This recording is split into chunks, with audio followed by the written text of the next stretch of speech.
To lose or not to lose, that is the question this weekend. Good morning, good afternoon, good evening, and good night, everyone. Welcome into another stop here on the Flesh and Blood World Tour. My name is Howling Mind, joining the booth this weekend by a couple of lovely faces, but the first of them, Gabe. It's been a while, actually, funny enough. How you been? It's been a while. I've been playing a couple events. I've been good. I've been having a very fun time with Flesh and Blood. I'm really into the game right now and very excited for the future of the game as well. It's been great to hear you casting as I've been playing. Thanks. Yeah, no, it's been nice. It's been nice to cast some high-level games, but I'm also itching to get back into the field myself, so I understand the appeal of jumping back in, making sure we play some high-level events, but just means we got some good analytics from you this weekend, one way or the other. We're gonna hope. I can never promise the best, but we're gonna do the best job I could do. It's going to be a pretty incredible event this weekend here in Toulouse. Let's take a look at how things are going to play out over the course of the day. If you're joining us, of course, you know the deal by now. 2-day structure. We've got 7 rounds of Swiss today, leading into the second day of competition for 5 more and a top 8 berth there.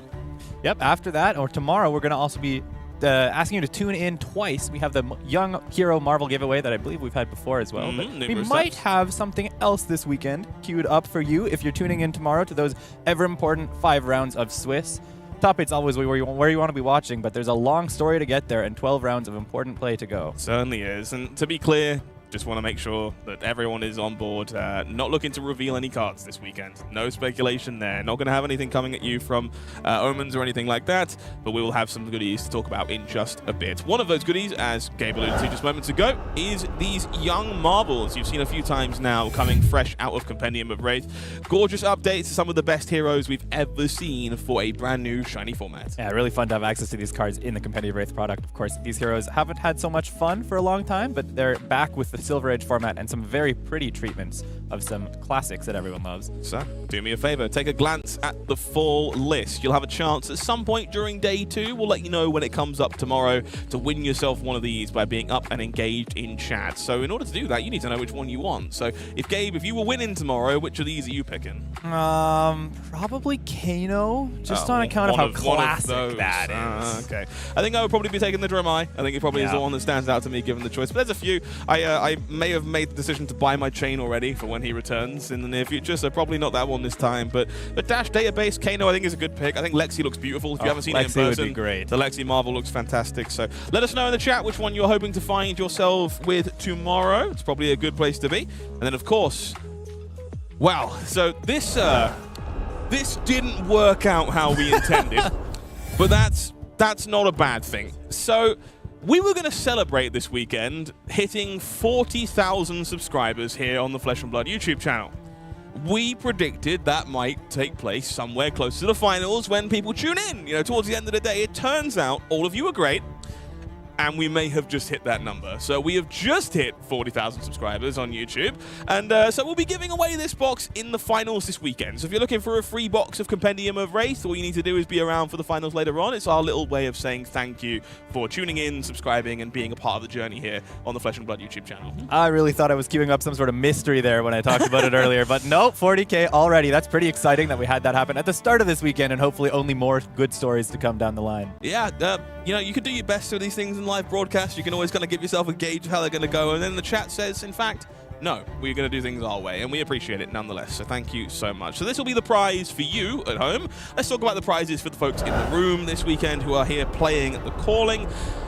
Just a small amount of change available for people here. $20,000 in Coulter's prize money for our top 32 players. Yep, these tournaments have a lot to offer, both the prize money and, of course, those gold foil legendaries for the top 8 players and the special one for first place. But also, keep your eyes on the PTI for top 8. Those are ever important to continue banking if you want to be a player on the professional scene of Flesh and Blood. And, of course, these days, the talk of the town, World Tour points. Very important to win these callings if you want to be up for those top 3 positions in your region every year. Every single one of our players this weekend getting one of those tournament packs as well.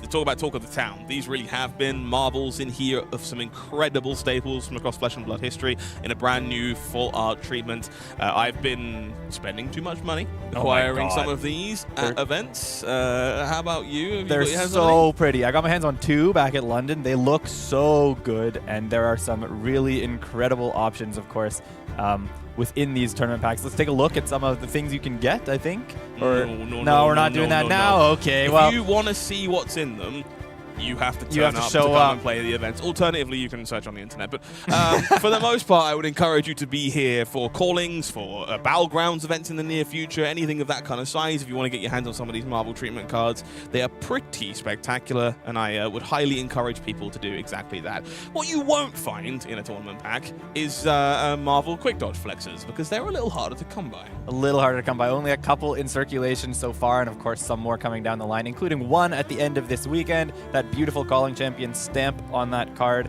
And almost more importantly, we've talked about the prizing on the right, but that trophy in the middle means so much to players when you're able to finally take down a big event like a Calling and display that for everyone to see. Let me tell you, that trophy's got some heft as well. I think I handed one to Connor Bryant last weekend in Montreal, and he was pleasantly surprised by just how doorstop-ish it was in caliber. It's got some real weight behind it, and your accomplishments will be the same. You'll have plenty of weight behind you with $5,000 in your back pocket alongside that Pro Tour invitation and 10 World Tour points. It is definitely early enough in that leaderboard race to make a real charge for Player of the Year. We know there's a few folks out there running the race already, your Brodies, your Jacobs, but very much still up for consideration, I think, at any point for anyone. There's still a lot of run this year for sure. There's a lot of players who could still take it down. There's a lot of Tier 4 still to come. I think all three for this race, of course. So big points to change up this race this year. And if you want to warm up to come and join us on the World Tour, the best way you can do that is by finding your local ProQuest. We are midway through the current ProQuest season. Local game stores all across the board have had Silver Age up until this point. Now they are looking at Classic Constructed, and we're also looking at Classic Constructed today, so it seems like a good place to be. You've got a couple of weeks of action to enjoy if you're a big fan of this format. Of course, this weekend might set the scene along with last weekend for the rest of the CC format, but it does start today, so go down to your store if you're not already signed up for playing for a ProQuest. There are some incredible prizes on the line. If you manage to top 8 or top 4, you've got those extended Art Bittering Thorns, and of course, those new, very cool Marvel Teklevossen cards, also available in the playmats for the top 2 players. If you just show up and you're just playing or you don't make top 8, you still get a Gem Pack 4 for participation. But of course, the coveted prize, #1 spot, that gold foil, common, rare, or majestic card. I want to talk about that envelope just a little bit as well. This season, we've seen some new gold foils appearing in these. They are extended artwork, and they're not just extended artwork of cards that already have one. Some of these are extended arts on cards that don't have one previously, making them exceptionally coveted by players who are all about the highest possible rarities. Very excited to get out to a ProQuest soon. I've been racking up the flight miles on the circuit, but I'm looking forward to doing something a little bit more local in the coming weeks, and hopefully you are too. And I mean, hopefully we'll see people in Vegas as a direct result. Yeah, it's going to be a big tournament. The Pro Tours always are, and the ProQuest is the greatest way to jump onto that scene. Winning your first ProQuest is a huge deal in everyone's Flab career who's managed to accomplish that, and anyone watching, you can do it. While I hope to see you in Vegas, there will be some faces that we're not seeing in Vegas. Let's take a look at the LL leaderboard right now heading into this weekend. I think one of the biggest stories right now, Kayo Armed and Dangerous is legal for this event here in Toulouse, and likely won't be next week because ProQuest season is going to score a big chunk of points for this one. So we expect Kayo to go over the line. The question is, will it be with a fizzle or will it be with a bang? I hope it's with a bang this weekend. That's what I said earlier in this week when we met. I think Kayo has a very good shot of winning this weekend. But of course, there's other heroes down the line who are also on the precipice. Maybe not able to go over the line this weekend because of the calling, but the calling in combination with all of those ProQuests going on around the world could knock Verdance down, could knock Prism down. Fi could even maybe make it out this weekend. That one I'm a little more doubtful of, but the top 3 I would not hold on to your hats for the Pro Tour. No, I think realistically the top 4 here likely to be in some amount of danger heading into Pro Tour Yokohama. I think there's arguments that we could even go a little bit further depending on exactly how dense this ProQuest season is. It's worth remembering this ProQuest season, although it's shorter than normal, there is still 1,500 LL points up for grabs across the season. So the landscape is going to change. We're going to learn a little bit about the format today. But no doubt it will change significantly as we make our way through ProQuest season. We're going to be seeing 2 of these faces nice and early in the event. In fact, I want to make sure we tell the story of a few of these heroes before we can't tell the story anymore. So going to take a look at some Kayo and some Verdance in round 1 in hands of some incredible players, one of which home country hero Arthur Trehet is going to be joining us in the feature match area for the first time. Yeah, not only will that be a great match to see because Arthur is a great player and there are some great players at this tournament, but of course I think that might define the meta that we're looking at right now. You've We've got Kayo on one side and Verdance on the other. I wouldn't be surprised if they're both in the top 3 or 4 heroes represented today. Makes some sense to kind of set the status quo, give you a taste of things to expect at your local ProQuest. I think it's probably not a bad place to be, at least as far as I'm concerned. Feel free to disagree if you're not a fan in the chat one way or the other. We've got a couple more leaderboards to look at, though. We alluded to the World Tour already. Let's see how people are getting on in the World Tour, as we are starting to get the wheels spinning here. It's not the beginning of the race anymore. We've had a couple of months, and so people are starting to get some momentum behind them. That doesn't mean new names can't join us. We saw Wesley Dong having an incredible weekend last weekend, now appears down here on the leaderboard with 16 points, slowly gathering steam there. But the top of this leaderboard, it's looking like a real murderer's row of who to get through if you want to find success in Flesh and Blood. Some really big names at the top of this leaderboard, of course, but anyone in this page could probably make a run for it. Like I said, we're probably in Act 2 of an Act 5 structure in terms of the season as it's going. There's a lot of points down the line in the Pro Tours, but every calling weekend, and there's a lot of them, there's at least 10 points on the line for any of these players. Quite a few of these top players, Brody, Paul van Gijsel, Michael Yasher, Michael Fung, they're in the room today and might be looking to make that stamp and try to take that 3rd place from the podium. Don't forget, there are prizes for every single region in the Player of the Year race. So even if you don't manage to come out on top, you might find yourself several $1,000s better off regardless. Of course, Jacob and Brody leading the race for Europe and the US region. It's currently Justin Koo who's looking to do the back-to-back and take down that region once again for the APAC region there. But plenty still to play for here. You can see that his points totals dwindled off pretty quickly. Not everyone is on the road every weekend. We know Jacob is having a bit of an off weekend in a weird kind of way. Not here for the calling this weekend because he's busy graduating, which is, you know, priorities, I appreciate. But will be here for the showdown tomorrow and is flying in immediately after his graduation to try and score some bonus World Tour points. You talk about priorities, and that is Jacob's priority. If he has to graduate on Saturday, he will be at the tournament on Sunday. And let me tell you, he did put off this graduation several times for other calling weekends and decided enough was enough. It's so funny to me, but it just goes to show you how important the World Tour race is to players of this kind of caliber. Happy to see them finding success and hopeful to see your name on the leaderboard sometime very soon. Now, there's only one way for you to get there, though. If you want to join us on the World Tour leaderboard, you got to join us at World Tour events. So let's take a look at what we've got coming up for you in the near future if you want to take home your share of $2 million in prize money. Of course, next weekend, I believe that's next weekend. What day is it today? Yeah, that's next weekend. We take the march down to Australia and have that calling in Brisbane. That's exciting. You were talking about Justin down the line. I think we haven't had a lot of events in the APAC region so far in this season. Definitely less than the other 2 regions. So a lot of points on the line with Brisbane and then Shanghai a couple weeks later. Memphis in the middle.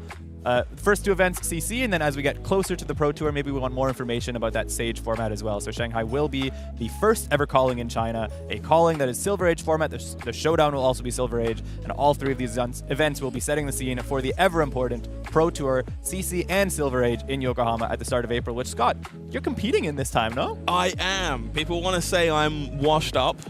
They would be right. But we're going to try and stress test that. I haven't had a chance to jump into the field myself since Pro Tour London last year, where I had a pretty good result all in all, and it definitely lit a fire under me.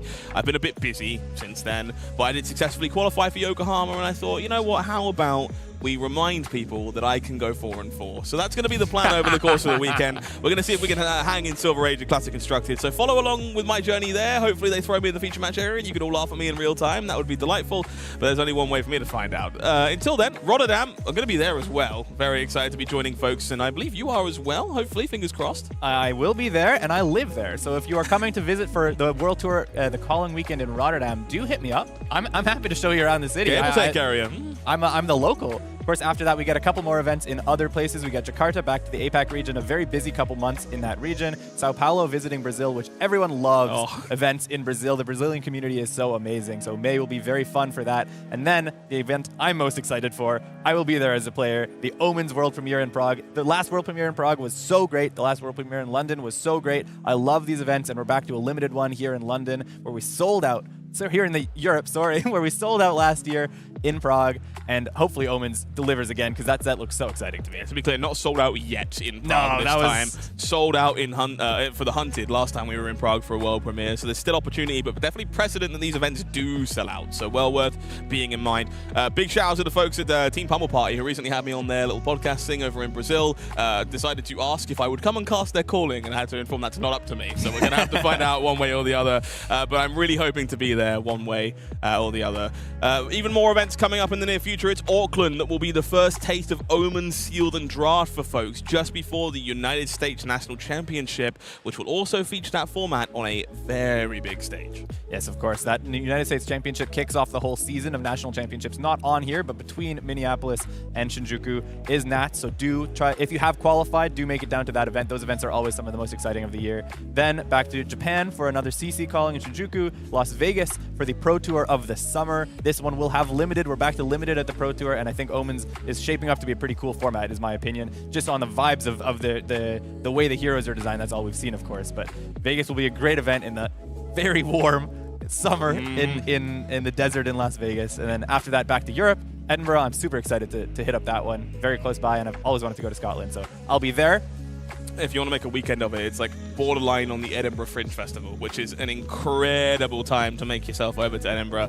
Will no doubt be well worth the visit. And it's Bangkok, Hamburg, and Kansas City that take us all the way through to the end of August in Classic Constructed. Now, that's not the end of the year, but if you want to see things coming on after August, you'll have to wait around. Stay tuned. We'll have some more goodies for you there, but plenty of events to look forward to in that window. World Tour, no breaks. It's not how we run things around here, as far as I'm concerned. Not this year, that's for sure. All gas, no breaks. There's so many events, and that means wherever you live in the world, you will be able to make it out to a calling if you can this year, and there's a lot. Well, speaking of making it out to callings, I had the pleasure of being on the other side of the planet last weekend for the calling in Montreal. And it was quite the event. So I want to do a quick recap for you of the top 8 bracket we found ourselves with for that event. And will no doubt set the structure for what to expect from Classic Constructed this weekend. Yeah, this one shook the scene. I wasn't able to tune in during the day, and then I caught it when I got back to my house at night for the top 8. And wow, oh my God. Record-breaking stream because everyone was just so interested in all of the heroes on display here. What a diverse and unique top 8. I don't think we've seen one like this for a while. June's run on Vincent totally shook up what people expect out of this meta. That hero is very exciting right now and clearly very strong, and June had that on display with the first seed making it all the way to the finals. Unfortunately, losing to Connor there, who that's one of those runs where it's just in the making, and he was going to get it eventually. It is. I couldn't be more happy for Connor Bryant. You could tell how much and how heavy the weight had been lifted from the shoulders for winning that event. But I won't lie to you, I thought June had plot armor. I think we got through that semi-finals, and Wesley unfortunately couldn't take Kayo over the line, could only block 4 with the 2 cards in hand and had 2 tear limb from limbs, and I was like, if that's going to break your way, this is your event. As far as I was concerned, it was a done deal. Norris in the other bracket, I think he's going to set some status quo this weekend as well. A few people talking about the Fatigue Ira deck we saw there. That had a really good showing, had a really good bracket available in the top 8 for it as well. Wouldn't be shocked to see more copies of that this weekend. But I agree with you. I think what we're expecting here, an uptick in Dash.io, thanks to Connor winning the event, an uptick in Acilio from it being the only hero to have found 2 copies in the top 8, and I'm expecting a pretty significant uptick in Vincent, thanks to that showing from June. And let me tell you, I'm not wrong. Let's take a look at the metagame for this weekend and show you exactly what we're looking at. All of a sudden, there is 33 heroes in the room. There is none of them that break the 10% mark, and there are 30 copies of Vincent Iron Maiden in the room this weekend. Look, June did display the strength of that deck, but that is crazy. I wouldn't have put money on that in years if you told me that was a possibility. Obviously, I think it stands out to me as there's a clear top 6, and then there's the everyone else. Yes. Where we have Arakni down to Dash.io, or I would say almost the same representation, 8 different players, but, it's almost the same. That is clearly the top tier of strength and maybe what people are expecting or what people are comfortable on right now. But there are some notable heroes down the line after those 6 as well. I would put your eyes on Valda, who's very unique and maybe the default Guardian these days. Gravy, of course, always has a strong showing. Fi got those amazing pieces in Compendium. And Prism, when you're not expecting Prism and Prism shows up, it's always a dangerous deck. I want to talk about those 6 Ira players who, again, I've had the pleasure of talking to a few of them, were very inspired by last weekend. I think that sets the precedent for the room that we're in.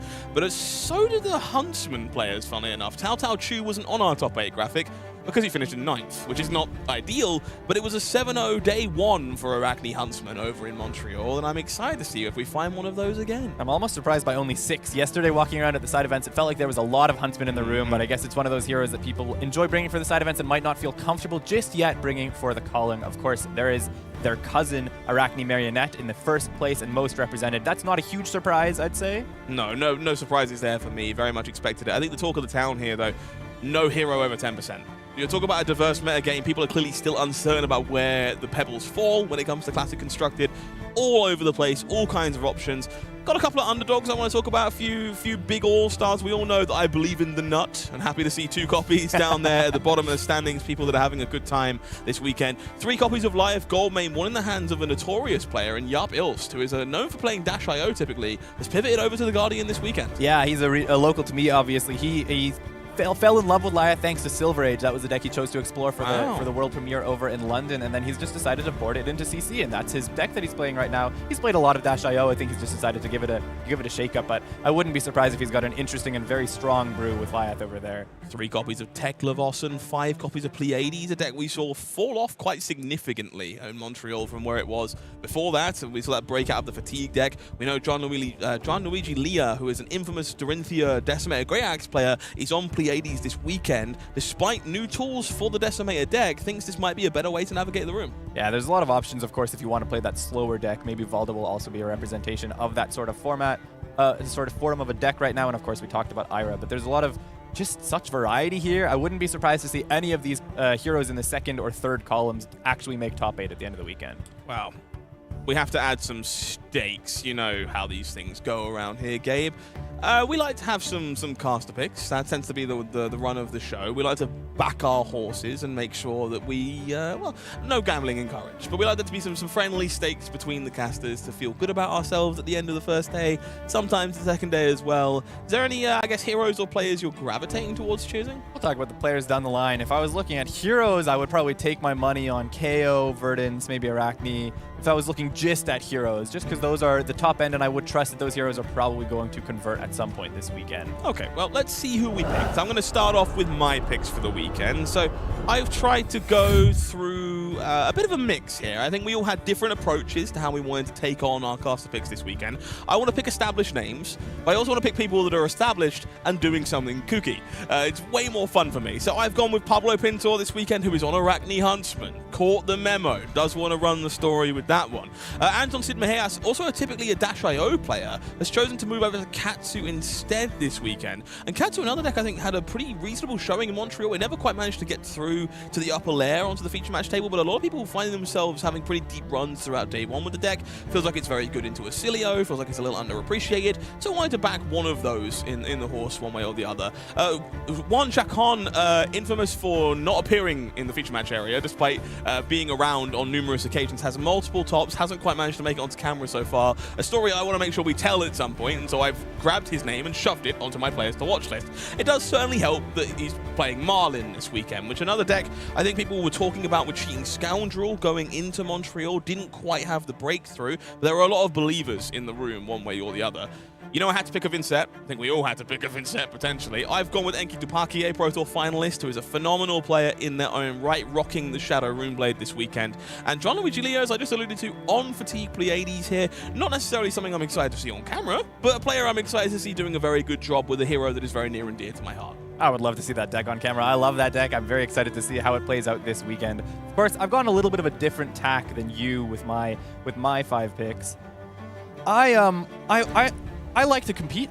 I'm not able to compete this weekend, so what I've gone for is the chalkiest, most sweaty team of these guys win.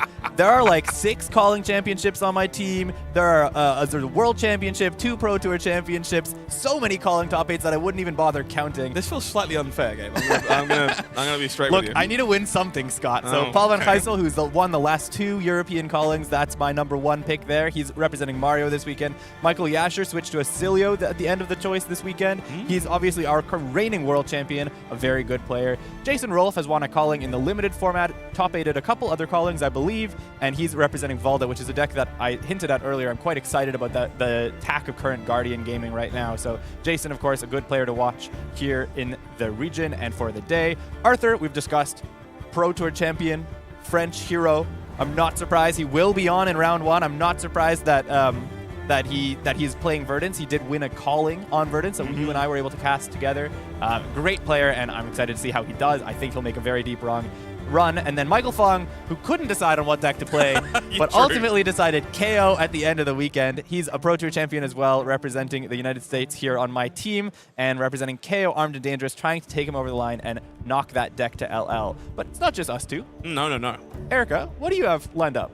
Hello, guys. I'm so excited to be back on the caster booth this weekend. And what a great weekend to be back. The meta share that we just saw looks absolutely amazing. And my caster picks for this weekend is, of course, tagging into those maybe lesser known heroes, maybe lesser known names. Some not kind of the household names maybe yet, but let's see after this weekend. We have Kinga Piper, who's playing Syndra of all the Ninja players that are available in the room today. She has been the national or Denmark Nationals first finalist winner in Denmark last year, and she made top 4 in Calling Hamburg with the same Syndra list, and I know she's cooking up some spice this weekend, so I'm super excited to see that. Of course, we have to have a Vincent on the table. The June effect has not come past me. What an absolute showing. And my pick for that weekend is Shamir, who is rocking the same Vincent, or not the same list, I don't know, but I'm super excited to see more Vincent plays this weekend. Of course, I have to put my own partner in crime on the list. We have Stefan Karlsson, who was top 4 in the Calling London the past couple of weeks ago on Olympia, playing the Sage format, and he's back on Reinhardt today, rocking the Mandible Claws, maybe for the last time, as Kayo is approaching Living Legend and knocking those Mandible Claws out of the meta once and for all. So let's see how he does this weekend. We have Jaap on none other than Lyath this weekend. What a crazy pick, but I'm super excited to see how he's doing this weekend. Some of -IO main typically, but I know a good Guardian player when I see one, so I'm super excited to see what Jaap is cooking. Last but not least, we have a Huntsman clearing up the roster with Declan Patrick, close friend of mine, who I'm also super excited to see how he's doing this weekend. Pretty incredible stuff. Imagine having a partner that plays Flesh and Blood with you. What a sick flex going into the booth. I'm incredibly jealous. So good luck to all 15 of our 16 to 15 caster picks. Too many caster picks over the course of the weekend. I hope they do well. Hopefully you'll see your fair share on camera and join us in supporting their stories as we make our way through the weekend. But we have a story to start. It will be with one of your caster picks. Arthur Trehet on Verdance will be trying to play Dreamkiller for anyone who wants Kayo to disappear as quickly as possible. A matchup we expect to be kind of a marquee of the format, I think, one way or the other. So how about it? Do you want to go take a look? Yeah, let's do it. Both heroes were in the top 6, that sort of A class of decks that are available this weekend. Of course, we discussed them at length. Arthur, an incredible player. Victor, also a local here in France. Victor Lenoble playing against Arthur. Victor trying to bring Kayo towards this LL at the end of the weekend. Arthur, of course, trying to go for the 2-peat on Verdance. Let's take a look at these hero cards. If you're unfamiliar with either one, we'll start with Verdance Dawn of the Rose. It is a Earth-based deck, so staunch defenses tend to be the name of the game. Can be very combo-focused in specific matchups, but unlikely to be more of the case here. If you manage to get to 8 Earth cards in the Banished Zone, Verdance is going to gain an ability that says whenever you gain life during your turn, you can deal a point of arcane damage to the opponent. This tends to be a deck based of tall arcane, incidental value once that hero ability is online, which is exactly where you want to be when you're staring down the Brutal Assault of Kayo. Kayo is a deck that just accrues a lot of value via that first line or second line of text, I guess, on his ability. Attack action cards get +1. The third line of text. The first time you discard a card with 6 or more power during each of your action phases, create a might. That's 1 value a turn. Usually there's a lot of discard effects in his deck.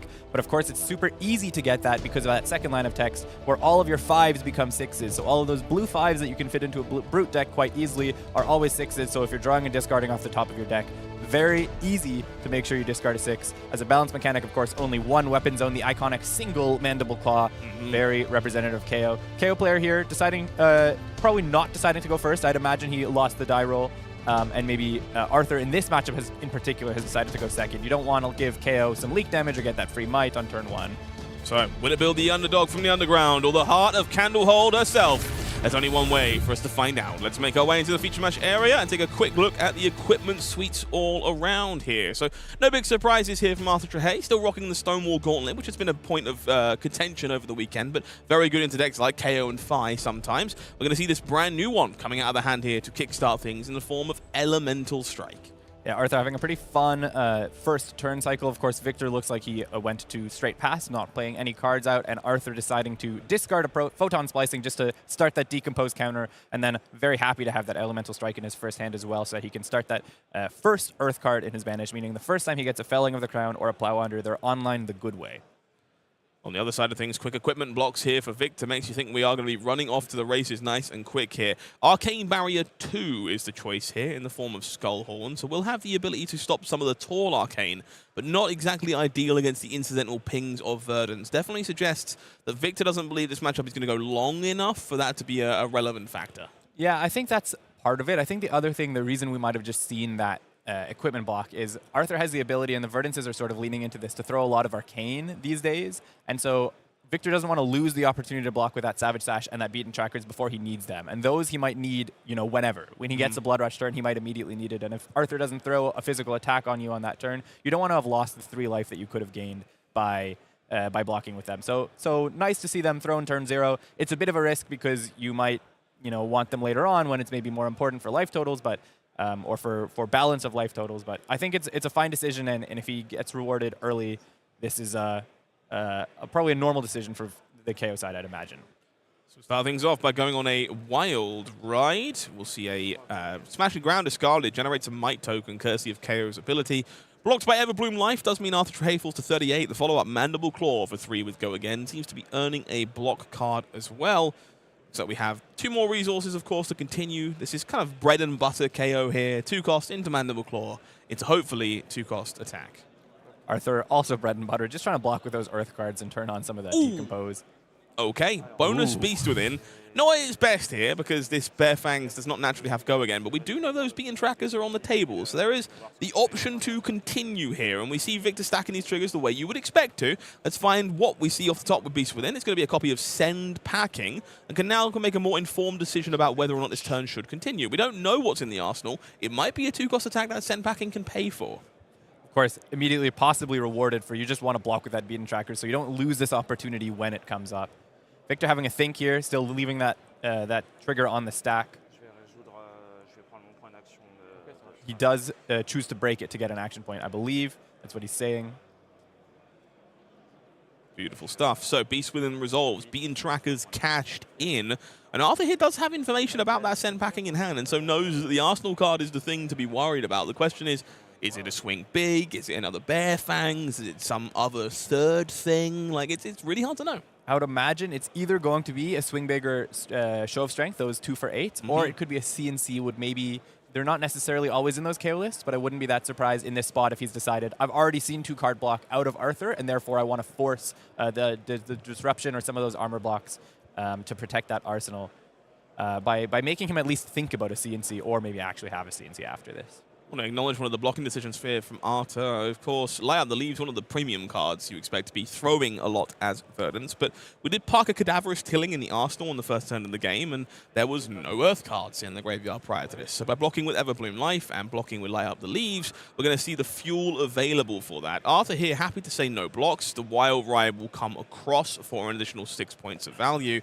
But Arthur here seems pretty intent on holding on to the other Elemental Strike, throwing this Cadaverous Tilling here, and possibly holding on to that one, re-evaluating in the face of the Beaten Trackers and the Bare Fangs that we saw alongside that Beast Within, and so is instead deploying that one on defense to fall to just 27 and try and keep those life totals just a little bit closer. I like this decision from Victor. There's not often you get to go 4 lengths wide, so using the Beaten Trackers to do damage stacking there, where you just make one really big turn, even though it would have been better if that card in Arsenal was, say, for example, a 2 for 8, like a Swing Big or a Show of Strength. What you want to do against one of these more defensive decks is just do as much as possible all at once. That's what those Blood Rush turns are for, and in this case, he got it off without a Blood Rush. 4 lengths is very impressive and brings Arthur down to 27, which is a key moment here.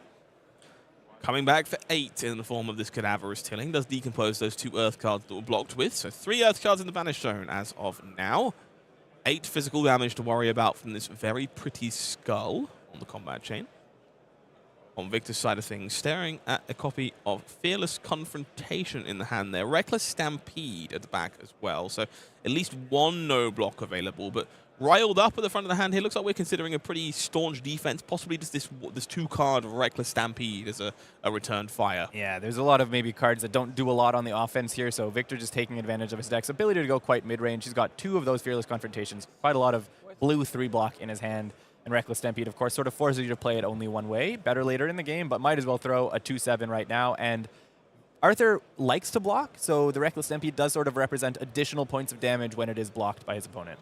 My token will be broken, so this will be a Stampede for 8. As you allude to, Gabe, some incidental value available here if Arthur decides to play defense. Reckless Stampede will force you to clash, and the winner, well, I should say, the winner gets nothing. The loser is the one who unfortunately eats the damage from this ability. So we'll see Arthur debating how he would like to navigate this one, and whether or not this is the time to play defense, soak up some damage with these cards. Holding those cards very close to his chest as he takes a think here, looking off camera, away into the audience. I think I need to get in the habit, clearly, before Yokohama of just staring into the abyss. Seems to be something that our Pro Tour champions are very comfortable doing as they contemplate their decisions. Up and to the left. Up until... no, it. Let me write that down somewhere. That's what I do when I think. Mm-hmm. Sometimes have my head in my hands, you know. We've seen you on Feature Match Game. We know. Okay, so Arthur here looking at a Sink Below in the hand alongside Mental Block, which is a nice way to circumvent some of the damage from this Reckless Stampede. So no blocks being declared, going to reactions is the goal here. And now players, this is my favorite question, and you're going to see a judge call on this one all the time. Am I allowed to sink before Reckless Stampede triggers to reveal the top card, or am I allowed to know the top card before I choose if I'm willing to sink? Interesting. I imagine not. It says when a card defends this, so the Sink Below becomes defending before its text triggers. But maybe, I think the Sink Below is errated to say when this defends, you get to do the thing where you put a card on bottom and draw a card. This is an annoyingly common question, and I really should have memorized the answer to it. And I'm going to be honest with you, I don't know. And this is what we rely on judges for. But this is one that comes up a lot. I think if you're playing into KO, or even with KO in some cases, while you can, Reckless Stampede, a card you're going to be interested in. Going to be interested in some other brutes as well. So knowing how this interaction works with Sink Below, probably worthwhile. We'll see if we can get an answer from our judges when we inevitably make our way back down to the game. My anticipation is that the turn player is going to decide the order of which player resolves when this defends first. So that means in this case, the KO would be deciding my when this defends goes first and your when this defends goes second, or the other way around. Would make sense to me. Okay, let's head on down to the feature match area and find out how this one's going to play out as our players get themselves ready to sink into Reckless Stampede. Judge here confirming how this works, so we can see the hand annotations in real time. It's like my favorite part. Think on the effects. And so, okay, we're going to see Arthur here thinking on the sink. So in this case, it appears that you have the prerogative to sink before resolving the clash from Reckless Stampede. And so we'll debate whether that is something that wants to be done. But this is not all gravy, because it means you don't know the top card. You would kind of, in a way, like to know what you're potentially sinking into. And Arthur does not have that information here. We'll still have to study after the round whether that's because Victor made him go first by the turn order chooser, or whether that's just how it works, that triggers first necessarily because it has to resolve as a card to become defending. Arthur having a think. Looks like maybe he's leaning towards no, but there are some options. There's 2 mental blocks, so those are good ways to get around this damage, but does he want to maybe bottom one of them? Does he want to maybe bottom the heartbeat, and then he wants to make sure he has a play for the turn because he has a ponder coming off of the mental block? So we will clash. It was Ring of Roses that would have been found on top. Unfortunately, that is smaller than Send Packing, and so Arthur will be taking a little bit of damage as a result. Victor here not happy with Send Packing, would prefer to send that one to the bottom of the deck. Don't hate that. It's pretty good in the late game to kind of interact with those last meaningful arsenals, and a little bit clunky when you're trying to go wide and push damage early. And of course, Arthur having access to D-React a lot in this deck. That there's often that Send Packing, or just blocking a lot. Sorry, I forgot that Send Packing does the banish when it attacks, but has easy to block out a Send Packing for the Verdance. Arthur kind of maybe sad that he didn't do that Sink Below. That Ring of Roses would have ended up being a very nice one-card play if you just play out both the mental blocks and have access to it as its only turn. Instead, deciding to keep the second blue so that he can play out this Heartbeat and Waning Moon and then take advantage of the Ponder is what I imagine he's going to be doing here. So we will see the Heart of Cannonholt established here to gain 3 incidental points of life. Does activate the Waning Moon, so 2 Arcane presented here for Victor. Thankfully, that is the right number for Skullhorn to care. And we will see a yellow being thumbed at the front of the hand in the form of Beast Within, contemplating whether or not that is correct. Worth noting here, of course, Victor did start on being trackers this game. So now no Scabskin Leathers, no easy way to get you out of a clunky hand that you need to convert into a deck like Verdance. And so, if that hand doesn't have any incidental go again, we might very well see some Arcane Barrier here. Looking at another Reckless Stampede. A couple of those big 8s that we were talking about earlier, Show of Strength and Swing Big, and only 1 yellow. So a bit unfortunate that he can't actually ditch one of these reds because he only has AB2. So in order to prevent this, he would have to pitch 2 of those reds or the yellow. Lacking a yellow means he can't play any of the cards that are in his hand, all of which cost 2. So a bit of a thinker. Does he want to keep a card and therefore be able to keep a card for Arsenal? Or does he want to lose 2 cards to prevent the damage and throw an attack and therefore not be able to Arsenal at the end of the turn? Probably the balance that he's thinking on here. He can't have the middle ground where he ditches 1 card to prevent 1 damage and keeps an Arsenal at the end of the turn as well. Can't have your cake and eat it too here, unfortunately, for Victor. So we'll need to debate this, and it will be pitching 2 reds. And an immediate change in posture, I should say, even, from Arthur Trehet there, as those go to the bottom of the deck. The Ponder will resolve, and the card will be parked in Arsenal. Victor playing that classic anti-wizard game where you just need to keep above a certain range. So it's obviously good to put one of those 2 8s in Arsenal, but in this case, he doesn't want to fall down early. So he doesn't want to let himself get starting towards that 9 or 10 kill range with those Storm Striders. So deciding to prevent damage, not waste a card functionally by having it left over in his hand at the end of the at the end of the turn. And Reckless Stampede, again, good because Arthur likes to block in this deck. So every time he blocks a Reckless Stampede, he takes incidental damage, most likely. I'd imagine. I don't think there's many hits, maybe other than Elemental Strike, that can probably not even tie. That's Cadaverous a 5 Tilling against a can 6. get there sometimes. Cadaverous Tilling every now can and get then. there. So we're going to see Fate Foreseen on defense here, and this is being resolved the same way as the sink below. So opting and... do I want that on top, given I'm about to show it to you, is the question here for Trehet. Want to note here for a second, Victor slightly rewarded for that choice of playing Arcane Barrier, not trying to hold an Arsenal, by the way. There's a copy of Plow Under in hand for Arthur, and it would have immediately bit the dust. So that opt is going to the bottom. We will clash, and it's Light Up the Leaves versus Blood Rush Bellow. So do not pass go, do not deal 1 point of damage, but pretty reasonable power cards on both sides of the table here. Yeah, losing a point of damage here, but information. It's information both ways, so it's a bit risky to give that up. Of course, I forgot about that way to lose, that you just show your best card in your deck, and that, of course, is not an attack. I think that might have also been a factor of what you mentioned, that why Victor decided not to Arsenal and to pitch those cards to prevent anyways. Verdance has a lot of ways to threaten that Arsenal. Arthur bottoming that Light Up the Leaves, I think that was? Yes, indeed. Choosing to bottom the powerful arcane attack is a very intriguing choice.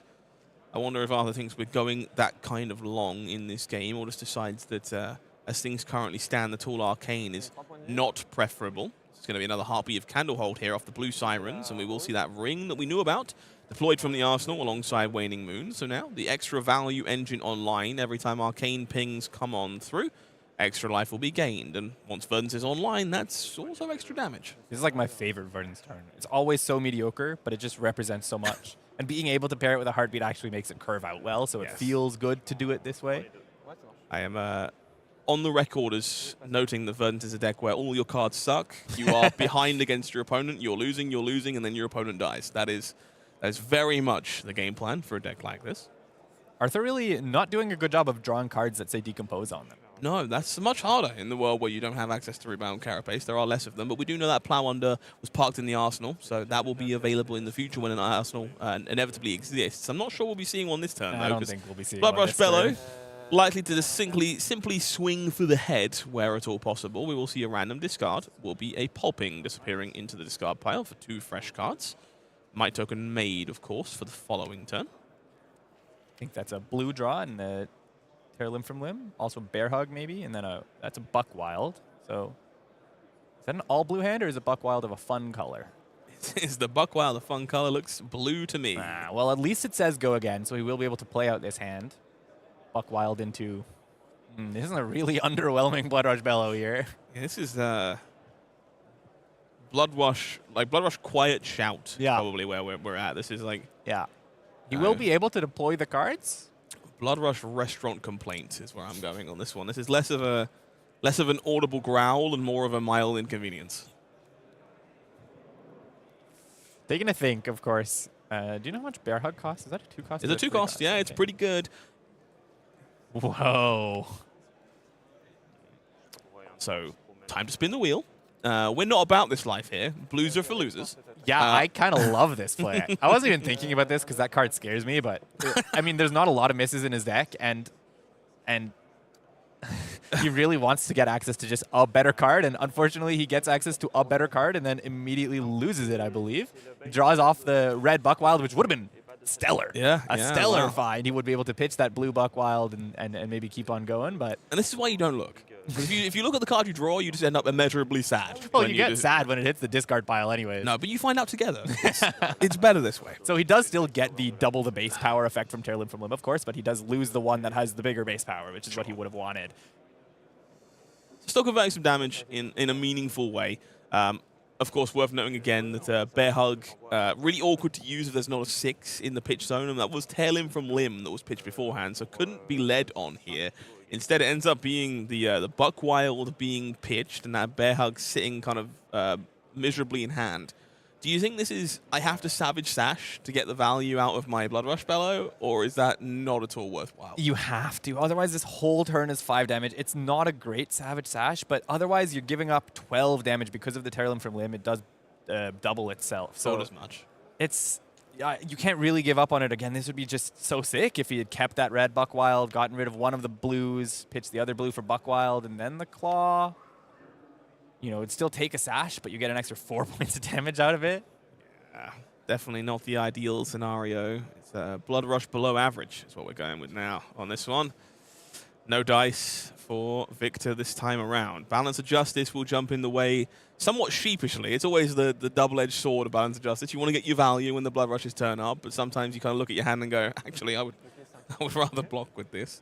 I think he's maybe debating his lines based on whether Victor throws another card. If the card is being thrown, he obviously doesn't necessarily need to use that E-Strike for Go again into that Plow Under, but if it's not, he wants the ability to do that, maybe still defend some cards, and then of course pop Balance and play out the turn. In this case, no Arsenal, meaning that Plow Under is not the throw most likely, but just wants to be able to defend this and still throw something. Maybe he's got that Burn Bear, a good offensive option. He's got that E-Strike, a good offensive option. So the Balance will be able to enable him to block with some of these cards and throw one still.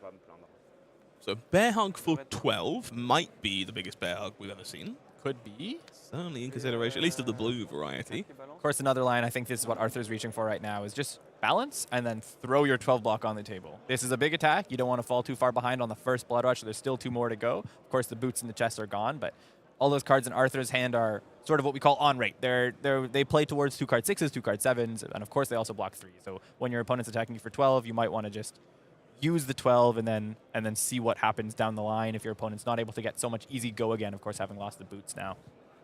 So I believe Arthur found one that's fallen out of favor in Verdance recently, but I'm happy to see back Pulsing A for Life found off of the Balance of Justice, which leads us to block with Burn Bear and Enlighten Strike and play a smaller arcane value game here. It's kind of fun.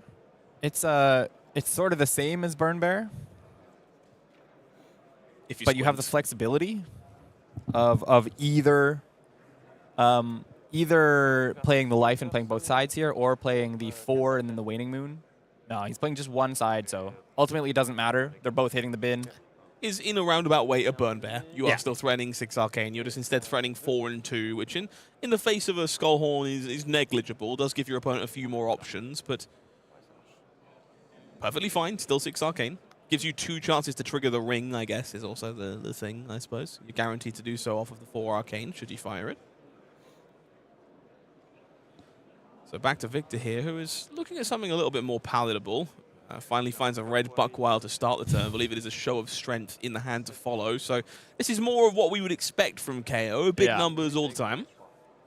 This is what we want out of a KO hand. It would have been great to have some of these options available last hand, of course. Arthur choosing to still throw that spell instead of just block the 12 option. I dig it. I think the reason is that Arthur's win con here is get your opponent to about that 5 to 10 range and then be able to threaten them down with a Stormstrider's turn and another piece of Arcane on your turn or anything like that. So needing to deal damage. If you're just blocking, you're not dealing damage and getting your opponent down closer to that wizard kill range with the Stormstriders. Seeing a lot of these 6 Arcane effects early in the game.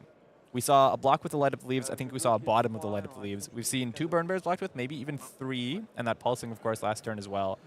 That's a lot of those kill shots gone, for now at least. We might get to that second cycle where we know that that Light Up the Leaves is available. And, of course, another in hand here. I'm not even looking at his side of the board. That's like, when I play Verdance and this happens to me, I'm a little sad because it sort of changes the way the end of the game works. inclined to agree, keeping an eye on exactly how many of those arcane effects you have left between Light Up the Leaves, Burn Bear being your premiums, but also Pulsing Aether Life, things like Emeritus Scalding is a big part of the count when playing towards Storm Striders ending your opponent's existence. Of course, Arthur leaving himself open. There was the option that Victor's only play here was Claw and Pass if you had a card he wanted to bank instead, and so Arthur would have been able to play the Plow Under, get that Decompose online, and Arsenal that Light Up the Leaves, which is the place you want that card to be, but not in this case. So we'll see Stonewall Gauntlet decreasing the power of Show of Strength, courtesy of its ability. It was juiced up courtesy of Gauntlets of Tyrannical Rex, which was definitely one of the bigger inclusions for this KO deck now. Gets more value out of those blues on your 2-cost attacks. You would rather chain together if you don't have 2 of them to work alongside Mandible Claw. We will just see Arthur here reaching for Light Up the Leaves. It will be 6 Arcane here, trying to even these life totals back up. Willing to say that Victor's doing this sort of with intent. It's quite annoying to Arsenal against Verdance and then immediately lose your Arsenal to a Plow Under that you can't interact with. So it looks like Victor's always sort of playing out the hand to maximum ability. That's why we see him A-B here. Nothing more KO than your opponent throwing 6 Arcane and drawing 2 copies of Vigorous Smash Up. That's exactly when you want those cards to arrive. I think he is going to have to, unfortunately, park one in Arsenal finally this turn. There's no go again in that hand. We saw the Vigorous Smash Up, another blue, and that Swing Big. But probably not the biggest loss. He might even think of IPing one of those cards because you don't really want to put one of them in Arsenal. Maybe you put it in Arsenal and try to bait your opponent to the Plow Under. Wouldn't surprise me if it's just smashing ground in the Arsenal here, which is one you can get out and does feel powerful enough if you can do something with it, and then you'll be mostly unfazed if Plow Under happens to take it away. Swing Big here, threatening to generate a Quicken token, not giving one to Victor. The card would be significantly better if it was how that worked. For now, it is just 8, and if Arthur would like to block it out, we'll gain access to a bonus draw with Enlightened Strike or something similar. Arthur falling a little bit low. We're in the sort of range where 1 or 2 Blood Rush turns could be the game. So it's a bit of a scary point for him, and he has to be very protective of that life total. That's why we see him reaching for block. Of course, Verdance kind of enjoys doing that in the first place. Ring of Roses has been helping. He's been throwing all of those arcane damage these last couple turns and gaining a life each time that happens. Not getting the extra ping from Verdance because he's not online, but he has been able to sort of bounce back every time he deals one of those 2/6s. They're sort of representing 2/7s at the moment. So we will finally see Plow Under emerging from the Undergrowth. We'll find probably 3 Earth cards being banished here, as we know there was 3 in the Banish Zone already. Sets up that next Decompose to get us online nice and easy. Looks like Arthur going the other way here, not valuing being online, just valuing fuel and having availability for those Felling of the Crown. I mean, he's still on 5, which means he can get to 8 next time, and he reached for that Pulsing Aether and then realized it's the only copy there, and maybe he just decided to leave it there for the ability of bouncing it with an Everbloom. It's one of the easier ones to bounce back into your hand with an Everbloom, or deck with an Everbloom. I don't expect the game to go there, but it's one of those small edges that you might want to play towards just in case.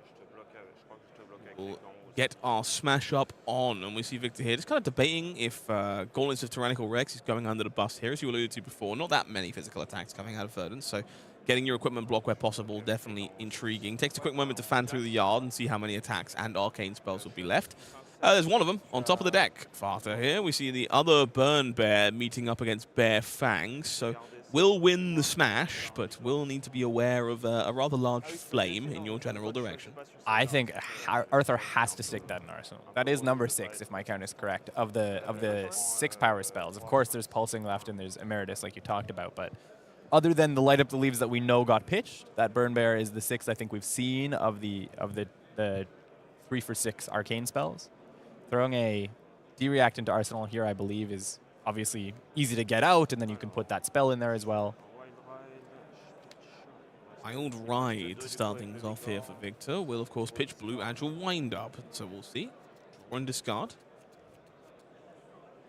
See a random one disappearing. 6 rolled here. Discard one of these cards at random. It is the Bear Fangs. That, no doubt, Victor was hoping to keep. Might token generated. It's 5 go again. Do we have a Vigor last turn? Is this 1 float or 2 float? Worth knowing, yeah, that Vigorous Smash Up, of course.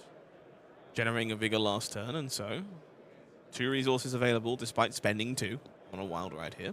Really wanted that Bear Fangs left in hand. Oh, yeah. That would have been the souls. After here, fanning through, deciding what is left in the deck, as you alluded to, very aware of the light amount of arcane effects left. Looked like a 1 blue hand to me with the Sirens of Safe Harbor, another Enlightened Strike in hand as well. So some blocking options available, but definitely a little cautious about giving up that final big flare. And a Pulsing Aether in hand as well, I think I saw. So that means 2 of those spells. It would be Pulsing Aether number 2 and Burn Bear number 3. Blocking with both of them is scary. Blocking with one of them you can maybe afford, knowing that there's still the Light Up the Leaves near the bottom and there's the other Pulsing Aether. But you're getting low. Your opponent's only seen 1 Blood Rush. It's starting to be a risky proposition to lose too many of them and to not try to kill soon. So there's a possibility Arthur's even considering trying to deal a lot of damage here. Maybe this is the turn you cash in Barkskin and try to get just really efficient block off of 1 or 2 of your cards. Worth noting at this point, yeah, Barkskin and the Millennium Tree online now will generate that Embodiment of Earth, courtesy of our Decomposed last turn. Also worth knowing, Victor's hand is a Beast Within, which I feel like he would much rather have seen discarded than that Bare Fangs. Lost the 50-50. Yeah. Quiz question. Do you think the hand was Wild Ride and Beast Within and he drew and discarded the Bare Fangs? Or do you think we the knew the hand Bare Fangs was there from the Clash, so yes. Ah. Yeah, 100%. Pop quiz, easy answer. So he was going for the high roll. Didn't hit it. So we will see 4 go again from Mandible Claw here, content on either holding the Beast Within or parking it in the arsenal. 3 go again, I should say, even. Enlightened Strike, happy to meet that one. Yeah, of course. I suggested the Barkskin, but remembering the D-React was an arsenal and that E-Strike in hand, of course he doesn't want to give up on both of these spells, maybe even wants to fire 1, gain a point of life, and then arsenal the other, start to get Victor down to that kill range. Not a Barkskin turn there, but I imagine in the next couple turns he's going to be using that Barkskin to keep him afloat. 13's a scary point, maybe a Blood Rush coming soon, definitely a Blood Rush coming soon, now that I look at his hand over on the Victor side of the table. This is threatening 4, it's going to gain a point of life from the Ring of Roses, another 2 on the back of Waning Moon. He's walking Victor down, but he does need to draw something like that card that we haven't seen all game, Felling of the Crown, yeah, to start to try to set up that kill shot. I agree with you. Definitely feels like that kind of scenario. Verdance often finds herself in. Arthur here, he's looking at setting the opponent hopefully to 16, and then the Felling can do the work to get you into that magical 9 range we've talked about before, and then once you give up your all your cards in hand, suddenly 6 damage from Burn Bear and 3 from Waning Moon is good enough to take a game away. And both players are acutely aware of this, which is why we see Victor deliberating giving up cards here, despite staring at rather a lot of blood. Never mind, I saw 1 Blood Rush. I didn't see the 2. That almost makes it worse? It's double Blood Rush, blue, red. So one of those Blood Rush is going to be spent on resource duty if not given up for Arcane Barrier. And that does seem to be the name of the game here. No Arcane Barrier prevention. Will be 14 plays 14.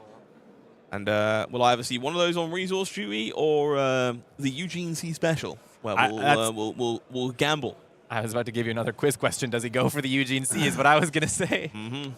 Let's see. No, it reaches for the pitch zone. This is still kind of an unfortunate hand. I think you really want to discard that Savage Feast, so you hold on to the resource card. The cards were red Savage Feast and blue Buck Wild. Savage Feast, not so great here without the boots anymore. Of course, a very high power card if you have access to some source of go again at the start of this Blood Rush turn. We know, of course, it's it's Beast Within the arsenal as well here, so it's going to be rather difficult to get full value if another blue cannot be found from the top of the deck. Looks like Unexpected Backhand and Buck Wild to me, so some options available at least. But as being trackers gone means we're a little short of agility here. This feels like a turning point in the game. What Arthur was playing around was he was in this position where he was behind, trying to deal damage because he knew with his life total that he couldn't go late because there was 2 Blood Rushes gone. Now, all of the Blood Rushes are seen, right? We've seen one earlier in the game that converted okay, but not great. We see this one, which Arthur doesn't know this yet. He thinks he has to live through this, but Victor knows it's converting not great. And then Arthur is happy to see that 3rd Blood Rush go to the bottom of the deck from that pitch. Arthur now knows that Burn Bear in his arsenal is actually probably going to start being relevant soon, and he's kind of comfortable with the way this game has gone. I'd say Arthur would have been sweating in the last 2 turn cycles, maybe getting towards comfort, knowing he was chipping his opponent down, but not a lot of Arcane left. It starts to get hard to chip. Now, I'd say he's in the driver's seat. I believe Arthur here looking at Sing Below, double Felling of the Crown and the blue. Well, when you don't see them in the first 30 cards, you got to see them eventually. Got to be somewhere. Got to be somewhere. It does look like those are finally turning up here. So A difficult decision here for Victor. Needs to find a way to sequence as best possible with these cards. Attacking twice is going to be the maximum here. If Buck Wild can come together, we will see that backhand being pitched away and Mandible Claw being reached for. So it's going to be 6 go again here to start. 2 from Blood Rush, 1 from the Might token that expired from the previous turn. Savage Dash wouldn't even help that much here. I was thinking maybe you could go Buck Wild into the Beast Within if you had Savage Dash, but no, this is colossally unfortunate as far as Blood Rush draws go for the second time this game. Way to kick a man when he's down. This is entirely unfortunate, says our esteemed... colossally unfortunate, says our esteemed co-caster. I'm unfortunately inclined to agree. Sink Below does some fishing to try and fix things up farther. Does, of course, align with Bark Skin to make this embodiment of Earth. We knew the hand was Felling Blue, which means the Felling is the card he probably wants to block with. Sink Below here probably fishing for another non-attack action card here. So Barkskin thrown just in case he draws that non-attack, and he wants to make sure he can get maximum block value on this turn. Of course, he doesn't want to go too low. I don't think we have Reckless Stampedes left, but we do just have a lot of damage still available for Victor with some Wild Rides and Pulpings. So throwing 6 block here.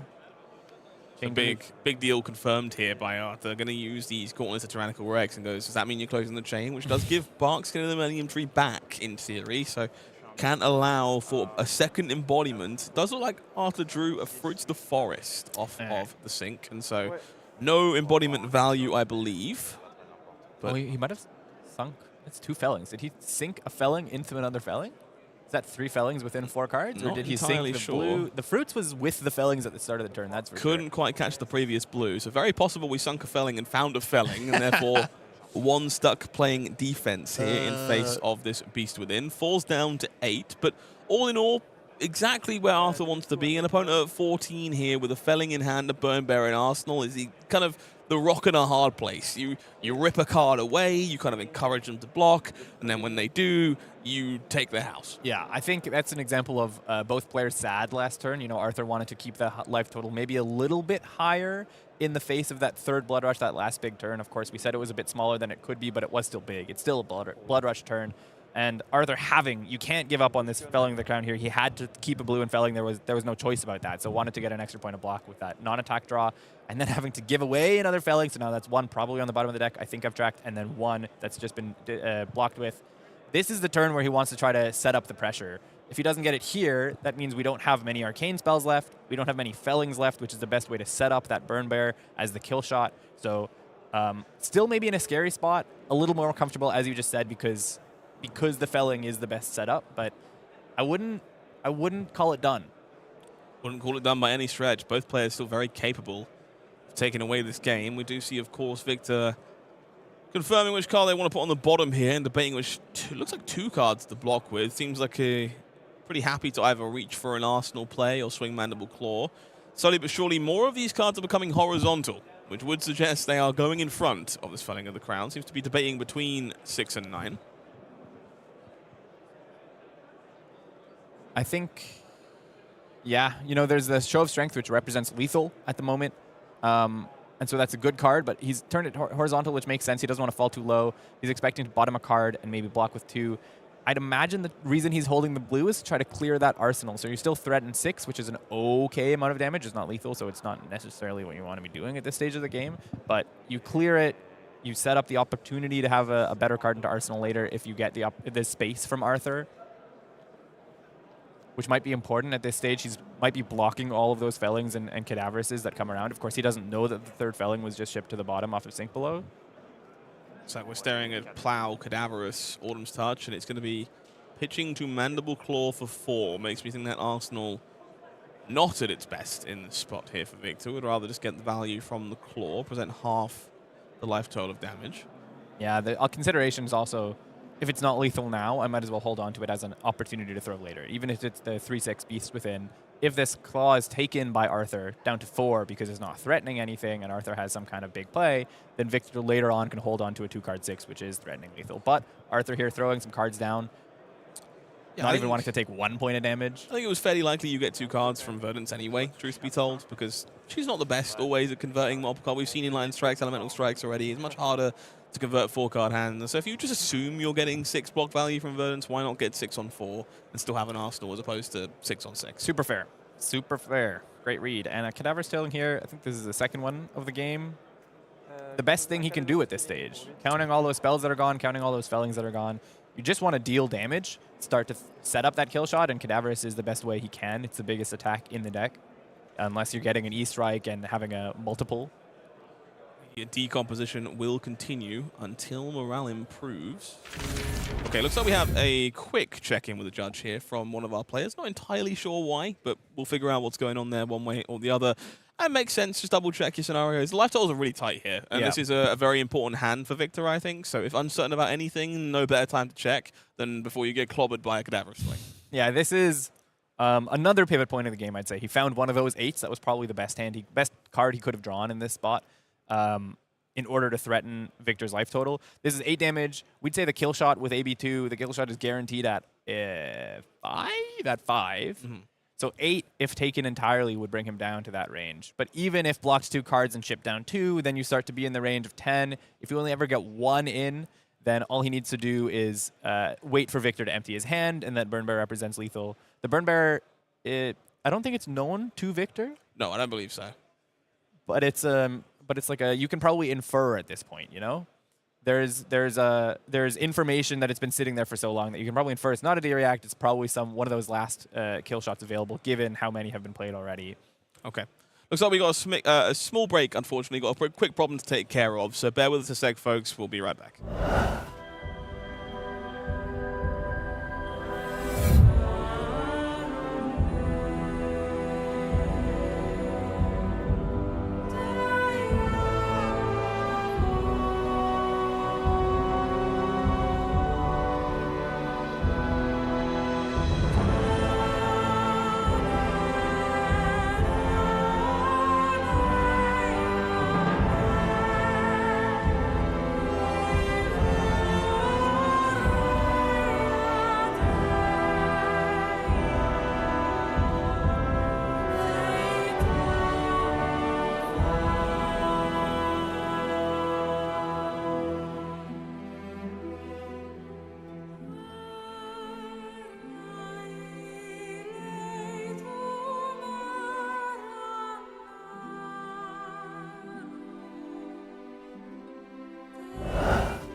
And would you believe it? His trousers were still up.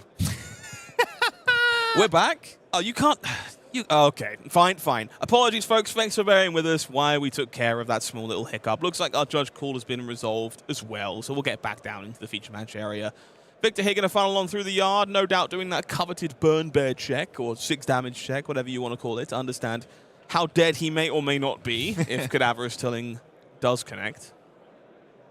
The light up the leaves that went to the bottom of the deck, that was open information. That was off of one of those clashes. I believe so. So Victor maybe knowing there's 4 in the yard and there's 1 at the bottom of the deck. I think, like I was saying before the break, he can evaluate that arsenal should be a Burn Bear, and so he does have to play knowing that it's not coming soon, it's coming ASAP, you know, as soon as he takes too much damage. I think an important one in the hand here for Victor that might sway the deal as well is a copy of Send Packing, which will confirm whether or not there is a 6-ball in the corner pocket. And so we'll see the Gauntlets with their final point of block, joining 5 block from Buckwild and Savage Feast. 2 points of damage taken will fall to 10. And then we'll look for soft confirmation. Oh, maybe we won't. Looks like it's a wild ride stuck with this Send Packing. And so no confirmation coming. Instead, 6 damage and a Might token as the last Reckless Stampede is discarded. You would really rather have had that one in your hand. That would be great to have now or on a future turn or as a next turn. Send Packing would have been really fun to fire in this spot, confirming that Burn Bear is there and then forcing Arthur to defend, meaning he can't play one of those big turns to try to set up the kill. Victor, unfortunately, he drew so many blues off those Blood Rushes that he's now getting the opposite end of that clunk. You know, if you get it early, you get it late typically. So this turn was 3 reds and a yellow, and one of those reds didn't block. It's sort of, you can only play this turn this way. And again, Verdance just very happy to commit 2 cards and return fire with Cadaverous Tilling. And you just find yourself in the same bind again. This time you've got 2 less health to work with than last time around. And so the fuel will be found in the yard. Dirt, decomposed, and so 8 comes across once more. Less block and a similarly 8 block hand. Oh yeah, that's the stuff. Swing big in the hand, definitely one that you're hoping to find, but not as one of your only block 3s. And of course, he has that red block 0 in his hand as well, so holding on to it is just too much. He can't afford that. This, for me, feels like a big decision point for Victor. I would be tempted here to try and make the most of this actual wind-up, try and convert and just say, you don't have it, 4 to 5 here, take some heat. But it's easier for me to say that when I'm not the one in the feature match area. So we'll see some deliberation here over the defense. Could be going for that wild ride into the Arsenal play, threatening 12 damage is quite a lot here. Of course, he would have to hit either another blue off the top or hit whatever card comes off the top as a discard. I think, if I'm not mistaken, we know where all the sent packings are as well, so this very much feels like a situation of it's not getting better. If the burn bear is there, it's already there. If I give you more time to find it, it's more likely to be there. It definitely feels like, okay, now is the time I have to go block 3, take my heat and try and spin the wheel, but it's really hard to commit to that when you feel so confident that the Arsenal is probably an arcane effect. But Victor does. Victor understands the best way to win this game. It's about playing to win, not playing not to not lose. You know, those are very different things. And the best way to win that game is go, that Arsenal's not a burn bear. Let me do what I can with the cards that I have. See, the thing is, that was Cadaverous number 3, which means you know that those big attacks are stopping soon, but he doesn't know that the other felon got bottomed, which means he probably expects it to be in the last or second last hand that we're coming up to in these next couple turns. So that decision probably influenced him, that information, I should say, probably influenced him. But also, if we get to that second cycle, then the Light Up Leaves becomes there's now 2 spells, which will kill Victor from 10, even if he's on 10 over the course of 2 turns. So Victor taking the risk of that's your last big attack, and I just have to start attacking, or that's not your last big attack and I have to start attacking, otherwise I'm going to die soon. Now, a non-zero chance that we see Arthur be patient here, because these decks do play no fear on occasion, so KO does have ways to punk you if you try and go for it and you find yourself short. So there's definitely a rationale in waiting if you have the flexibility to do so. We see 3 blues and a sink below, so it wouldn't surprise me if we can force Victor to play out the final barrage before firing the clip.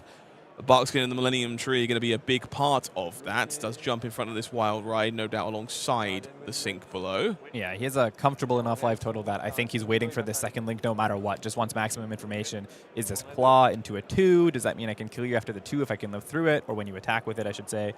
Is it just you throw another card and then you have 1 float and then I have guaranteed lethal on you?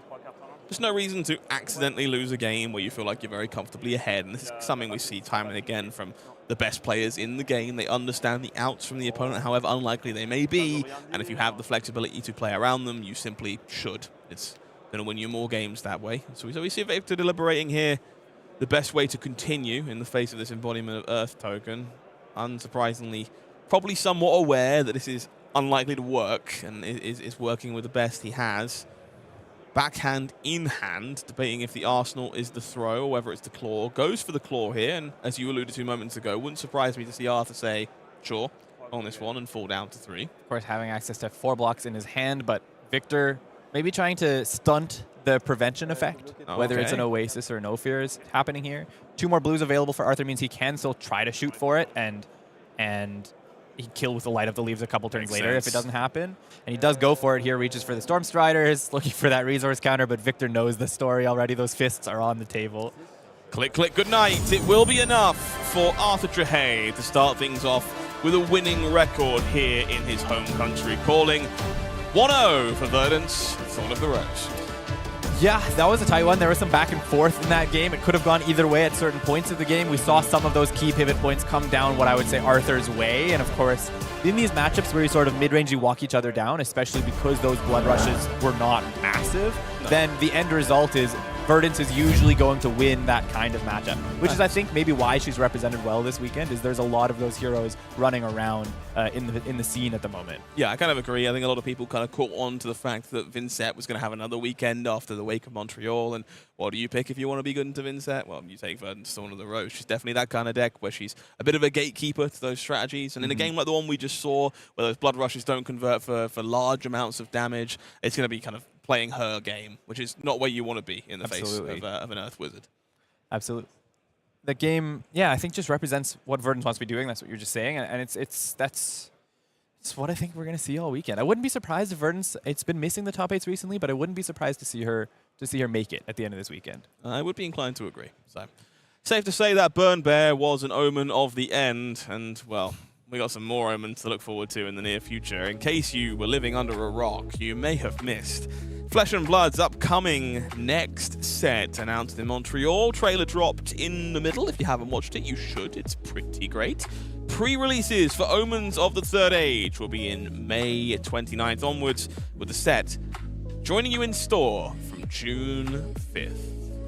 I don't think there's a set I've been this excited for in a very long time. We've seen these 3 heroes, and almost all 3 of them excite me. Maybe this one the least, but I know that this one is maybe what everyone is most excited for, the return of a lot of people's favorite hero, Aurora, in this new name, Legacy of Tempest.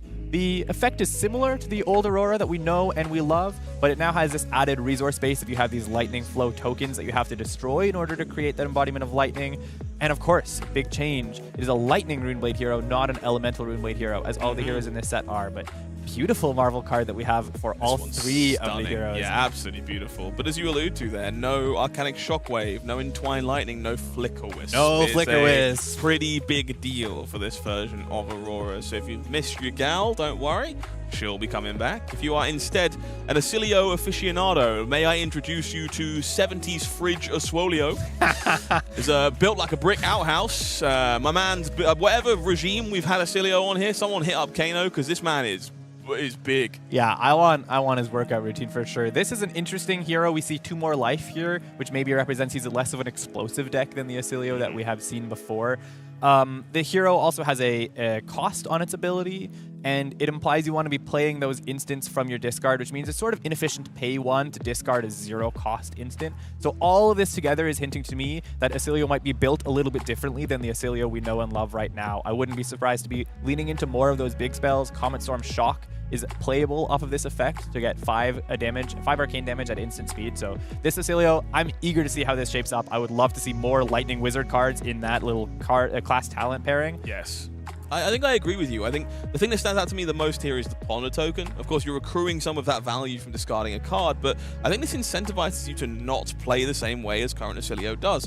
Acilio loves to grab Gone in a Flash and park it in the arsenal, wait for that combo turn, reuse it over and over again, even when those lightning groups have been burnt, and you lose a ton of value from Ponders if you're just arsenaling Gone in a Flash every turn. So it feels like we have some more nuance to understand here for Acilio, and I'm very excited to see exactly what this hero can do in the future. Speaking of heroes, I know we're both incredibly excited for Lightning Illusionist, Ziggy Starlight. It's time to play guitar, don't you think, Gabe?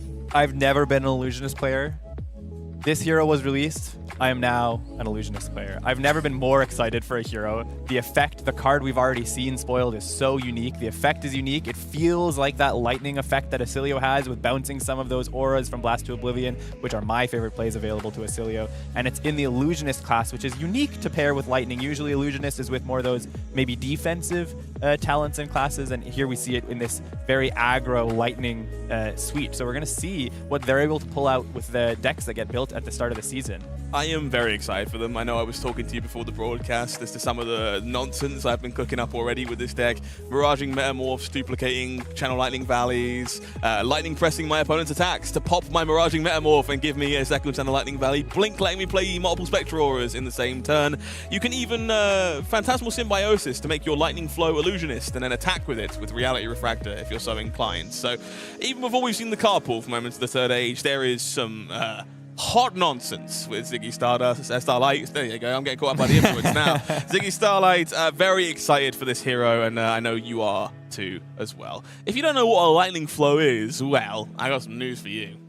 Yeah, it's a token that just sits on the board. As far as we know so far, it doesn't have any inherent effect, but all of the cards, or I should say a lot of the cards that we've seen so far from the set interact with or create Lightning Flow. So here we see another copy of basically Lightning Press. It's a 1 cost this time, but instead of only targeting 0s and 1s, it can target any lightning cards, and you can discard a light or destroy a lightning flow instead of paying the 1 resource. So I expect these will basically be a third sort of resource on the board for these lightning heroes, and that is a balance mechanic of how much you can create lightning flow versus how much you can tax your lightning flow that sits on the board in order to actually play these powerful effects like the hero abilities and the storm shards. Yeah, the vibe I'm getting here is treat these like a battery. They turbocharge your stuff. The cards are going to be potent by themselves, but if you want to tap into the lightning flow, burn all your extra power, you can suddenly make things much better. And we see that with the macro from the limited format, where you have the option to use them as Spell Void 1, you have the option to use them with your hero ability, you have the option to use them with cards like Storm Shard. So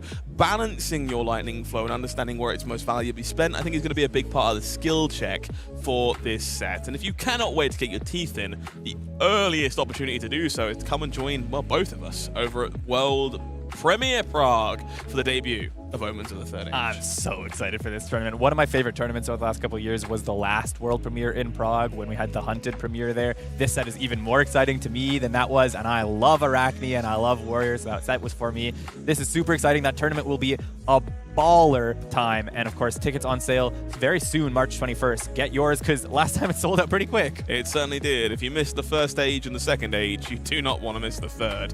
Make sure you come and join us in Prague for what will be an incredible event. We've got an event of our own to worry about first, though. I can't be focused on Prague the entire time. And you know me, Gabe, I'm interested in cool, funky, fruity feature matches, so we can have some meta to start the day, and we can have some unusual choices to continue the day. Let's have Lyath Goldmain and maybe even a bit of Valda for you. How does that sound? I'm so excited. I love Valda. I'm so excited to see how this goes. Two unique Guardians. They don't play the same way, so this is not the Guardian mirror that you are familiar with from the days of the past. Not a block off. Stay tuned. We'll be right back.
speaking of World Premiere Prague, it was the last time I was joined in the booth by Erica. It's been a long old while. How are you? It's been a great while, and I'm so excited to be back, and I'm doing great today. It's such an exciting weekend, seeing all of these amazing heroes and all of these amazing players coming down here to Toulouse this weekend. Well, speaking of amazing players and amazing heroes, we've got two cute ones coming up in the next round. Lyath Goldmain, a deck that had a bit of a breakout on the European calling circuit last year, didn't quite manage to make the cut, but has been a bit of a fan favorite ever since. And Valda Seismic Impact, I would argue, just underappreciated since she released over in Mastery Pack Guardian. You got any feelings about either of these heroes in the current metagame? So Valda, she preys on heroes that love to draw cards, and I think this is the meta that she will truly shine. So I'm not surprised to see that many Valdas in the meta share today, and I'm super excited to see how she is doing this weekend. But of course, creating all of those Seismic Surge tokens, preying upon her opponents, drawing those cards and feeding off of those extra resources is going to play in her favor greatly. Well, thankfully, IJlst on Lyath Goldmain might have 5 cards in hand, but you draw them all at the same time. So we're hoping there's no shenanigans there for Seismic Surges, but there is only one way for us to find out. So let's make our way down into the feature match area and see how this one is going to play out. It's going to be IJlst on Lyath Goldmain against Alex Córdoba on Valda Seismic Impact. Lyath going first here. Feels like a small win. Definitely some things that can be set up on the first turn of the game in terms of might tokens. Definitely, and there's so many non-attack actions at his disposal that he can put up and have those counters turned down and pump his next attack on his upcoming turns. And I'm super excited to see Jaap, who was on my casting list for the weekend as well, going 1-0 into this second game of the day. So super excited to see how he's doing in this Guardian Mirror. A strong start. If you're unfamiliar with these heroes, I can't blame you. Let's take a look at each one to walk you through the text box. Valda Seismic Impact, a whole 7 LL points, playing 3 this round. Can definitely show you how unpopular these heroes have been. When she's on the board, whenever an opponent will draw 1 or more cards during the action phase, you will make that many Seismic Surge tokens, will reduce the cost of your next attack, which is awfully good for you, because if you have 3 or more of them, your crush attacks get dominate this turn. Worth noting, that's the whole turn, so if you do find yourself with a Quicken token or go again somehow, you can dominate multiple times on Valda. Very, very exciting hero and super excited to see the plays. Lyath, on the other hand, the only 5-int hero in the game. And you might imagine that that is a very powerful upside, but it also comes with quite a big of downside. The base damage on all and defense of all cards you control are halved, rounded up. But he has an instant, play 2, tap himself, and the crowd boos you. Defending action cards you control get +1 defense this turn. So he has some tricks to be able to bump those defensive numbers on his opponent's attacks when he has to defend. But as we know, Lyath, this is an aggressive deck, and I imagine he's going to try to use all of those 5 cards offensively whenever he can. Certainly lean either way. Rampart of the Ram's Head doing a great job at burning those extra resources if you find yourself playing defense. Worth noting it is only Action cards that will get buffed, so those auras that you like to rely on, those are going to still be halved one way or the other. A whole 10 points between these two heroes in the feature match area this round, but that shouldn't stop you from enjoying the game. So let's make our way down into the overhead and see what we've got going on. Now, a card I want to talk about, new equipment on both sides of this table to start with, but the one I'm the most excited about, Two-Faced. Brand new headpiece out of Lyath Goldmain. If you thought Scowling Fleshbag was annoying, what if it was evil? Very evil. Very evil. I mean, I'd love to see Two-Face coming up on the offensive side here for Jaap, and we're seeing an opposing Visage being played right off the bat, and 2 steps ahead hitting the board. Yeah, speaking of 2 steps ahead here, a card that I secretly love. It's one of the few ways for Lyath to generate confidence tokens. It's something that's typically tied to Pleiades and the revered heroes, but if you plan far enough in advance, you'll make yourself some might in the process, and you will also set yourself up to send a overwhelming barrage of damage. Going to see Lyath no doubt activated on turn 0 here somewhat as well to generate additional might. Have to note there is a remembrance in the pitch zone here for Jaap, so although capable of going tall, going big, and cutting a long story short, very aware that Valda might take this game long and resource intensive. Definitely, and picking up 5 cards each turn will mean that you will hit your stack a lot faster than your opponent. So having those remembrance available to you, making sure that you can add extra fuel to the fire, so to say, will be extra powerful for Jaap. Slightly awkward resource curve on 5 cards was 3 yellows, and so no arsenal, no hero ability activation, but establishes imposing visage alongside edge of their seats. Gives that 2 steps ahead in play, but gives up the arsenal as a result. We'll make our way over to Aleix, who's going to start things off The Tectonic playing activation, this is pretty typical of Valda. Seismic Surge is definitely the most important part of her kit. Having a way to generate them consistently when you've got that ley line in play is just of the utmost importance. And a choke slam to follow here as the first big haymaker of the game. A very, very relevant on-hit as well. When these 4 or more damage to a hero, attack action cards they control can't gain power during their action phase, and that is exactly what Lyath is trying to do. So again, we have to see him activate his defensive capabilities here, because this on-hit is not something up for the taking. So we see the cards being pitched here. This is definitely a sign of a player who understands a long, grindy matchup. It's going to be building stacks from the start on both sides, I imagine. So Jaap here reaching for Rampart of the Ram's Head alongside 2 action cards. No doubt going to be pitching a blue here to Hero Ability and Rampart. So 1 point of block value gained. Extra Might token will be made. Authority of Attire being pitched away into the stack. One that's worth watching as we go later in the game. And jokes on Aleix. No defense reactions in his own turn. Haha. Haha. No, but the Authority of Taya is such a strong addition to the Guardian suite, and not only the Guardian suite, we see a lot of aggressive heroes also playing this in their kit, even heroes that aren't typically playing a lot of the blues, but this card is such a good powerhouse, making sure that your opponent is not allowed to play those defense reaction nitty-willy. Tunic up, and it's going to... Okay, so this is perfect for Jaap at the start. We're going to see that Confidence and Might tokens generated for the following turn, which will line up perfectly with that edge of their seats. For now, a single Might token will generate some value. Sigil of Solace is going to do exactly the same. So we'll go up to 43 here to start with. And I feel that last card in hand either being parked in the arsenal to go big or swing Titan's Fist. So to me, feel like that's one of those big premium Guardian attacks that we're expecting to align with this edge of their seats and Might tokens in the very near future. Indeed, setting up for a really, really big clapback turn on his next offensive turn. Having that Guardian arsenal, there's probably more of offensive power to secure himself a way to get value out of these Might tokens and the edge of their seats bonus. We see though Valda with a full hand at her disposal, and she can quite comfortably convert a hand if she wants to. Playing a lot of those seismic token generation cards, for example. We see can be Tear Asunder into Hammer. It could be anything of the like. So I would be quite scared of Valda keeping a full hand in this meta.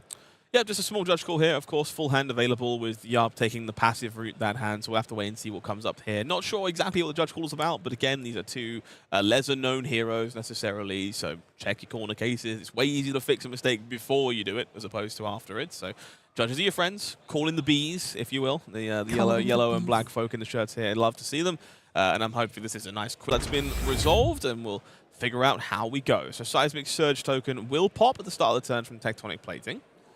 And then we'll see Aleix debating how to navigate this 4-card hand, as you alluded to. Seems to be a Tear Asunder.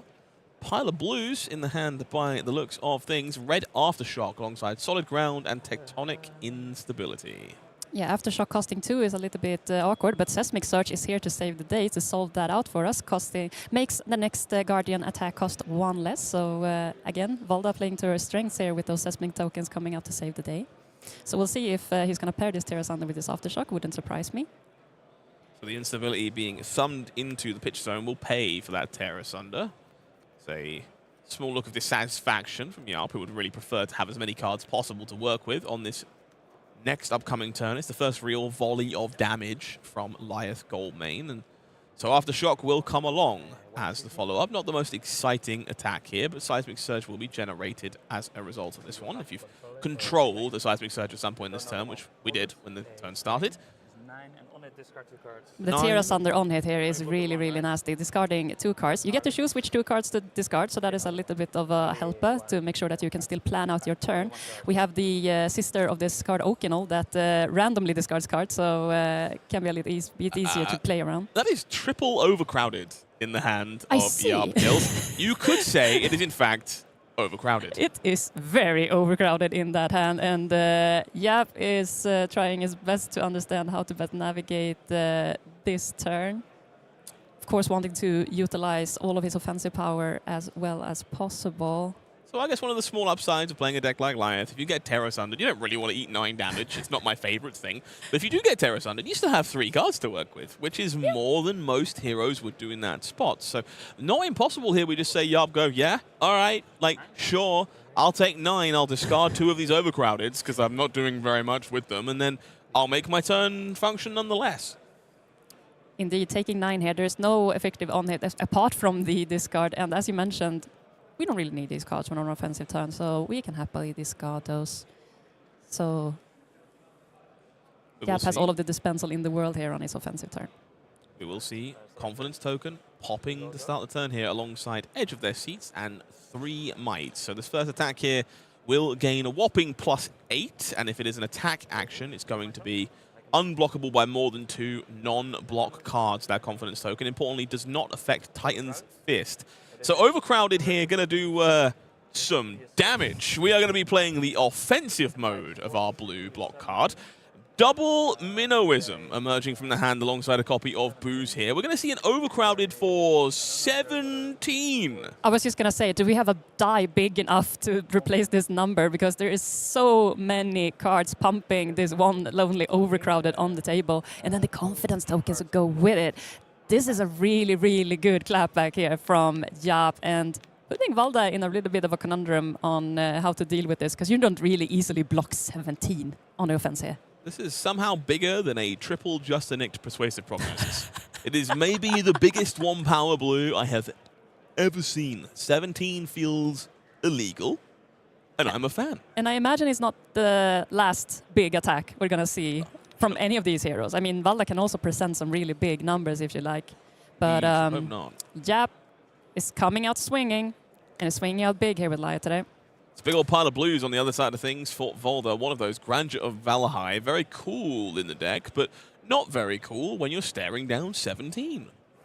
Yeah, and a really awkward pair up here with the Rouse the Ancients. Of course, he could play that Rouse the Ancients, pitching the Grandeur, showing up the Cranial Crush and Thunderquake to give it go again. But the follow-up is very weak unless we have something golden in the arsenal, and I'm not sure exactly what it is at this point in time. So, yeah, Aleix is a little bit of a conundrum on how to exactly play out this turn. Also with the Confidence Token to keep in mind that he is a bit limited on his options on how to defend this. I take a sick amount of joy in knowing that Jaap has been here before. The cold passiveness of like, yeah, this is a Tuesday. Here's my 17. This is what my deck does. This is my local armory every day. Like, yeah. Absolutely. And it's going to be 17 swinging. Connecting with Aleix, who is he's going to take it. Interested in sending back the bill this time around. Seismic Surge will pop, and I imagine, as you alluded to a moment ago, Rouse the Ancient's probably going to be at the start here. So I imagine he has something juicy in the arsenal to pair up with this Rouse the Ancients. Of course, going wide is not something really commonly known for our Guardian players, but Rouse the Ancient is such a staple to enable us to effectively use our hand and go wide and go tall at the same time. Thunderquake and Cranial Crush, the 2 cards revealed here, does check out on the math.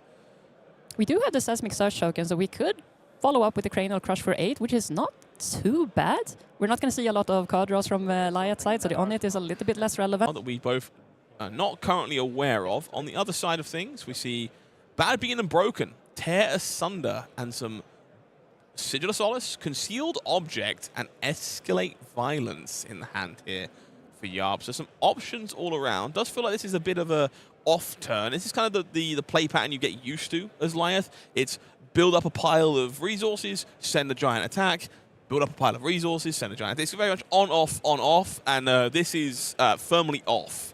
This feels very similar to a Runeblade hand, if I must say so. Like, we have those hands where it doesn't really connect, and you have a bunch of non-attacks that doesn't really connect with any good attacks in hand. You have those full attack hands that doesn't really play well together either. Have some good defensive capabilities, though, but yeah, I'm getting a little bit of a Runeblade-esque situation coming back here. I think the big question here for Jaap in this case is what is the follow-up? We know the 2 cards in hand. You have to assume your opponent doesn't take 17 and not use their cards for no reason. You know they needed them to reveal to Rouse, but your assumption is the arsenal is something worth playing after this. And so do you block the Rouse to try and make the most of your cards, or is it the follow-up you should be concerned about?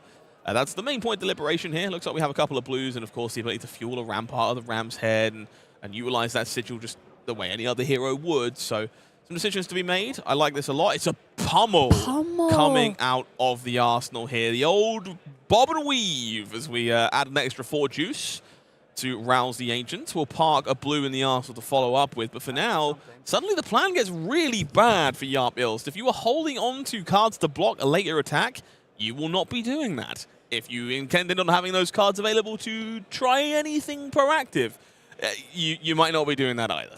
I did not expect this pummel, and it was clearly that Jaap did not expect this pummel either. You're presenting to go wide, and you are just going extra tall with an on-hit to come with it. I love this pummel play here from Aleix, really throwing Jaap off guard here a little bit, because now he has to face down a discard, not being able to utilize his hand to the most effective capability, and taking a bunch of damage to go with it, down to 22 to Aleix 23. Hammer swing to follow. Of course, Rouse having go again does mean that we have the Titan's Fist available afterwards. Players just confirming that there should have been a discard from the pummel. There wasn't a card discarded. Jaap confirmed there wasn't. A hammer swing has happened since then, so again, just call the judge over. We know how these things are supposed to be remedied. It's not information being gained necessarily, but you would rather a professional solve these scenarios at this level when we're paying for thousands and thousands of dollars than just kind of guess. So probably for the best. And that's what we have judges for. They're there to help you and save the day and get you out of clingy situations and make sure that we can play the best games of Fab to ever have on these calling days.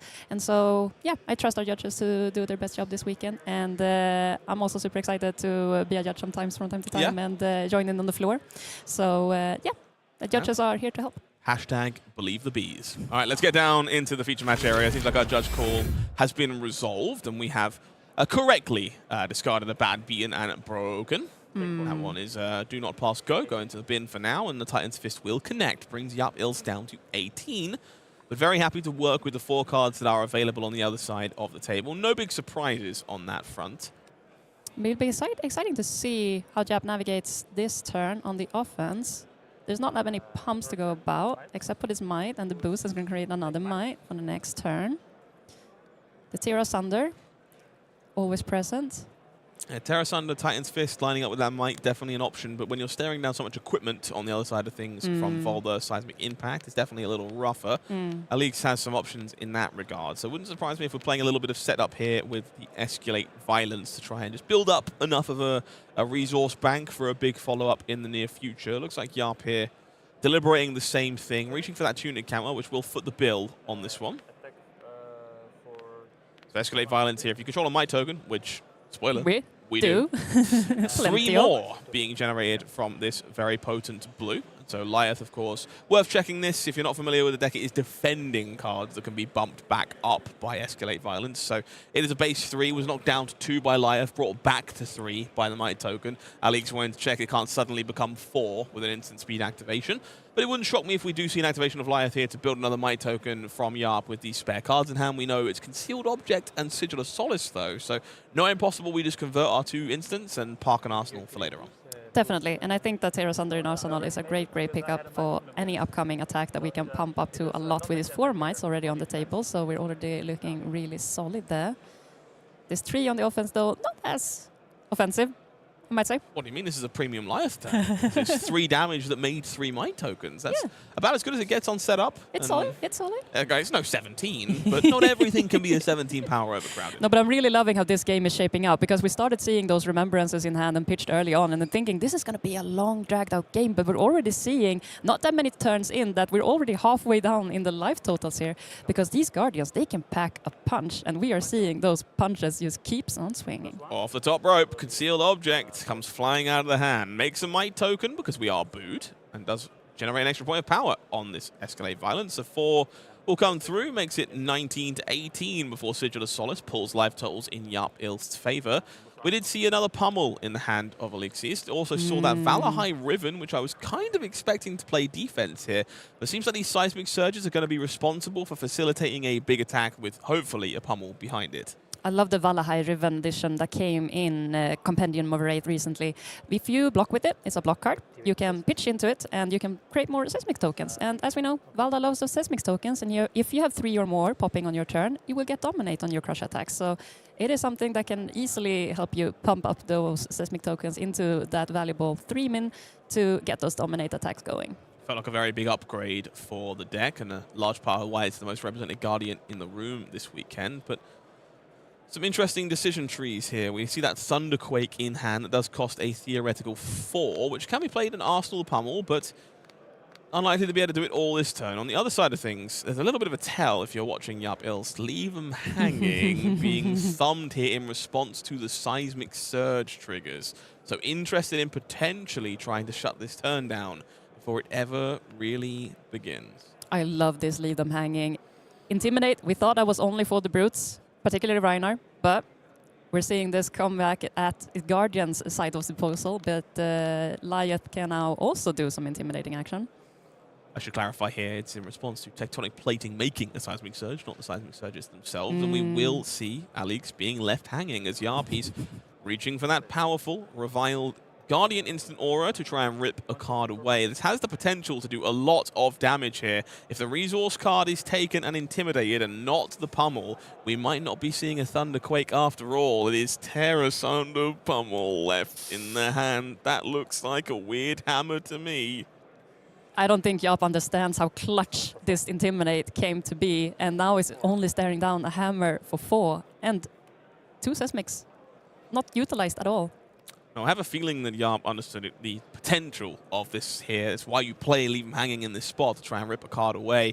And I like this a lot. If you're not familiar with attention grabbers, this Armory Deck Pleiades piece is actually better in Lyath a lot of the time. Going to knock a counter off of Leave Him Hanging so that it lines up perfectly with these 5 might tokens that were already generated. Simply interested in taking your head off right now. Yeah, because compared to Pleiades, who has the hero power to be able to knock off those tokens on your attack, non-attack action or instance, to be able to sequence your turn in a way where you can utilize your buff powers on the exact turn that you want them to. Your Lyath doesn't really have those options readily available, but as you mentioned, the gloves coming in clutch here, attention grabbers helping out to save the day to make sure that we can get the most use possible on this turn. Okay, this is a large lump of steel coming across the combat chain here. 5 plus 4 brings us to 9. Terra Thunder to 10. Terra Thunder, so hammer 4 to, I believe Jaap is correct. This is 15 dominate on a Titan's Fist here. And on hit, take your kids. Take all of them and run away. Jaap looking very pleased with this Terra Thunder Titan's Fist combo. And all of those might tokens and leave them hanging, buffing this up to oblivion. It's not the biggest attack we've seen today, but 15 is a solid number, especially when your opponent is staring down at 19 health total. And dominate, I'm thinking we're going to see some equipment coming down this turn. Now that's a hammer. That's a hammer. That's not a fist. So it looks like we are just redoing the math here. I think this should be slightly smaller. Jaap catching it as well. It's 5 might plus 4 from Leave Him Hanging for 9. Terra Thunder there going to be 2 plus 10. And then we are hammer for 3, having pitched enough. You're not a 4. Well. You are Lyath. The hammer so gets smaller. So no 15, instead 13. Something I forget all the time, because I always think that Lyath only affects your action cards, but it also affects your hammers and your weapon attacks also. So oh yeah, I used to play Iron Song Revelation in this deck. You know, you have the value of blocking 1 before your arms shatter, and then you're like, oh damn, that's actually not very good. Nope. Yeah, that's exactly why Attention Grab is so strong in this shell. Removes those counters, still blocks 3 because it's gaining bonus defense after defending. And speaking of defending, reaching for the fridge here.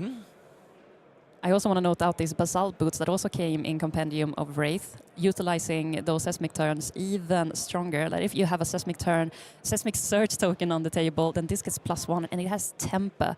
So giving you some extra blocking capabilities together with your Seismic Surge token is definitely what Valda wants to do.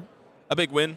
Civic Steps did its job for the longest time, but giving your opponent quicken tokens never felt particularly fun, and so avoiding that, definitely an upside. So we're going to see some hammer damage leaking on through here as the fridge jumps in front alongside Imposing Visage, brings Aleix down to 15. Terra Thunder will trigger, and that small pause definitely makes me think that we might have forgotten about that, as Spinal Crush and a Tectonic Instability disappear into the arsenal. Looks like Pummel and Blue left. So very much expecting a Titan's Fist in return, and then a Pummel parked to try and get momentum back. Again, Lyath very much a deck of on-off, on-off. That was on, and hopefully for Aleix, this is off. We'll see. I mean, this Titan's Fist for 4 is a lot lesser than the Titan's Fist for 13 we saw previously. A bit of an awkward turn of events. We flipped the Pummel in Arsenal for the Crown of Providence, drawing into more cards that we then had to discard on these Terra Thunder on hit, and then parking another Pummel in our Arsenal yet again. So basically coming back to the same state that we were in previously. I think it's the same Pummel. I think it got intimidated away by Leave Him Hanging, and I believe Aleix IP'd it in hand last turn. That could be it, yeah. But I think it's still there, truth be told. So Not my favorite friend. Unlike something like Fiddler's Green, which is not only very good in Lyath as a 5th card that happens to gain you 3 life, but very good into a hammer that presents a breakpoint. Yes. When this puts into graveyard from anywhere, gain 3 life. So it's just a poor block 1, but the 3 life upside can be all the upside necessary when you're put in this situation. So Fiddler's Green really showing off here in the Lyath list. It's really important to remember in Lyath that your normal math heuristics don't work. Cards can't be worth 4. That would be heinous. So you have to reevaluate what a card can do. And Fiddler's Green is worth 4, which is an upside just way bigger than you would expect from a 5-card hand. If you're getting 4 value for each card in this deck, that's way above rate. If you're getting 3, you should be pretty happy the majority of the time. So definitely an all-star for this deck if you can get full value out of it. Definitely, and adding some more defensive capabilities, because as we know, the defensive capabilities on your cards are halved, rounded up. So Fiddler's Green, already at 1, doesn't get less than that. So a pause here for our gold main player. Debating Rampart of the Ram's Head, debating a hero ability activation. There's a few permutations to consider here. That Fiddler's Green definitely playing defense. Nowhere else you want that to be. Also love the extra art we have from the competitive Wraith Antiquity packs. They're looking so pretty. He is shiny, but not literally. It looks shiny. So it looks like a block of 1 here on the Titan's Fist. So life, of course, will be gained. So it's break even when all is said and done. Which is exactly what Jaap is hoping for. Still has 5 cards to work with alongside that arsenal. Tunic will tick up. It will be that Cruel Ambition to start here. 3 Might tokens generated for next turn. No big surprises again. Feels like a big set up turn as we try and get ourselves ready for another volley of damage. And okay, this one is not one I have seen very often. This is Gang Robbers, if I'm not mistaken. Looks like it. I believe this one is a card I have seen only in Super Slam Limited. And if you didn't attend your pre-release, Gang Robbery, I should say, you might not be familiar. When it attacks a hero, steal an aura token they control. If you control 3 or more auras, it gets +3. So it was going to be coming in for 4 base here. It's getting a little bit bigger because it's concealed object, which boos us on the way in and adds a little bit of juice from the top rope. But this one is normally a target for some of your sideboard shooters in a deck like RKO. Here, threatens to steal Seismic Surge tokens, which would have been rather rude had it come up, funnily enough. Yeah, you wouldn't want that, but this is one of the few turns where Valda or Aleix is not possessing a Seismic Surge token, so the on it is a little bit irrelevant, unfortunately, for Jaap, but already, respectfully so, Aleix is blocking that out, making sure that there is no shenanigans that he's going to take unnecessary damage on, and sending back a Choke Slam on the clap. I smile at the giggle from Jaap. It's just like, Crush Trigger, can't get attack, looks sheepishly at the 4 Might tokens that were generated last turn and goes, huh. That's bad. That's bad. That would be bad. Probably best not to be crushed by this one. And there's 2 floating. And there's 1 card in arsenal. It's never the pummel we know is there, We didn't expect the pummel last time. But if there's any alerts alarming on Jaap's side of the table right now, it should be this. He should be expecting this. It's a toughie because we would have had to keep these cards to facilitate Chokeslam anyway. And Chokeslam alone is definitely appealing in this spot. You know there are 4 Might, taking some damage to throw it. Definitely of interest, but if you're in IJlst, you can't afford to get this wrong. He's relying on these Might and this big follow-up to really push through here while momentum is in his favor. And if you fall short to a Chokeslam, these Might tokens just have a vacation. It's not what you want, really. Mites on vacation. Nicely said, Scott. We are seeing Rampart of the Ram's Head, and we only know what that means. There is a blue that's going to hit the pitch zone and activate Lyath this turn to make sure that those block cards get the maximum potential, considering Lyath's hero ability. But Rampart is doing a stellar job to help curve out the mana fuel here on Jaap's side of the table. This is a bit of a bind here for Jaap. You see the cards in hand that aren't being reached for are both auras, and therefore you cannot increase their block value even if you want to with the hero abilities. So this is now, do I respect the pummel? And the problem I think here for Jaap, looking at the hand, is that if you do respect the pummel, you don't do anything with the Might tokens anyway, which feels like a bit of a rock and a hard place. I'm not sure there's a way to win this equation, unless that arsenal happens to be an Oasis Respite or something of the ilk. Yeah, Jaap is in a little bit of a conundrum here, because as you say, if he takes the pummel, he doesn't really have a turn. The other problem is that if he blocks with his full hand, he's not going to have a turn either. And if he lets this pummel just hang around, it's always going to threaten above his head that, you know, there's always that pummel available. And giving your opponent full tempo with a pummel available, it's not a good position to be in. Okay, I like this a lot because Jaap here has held on to edge of their seats blue in hand, which you don't want to do. But in the situation where it does go horribly wrong like this, and the choke slam comes over the top, and you see 7 into 11, which is enough, you can still play both cards from your hand and not discard to the pummel. You lose the might tokens, which sucks, but you still got value from your hand in some capacity. So as Jaap says, that's pretty good. It's a bit of a disaster. We're not happy about it, but it could be worse. It definitely could be worse, but these 5 might tokens, we worked so hard to get them on the table, and so Jaap is a little bit sad. We're working so hard to get those might tokens, and now you're seeing them fly out the window. Looks like we have a deliberation here. Maybe the resources aren't quite there on that edge of their seats. Maybe there's another option in the arsenal that maybe could be played instead. Maybe we're just... So actually, you know what? I think this is a worthwhile thought process. This pummel could discard edge of their seats, and you could play 2 steps ahead, which is another option to proactively play out, set yourself up with a confidence token, which might be more important at this point with Aleix sitting on 13. So the deliberation here is, do I prefer 5 damage, or do I prefer discarding and getting a confidence token and 3 might in 2 turns' time? So there's some juggling to be done here. This is a very real decision. Definitely, and again, we're seeing cards being played in a sequence that plays it not much in Jaap's favor here on Lyath's end of things, but we're still looking at a really pretty healthy lead here, so I wouldn't be surprised to see him taking a more defensive approach here. Yeah, take 5 was declared. Let's decide it's edge of their seats in the bin on discard, and reiterates to Aleix, yeah, that's pretty good. It's about as good as you could have asked for here. Chokeslam showing you why it's such a pivotal part of these decks. And we're going to see 2 steps ahead as the choice. We'll make a confidence and 3 might tokens in 2 turns' time. Well, they will become active in 2 turns' time. It will make them next turn. Until then, Seismic Eruption will dominate right now.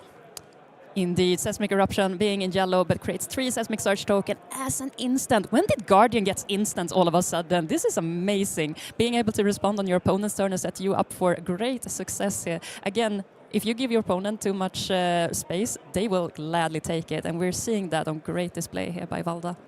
Tough decision tree here for Aleix. 3 Seismic Surges to use, of course, granting Dominate, but has access to Disable and I believe Fault Line. Fault Line, it looks the like. other one there. Indeed. So the Fault Line could cost 0, but you end up with a bit of a wonky arsenal. Your opponent doesn't know that they aren't getting pummeled, hence the decision tree. Alternatively, you can throw Disable and save Fault Line for later on. I'm wondering if he's contemplating the Macho Grande here. No, we're going to pitch it. Never mind. Yeah, Grande having Dominate, Crush also having Dominate. It's fairly redundant. I think you would rather save that one for when you don't have Seismics available, necessarily. So we'll just pitch to Tectonic Plating to try and do something with these resources. The question is it Disable or Fault Line as the follow-up here? Okay. Yep. We do have a card in Arsenal, so that Disable is... No, sorry, Disable is mine too, right? No, it's Arsenal. No, it's the Arsenal. Gotta So mix is them up Fault all the Line. time. The Fault Line has the potential to be bigger if you have an Arsenal as Exactly. well. Threatening the Arsenal as well later on. Maybe more efficient on a 2-card hand. Disable a little difficult to throw if you don't have access to more Seismic Surges. So I think this is ultimately the correct choice, but definitely worth thinking through. Disable and Debilitate, they look so much alike, and they are sounding almost on the like, so easy mix-up. Well, that's another copy of Gang Robbery. Front and center in the hand there. Fiddler's Green on defense by the looks of things. Mocking Blow, Short Shrift, and I believe a Cruel Ambition at the back of the hand. We haven't seen a IJlst. Mocking Blow yet. Exciting to see if Jaap is going to play that on the offensive next time around. We see reaching for the ramparts of the Ram's Head here to make sure that we cover up some damage, and Fiddler's Green coming in here as well. Blocking 2 and no doubt gaining 3, so taking a virtual 2, but we are going to see this Crush coming through from Disable, and that Arsenal will disappear to the bottom of the deck, something clearly Jaap was not interested in keeping around, given the context of their current hand. He's going to be looking at 2 steps ahead to start the turn here. We'll generate 3 Might of Confidence for the next turn, and no doubt going to use that Cruel Ambition to try and set up even bigger and make sure that turn is worthwhile. So again, we're seeing these on and off turns. We're having a setup turn into a big bonk turn, into a setup turn, into a big bonk turn. And sometimes those setup turns doesn't really result in anything because Valda is presenting so much offensive power with those pummels that we end up in a situation where we can't utilize it in a good way. But we're having another of these setup turns and 6 might tokens, thanks to the Cruel Ambition, hitting the table and setting up for a really, really big clapback on the next one. So Mocking Blow fired here. IJlst on a higher life total than Aleix, and so will be booed, and therefore makes a might token to boot, alongside a 5 power Mocking Blow. I'm upset not to see this Seismic Surge being stolen, but I'll survive. I expect a Lyath activation here to make another might at some point during this turn, and a car being parked in the arsenal. On the other side of things, overcrowded Thunderquake and a pair of Boulder Drops in the hand here for Valda. That one pretty good when you have 3 Seismic Surges, and not bad at forcing interaction when you don't. I love the Boulder Drop addition as well, coming in the Master Pack Guardian in red, finally. Seeing a lot of play in this new Guardian decks as of late. I think it was Armory deck Pleiades it turned up in for the first time, actually. Yeah. For the first time. True. I never expected to see it printed either, very much felt the same way, and was pleasantly shocked to find it in my hands when in Montreal. So we're going to see a Snapdragon Scalers being reached for here. We're going to go a little bit wider. So that short shrift is kind of the perfect arsenal for the next turn. The question is whether or not your Snapdragon is worth robbery, which is not a phrase I thought I was going to be going with this weekend. But we're doing it. am I allowed your Seismic Surge? And this is an on-attack trigger. This is not an on-hit trigger. This is that's mine now. That's mine now. I'm going to take that. Thank you. And, Stealing is something to be very, very aware of. You can never be safe facing a Lyath player. I think, thankfully, wasn't relying on this Seismic Surge to make this hand work. This isn't a 4-cost crush attack hand that just got ruined. But I've been pleasantly impressed by this. It's just a 1-card 4 time and again that is yoinking might, yoinking Seismic Surges. Just like seems pretty good, if you ask me. Yeah, but can also make it pretty awkward for your opponent if you're just stealing their tokens away, which they rely on to make their turn works, maybe. We have another Boulder Drop in the hand, though, so nothing is going to be dismissed here from missing that Seismic Surge token, so all good here for Alex. 7 is the name of the game for now, as Jaap draws up another 5-card hand. For now, the Boulder will be conflicted about what it will be doing. So when this deals 4 or more damage to her, they put a card from their hand on top of their deck. Ooh, we're staring down a Heart of Fjendal in hand there as well for Jaap.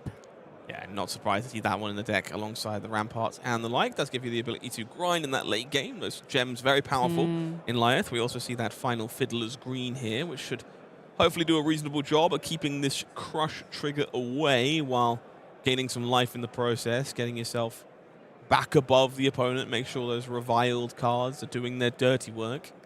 We're not staring down a pummel threat this time around. We're going to get some really great value out of that Fiddler's Green. So Rampart will be paid for. No heart trigger this time because Jaap is winning already, as they say. And so Lyath will utilize those other 2 resources. Another might token being made and Imposing Visage adding a little bit of additional block value. So 5 value here from the Boulder Drop on block. So 2 going to be coming through. Fiddler's Green will be gaining 3. And so IJlst going to be ending the turn on a higher life total than he started, which is amazing. Pretty ideal, some would say. Pretty good. Jaap explaining to Alex that the Heart of Fjendal trigger does not trigger when he is at a higher life total, so all good there. These 8 might tokens, though, are going to spell trouble for Alex. Now, this is a short shrift in the arsenal, so during the end of the turn here for Jaap, and this is very clever, Concealed Object comes on through to give a might token when booed, and Jaap would rather have that might token on this turn as opposed to playing the Concealed Object as a surprise and having a might token for the next turn. So it's 9 might, and the Concealed Object will be worth an extra point of power when it taps to target something, and short shrift is pretty much the perfect target for these. So coming in for 12 will be 13 with confidence when the Concealed Object triggers, and this is on crush. Please discard a card. All of these on-hit effects with the crush, you have to take at least 4 damage for them to trigger. It's a bit annoying sometimes, but when your attack comes in for plus 10, or more than 10, or more than something. The confidence really helps here too. Confidence makes it very hard to keep Crush away once some of that armor has been expended. So a difficult decision here for Alex, who's looking at Tear Asunder. Cranial Crush and Iron Fist Revelation. It's put him in the place in the hand. Been looking for one of those for a hot second. So going to try and keep the ability to play a turn here. Blocks with Revelation and 6 block. And we confirm that you are not legally allowed to do that. It is no more than 2 non-block cards. And unfortunately for Aleix, the equipment counts in that one. Confidence coming in clutch here, being such a powerful contender here. And Aleix is put in a real bit of a conundrum here because he is not able to dodge the crush effect on this one, no matter how he puts it. So then becomes the question, okay, so what do I do then? There's not that many options available to me. And this is the strength of Lyath, just presenting these powerful on-hits with these powerful confidence tokens to boot. And it's creating all of these awkward situations for their opponent, and that's what Lyath likes to do. Yeah, panic on the stack is definitely where we are, realizing that this crush trigger is in fact going to rip a card away, and all of a sudden makes it much harder to put them in their place, I should say, and not take a boat of damage in the process. And so the boat is what we're debating. This is going to be 13. Both players are aware it is at least 13. The tunic is not up, so there's no razor reflexes, there's no nonsense of that ilk. It is how low are you willing to go to keep a turn you can throw back here. And this is looking very promising for IJlst. It's going to be 2 cards on defense, short shrift turned into a 13. So 7 damage going to be coming across, and a card being discarded away means this is probably just Titan's Fist on the way back. Yeah, Lyath or Jaap is putting himself in a really, really strong position here, presenting so big numbers on the offensive turns. And his opponent can't really do much about it. Put them in their place, unfortunately discarded away to that powerful crush trigger. As we go back over to Aleix, he's got a Seismic Surge to start the turn. No, you got it. Seismic Surge back. That sorry, Jaap stole I forgot you're right. earlier round, yeah. He's got fault Jaap's line, though. Seismic Surge. Yes, this fault line was There we sitting go. in the arsenal for a hot second, and this one, of course, threatening the arsenal of both players. It's only 7 because there is no card in the arsenal for Aleix. It was previously the fault line. So it can be covered a little bit more easily if you're so inclined, but does at least threaten meaningful interaction. For now, it's 5-17, the tempo with Jaap, who is looking at Tear Asunder ×2. But also looking at Booze ×2. So if the Arsenal wasn't another attack action, it's really only the Hammer here available to do much with. So wouldn't surprise me if we see ourselves playing more of a staunch defense. If the Arsenal is the important card, well, it needs to be defended from fault line anyway. So we'll see Rampart and Lyath being paid for in combination once more. Means we're blocking for 3, 4, 5, 6 in this case. Taking 1 here from fault line, coming in for a 7. I love fault line in the new Guardian list as well. We love a good 3 for 7 with a possible +1 upside, so it could potentially become a 3 for 8, which is a great, great number to have for a 2-card play. Might token generated from Lyath's ability. Tunic will go up to 3. The Might will break, and it will be the second boost. Excuse me, from the hand there. It's an appropriate hiccup, but Might token made from booze for the following turn. It's a Hammer swing for 4 here. Would be 3 base from Lyath not halving down, but knocking a point off. Tear Asunder, of course, meets the conditions, and the Might token adds the rest. We did not see a Tear Asunder play. We still have plenty of equipment to go about, so trying to keep a Tear Asunder to play on the offensive side here was not the most offensive thing we can do, or most effective thing we can do, rather, considering that we still have so much armor left at our disposal. But Aleix is staring down at only 5 total health, so he has to respect all of the incoming damage as much as possible, and you never know when the next big attack is coming about. We're seeing the ley lines of the old ones, a great additional card here that Valda got possession of in the Master Pack Guardian. Some would say right on time. Where have you been? Rest of the fridge jumping in front of the Titan's Fist here in order to keep a handful of cards to try and regain tempo. So we will see if the last stand of Alex Córdoba is going to be enough to sway things back in his favor.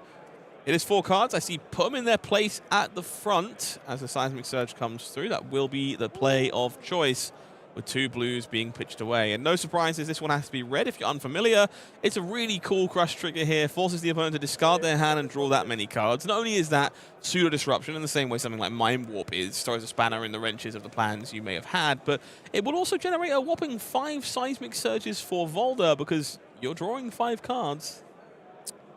We're seeing Alex take up all of the cards from No. pitch. Jaap went, I may have a response to your seismic surge, and that means only one thing. There is a leave them hanging in the hand, and the decision is whether or not it is correct to strip a card away again and try and deny this gigantic put them in their place that Alex is so desperate to resolve. I mean, this lead them hanging is coming in clutch, and Jaap has full information about what Alex has in hand, so he knows exactly what disruption this leave them hanging The problem means. is that hand has no blues. That's a problem. That is a problem. And we saw a Razor Reflex popping up in the arsenal, so we have 2 Razor Reflexes on this non-existent blue hand. Not a great place to be if you're Lyath. This is very, very powerful, but unfortunately for Jaap, rather inefficient. So finding a way to get maximum value from this is going to require a lot of cards being pitched and a rather mediocre follow-up. So you're buying yourself a window from this big crush attack, but unfortunately, it's still going to be around when your follow-up is a bit lukewarm. So let's see which card disappears here. Intimidates the middle one away. Don't think it makes much of a difference here. It will almost certainly be a blue Left, for yeah. the hammer, and then the red in the arsenal. Looks like it was one of the blues being taken away by Leave Them Hanging, which is 2 turns away from gaining its +4 ability. Such a powerful card. I really, really love seeing this play here by Jaap, putting himself in a very, very solid position, putting the gas on hard here to make sure that he can expose his abilities at the best as he can. So this is a little bit painful. If I'm not mistaken, a seismic surge has not been made here this turn. So Jaap had the ability to deny the Titan's Fist hit and potentially shatter the ley line of the old ones.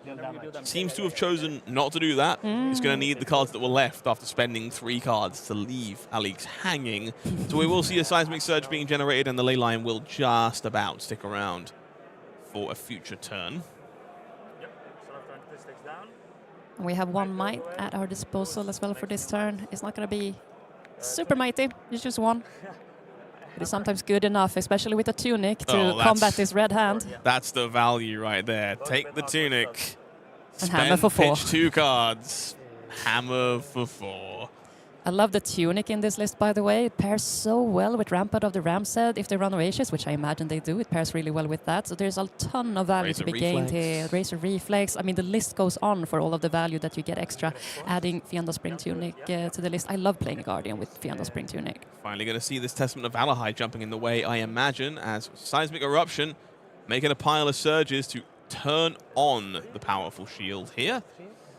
If you weren't sold on playing Lyath before, maybe this 2.5 card 4 might get you there. For now, Testament, beneficiary of 4 seismic surges, means it will gain block value of 3 in total. The Iron Fist Revelation will flip over the put him in the place that was put there by Jaap thanks to the intimidation. And to be clear, that's not +11 from Iron Fist Revelation. It would be a bit good. It is simply a marker of the +1 counter that is available on that attack. Yeah, Response. +11 would have been a lot.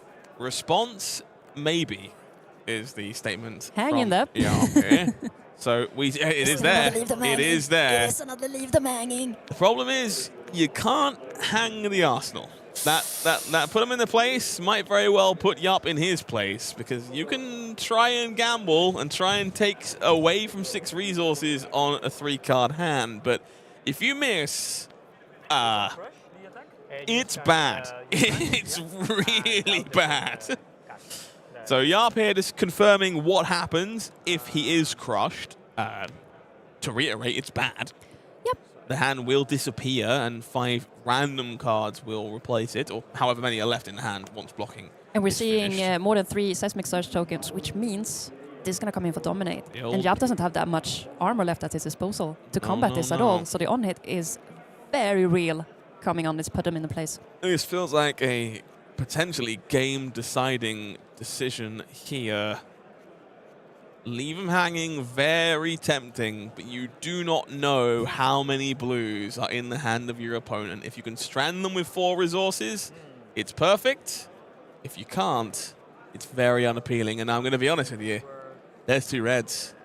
Yeah, but even if he loses the blue, he has 4 seismic tokens, and to put them in the place costs 6. So it does. There's no way to dodge. There's no way to dodge. So I'm hoping Jaap is considering the possibilities and what the potential upside could be. Okay. But I think he does the math and realizes that no matter which card I take, 2 cards, whichever pitch format, is going to be enough to send this, put them in the place anyway. So Jaap here says, okay, you're allowed to have those seismic surge tokens, and it will be 4 resources pitched. Leaves 2 floating, just in case, as 11 points of damage come across. And it will be time for Two-Face to do as it does best. If you're unfamiliar with this new piece of equipment from Compendium of Wraith, the attacking hero will draw a card, and then you will look at their hand and rip one away. Now, this means you are safe from pummel if it's there, or if they draw it, unless there's 2 of them. Unless there's 2 of them, of course. But how often do you draw 2 pummels in one hand? It doesn't happen that often, but could be possible. But I love this addition in the Compendium of Wraith. The Two-Faced coming in clutch a little bit here, putting on a defensive capabilities. Only blocking for 1 though, but the activated ability on this one is not something to scoff at. No, just a safety valve. I think it's a very important part of the kit for Lyath now. Gives you some insulation in spots where you can't afford to get risky. Would have been delightful to have this available on the Chokeslam earlier on if things had lined up a little bit better. Yep. So you can see the appeal of this shiny new piece of headwear. And he doesn't have to care about his opponent getting an additional arsenal, because giving your opponent an additional card can sometimes be not so much in your favor. But we're going to have one anyway. That's the power. Yeah. Exactly. And then I show me both. Oi, oi, oi. You can show them. Is that a Spinal Crush? Let's see what was found.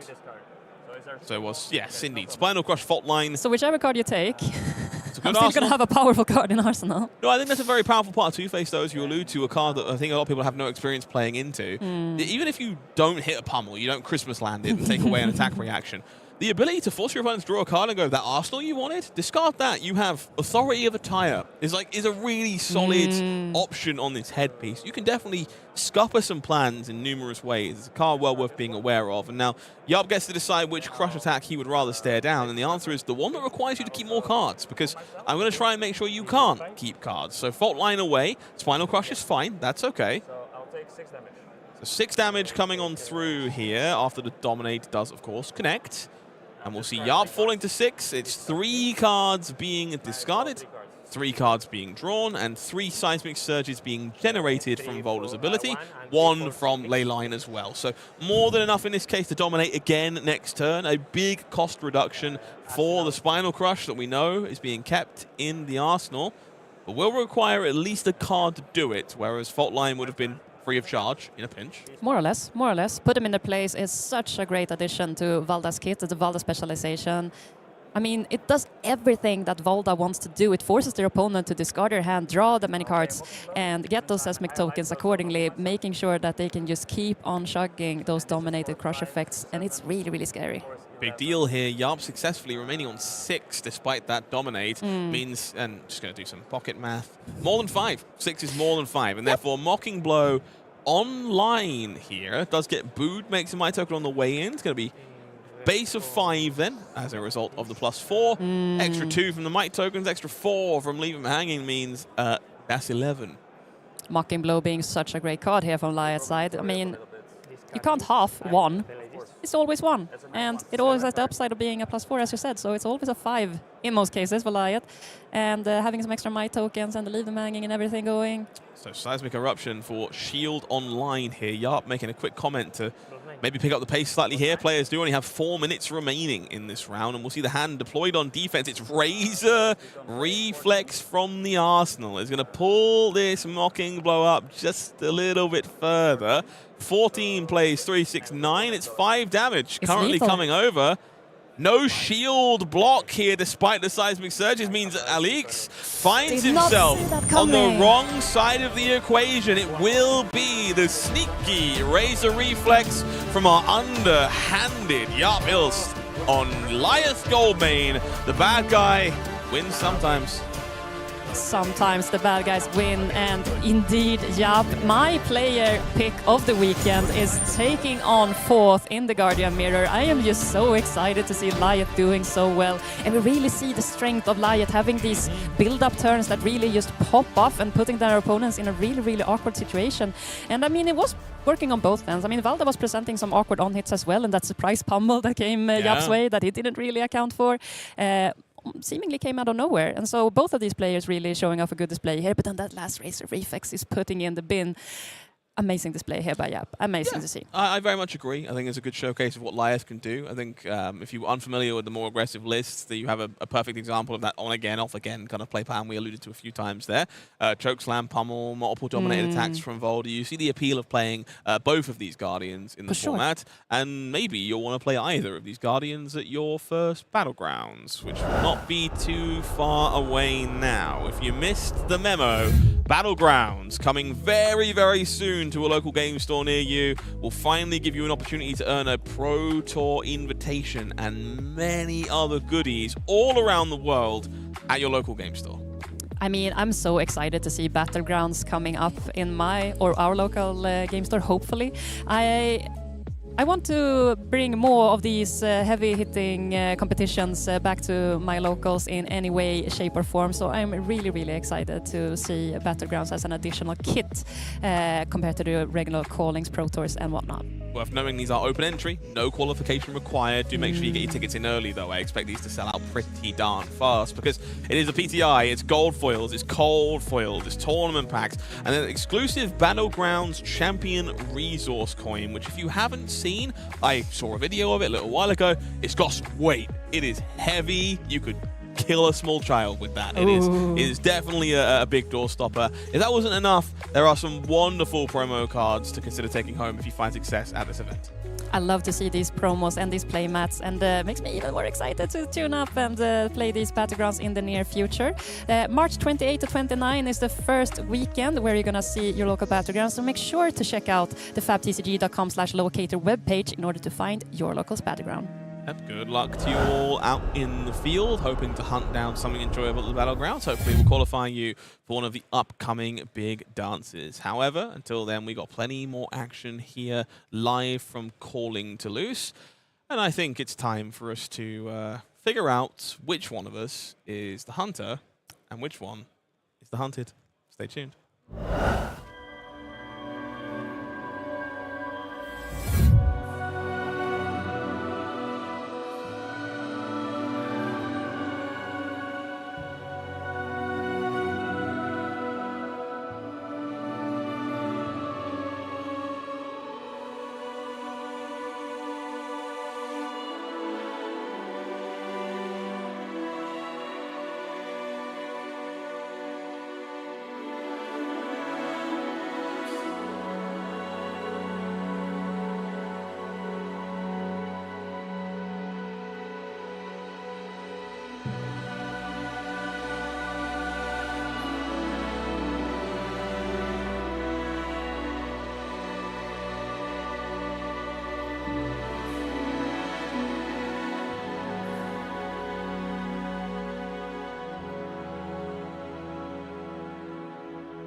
okay, I might have undersold the next round just a little bit. Just it a might little be a bit better than just an Arakni Huntsman, because it's Pablo Pintor on Arakni Huntsman. We Not like a deck that. I expected him to bring this weekend, but one I'm hoping he finds success on.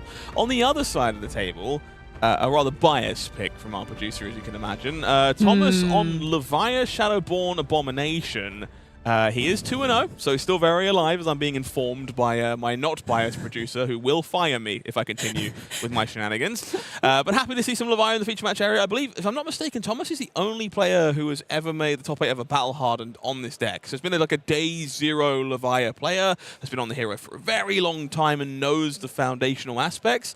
I'm not sure how much foundations help you into Huntsman, though. I mean, you're playing a little bit of against yourself as Levia player as is. Having an opponent that also would like to see your cards in banner zone and you don't have a way to get around the blood depth situation, you can end up in some really tricky situations here. Well, if you're just joining us, you might have missed the metagame for this event, so let's take a look at it one more time before this round that is quite the doozy. No deck with more than 10% of representation, and very much a top 6 that is anyone's game. There's not really a deck to beat, which is really, really fascinating and not something we see a whole lot. There's typically, you know, that one deck that is like the breakout deck and it's like the deck to beat. That there's like half the population is playing that deck this weekend. But this weekend, we're looking at something completely different, and there is a spread, to say the least, with the Arakni Marionette. We have the Kayo Armed and Dangerous and Vincent Iron Maiden taking the top 3. And again, the Runeblades are so back. We are so back with the Vincent taking top 3 here. Yeah, pretty phenomenal run last weekend in Montreal from June, who put on a clinic with this deck and has convinced the wider community that Vincent is actually one of the best decks in the format, leads to a pretty vicious uptick with 30 copies in the room. It's 17 Valda, who is one of the more popular Guardians, the default way to play that deck this weekend, and some spicy ones a little bit further down in the 7s, 6s, just below the 10s, looking at things like Katsu, Marlynn, Ira, KO Underhanded Chi, a lot of fan favorite decks just below the bubble. When you stare down at these open-ended events, anyone can turn up with their favorite pet deck and play the game and turn up into this tournament. So, of course, we're going to see a little bit of this and that. We see everything from Teklovossen to the IJlst to the Max, the Hype Nitro, even the Tough Nuts has come into play today. Yeah, I'm a big believer in the Tough Nut. Someone's got to do it eventually. Somebody will dominate a calling, mark my words. Can't wait to see it. It might be a few years, but we'll get there one way or the other. Impressive meta spread. I think heading into your pro quests gives you an idea of what you should be expecting, but not a guarantee by any stretch. There is such a level of diversity here that I feel like one local game store could have multiple copies of Inset, the other could have multiple copies of Cilio. They're unlikely to have too many KOs after this week, but we'll have to wait and see how that one breaks at the end of the story. Impressive stuff all around. I'm certainly very happy to see a meta game like that one. Definitely, and I'm super excited to see what the top 8 is going to look like, because what we saw in Montreal is a very, very diverse top 8, and I expect nothing less coming out of this weekend as well. Oh, calm down. We've got a few rounds till we get to the top 8 just yet, and I do not want to miss out on this one because it is going to be Arakni Huntsman against Levia Shadowborn Abomination. Let's take a look at our players and make our way down into the feature match area for this one. On one side, he is the 2-time. One of the fan favorite players on the tour, always a face we're happy to see. Pablo Pintor on Arakni Huntsman. On the other side of the equation, Thomas. I'm going to go with Vuillaumier. I wish my French was better, but we'll give it a shot. Rocking the Levia here. Day 1 Levia, Day 0 Levia, and representing the home country here as well. So Levia gonna banish a bunch of her cards in order to play the effects of her other cards. Making sure to control blood depth is gonna be her biggest bane point. And as we can see here, it's a little bit more mid-rangey, but can also become very, very aggressive. We still see the Mandible Claws probably coming into full display here. Might be the last weekend we see them though, so I don't blame any brute player coming into this weekend, making sure to churn out the most value possible from those Mandible Claws this weekend. And on the other side of the table, Arakni Huntsman, my pick for the most powerful hero ability in Flesh and Blood, because information is power, and good players on information are incredibly terrifying. You can look at the top card of the deck.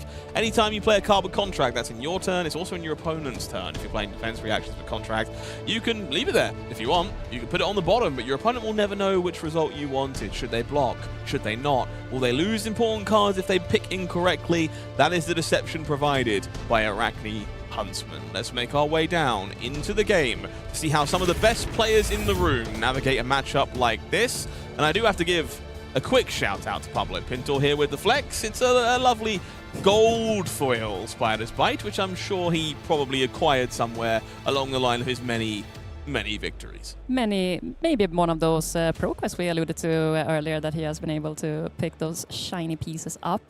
We see a nerf scalpel here pairing up with the Spider's Bite, so we're gonna nerf the defensive capabilities on non-attack actions and attack actions alike. Mandible Claw coming in. Do want to make note of the arm choice here for Pablo Pintor. Graven equipment set came out in Compendium, and we're going to see one of those jumping into effect here in the glove slot. If you're unfamiliar with these, they get equipped with a -1 counter, so they're only going to have 1 point of block value on them to start with. But you can rebuy them with silver, much like you would do Black Tech Whisperers, like you would do Mask of Perdition, and when you do so, they come back with 2 block value on them. So they're very, very good at grinding your opponent into a fine paste. And that is exactly what Huntsman likes to do. I mean, utilizing the silver that he's going to pick up soonly but surely, and play into this game plan of utilizing his equipment, getting those into the graveyard, utilizing the silver to buy them right back. Fiddler's Green to start here for Pablo Pintor does pull him to 43. We'll start things off with a Spider's Bite swing, pitching that lovely Antiquity Ripple away. You can definitely get a feel for what the plan is here from this deck. It's going to be Fatigue a lot of the way down. I think Ripple Away, a card we're seeing a pretty big uptick of this weekend because of the expected uptick of Vinset. The card definitely puts that deck in the garbage. And we know Pablo Pintor loves to play these more fatiguey, more dominating, more Guardian-leaning decks historically, but he's been swinging about with a bunch of different heroes as of late and now landing on Huntsman, so very exciting to see him playing these more lesser-known heroes, I would say. Very cool one on the other side here for Thomas on Levia. Spoiled Skull, a card that doesn't get enough attention. This one is a surprisingly good anti-fatigue tool. It lets you kind of grab cards that you've played previously, those big power cards, your Blood Rush Bellows and the like. Select one of them at random, but once you've got enough power cards available in Banished Zone, it doesn't really matter which one you get. It still sets you up for a big, powerful turn and get an additional activation out of those. So well worth keeping an eye on when that one gets activated and what it's targeting later on in the game. For now, that Nerve Scalpel will get on the nerves of Thomas, and we do see our first copy of Hunter or Hunted being pitched away to facilitate it. So one less of those in circulation for now, but 1 damage will come across, and the Nerve Scalpel on hit will trigger just in time for this Command and Conquer, which, backed by Double Dagger, is a fair bit more difficult to shut down. So you would like to block this Command and Conquer, you say? How about I need 3 of your cards in order to block this Command and Conquer? Of course we have equipment suite available to us, but I don't think Carrion Husk is the first equipment you would like to toss into this Command and Conquer on the first turn. That is something we would like to keep. But what do we see here? Oh, that brings me pain. The blocking with Carrion Husk at 38 is never really where you want to be. I did not expect that. Even less so when the Husk blocks 5. When your Nerve Scalpel and it doesn't cover a Command and Conquer by itself, you still have to give up a card.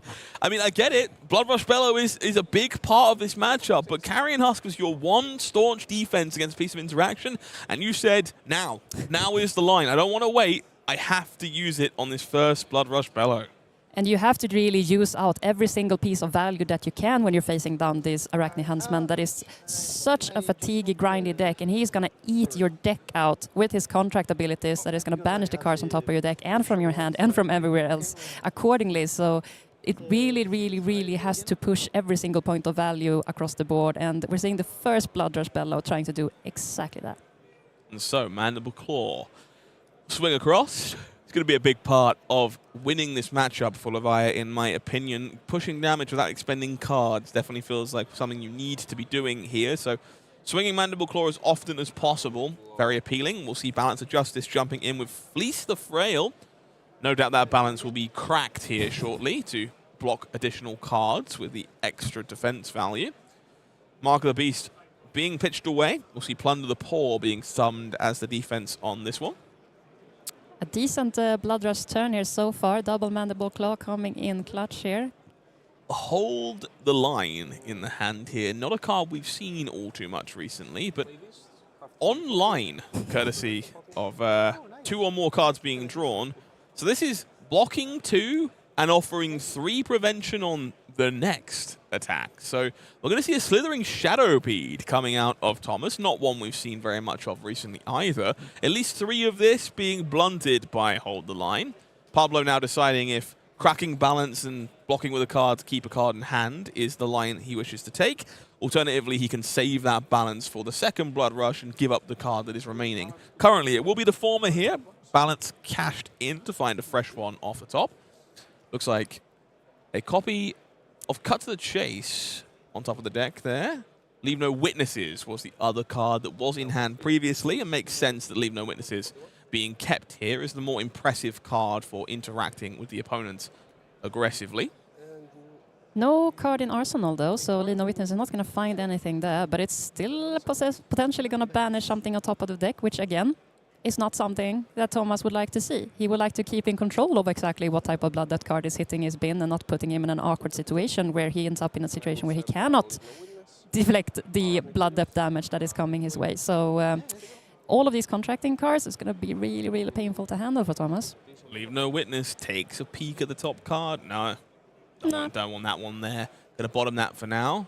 Worth noting there, Thomas paying the toll already. Levia was not active on that previous turn, and so Carrion Husk already dealing with a piece of damage. It's all reds here for Tomas. Blocking with Howl from Beyond, but forced to keep the other 2 to facilitate swing big. And that was an error. Shred doing as Shred does and does not allow defense value to come on through. So damage will be forced here. Finds a yellow on the top though, so not going to generate any silver though, but it has blood depth on it, which means Thomas is officially on the clock. So Graveyard will be studied to see what could be banished to fuel the first couple of attacks here for Tomas, but we see multiple copies of Swing Big being pitched away to facilitate Shadowborn Horror. This isn't ideal because you would rather gain additional attacks with Shadowborn Horror, but holding on to Swing Bigs for the second cycle in this matchup, very powerful, and this does theoretically stop you from taking 2 blood debt damage right now. The only downside for that, of course, is you are putting more blood debt in the banished zone to do so. So there is now a Howl from Beyond over there. There's also 4 more blood debt. So not going to be taking any damage this turn, but Thomas better keep something flowing here, or things begin to spiral pretty quickly. Yeah, and starting to push these blood depth cards so early, not the blood depth cards, but whenever we discard or banish cards into our banished zone and start diminishing those cards from your graveyard, it can put you also in a really awkward situation where you don't have enough oomph in your graveyard to fuel all of those turns in the near future. 7 block, including Fiddler's Green, brings Pablo Pintor to 44 before firing off the iconic Codex of Frailty. I have to imagine Leave No Witnesses coming straight on back. We're going to see that Shadowborn Horror popped into the arsenal and threatened immediately. Of course, Arakni will trigger here. We'll take a peek. That's a Beast Within on top. Pablo, how do you feel about that one? Leave No Witness is trying to find red cards, Beast Within, of course, being a yellow, but Pablo maybe haven't decided yet, but I love that we see these early Leave No Witnesses, because with Codex of Frailty, it's such a powerhouse in terms of getting that Leave No Witnesses just on cycling back, and every single Codex is going to present even more Leave No Witnesses in the future. So a really great pickup here from Pablo. Covered by engulfing shadows, we see Pound of Flesh being pitched away, that final set of cards in the yard being banished to enable Shadowborn Horror. Now, again, this is kind of the curse of Levia.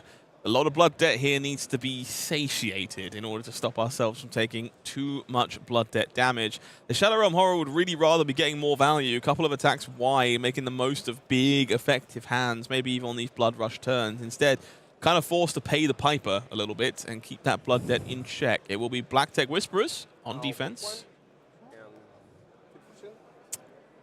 Fate Foreseen on defense here.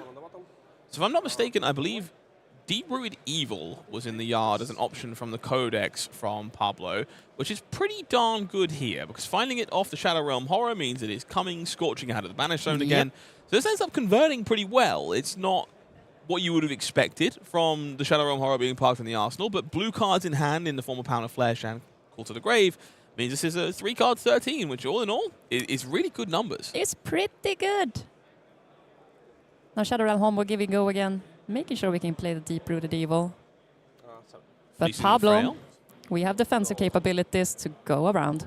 No big surprises in this case. So Sink Below and Fleece the Frail covering up that Deep-Rooted Evil, which will no doubt try and go back and forth alongside that Howl from Beyond to systemically remove the threat that is Arakni Huntsman. It will be excessive blood loss as a play from hand. Brand new inclusion from Compendium of Wraith. This one is looking to banish multiple cards, repeats the process if it hits the red off the top. So going to be looking to try and find multiple silver. And this is at its best alongside those Graven Gloves. It can single-handedly rebuy your equipment for you off its own contract. It's always looking for reds. So all good there. Just gets smaller in size in yellow. Checking the graveyard here as Thomas is fiddling what could potentially buff this attack, if this is something I need to care about at all. But again, putting himself in a pinch here. Kind of alluded to it in Montreal. This is definitely one of my favorite cards from Compendium of Wraith. I was worried we were never going to see good contract attacks again ever again. So I do think Arakni Huntsman makes them quite scary. And this one is definitely on the line of what you're allowed to get away with. 1 for 5 is plenty efficient alongside Spider's Bite or a similar dagger. Yeah. And this is ripping away multiple cards from the deck, so achieving your goal en masse and rebuying all of your silver things by itself. It really is a pretty premium pickup for Arakni Huntsman. It's part of why we've seen so much success for the deck over the last few weeks. And taking all of those power cards away from you, I mean, you're looking for the red card, so if you're hitting the reds, you're hopefully hitting another one right after it as well. So not gonna be today, says Thomas, who gives it a full respectful 6 block here with the 2 cards, and fueling another Hungering Slaughter Beast, yeah. So this is kind of the power again of this Arakni deck. Threatened 2 cards at the top of the deck if the excessive Blood Rose hit, but to deny it from hitting, you had to give Pablo 2 cards anyway. So he still achieved what he was hoping to achieve, and unfortunately for Pablo, achieved a pretty good result here. Deep-Rooted Evil stays firmly in the graveyard, where he would rather it belong.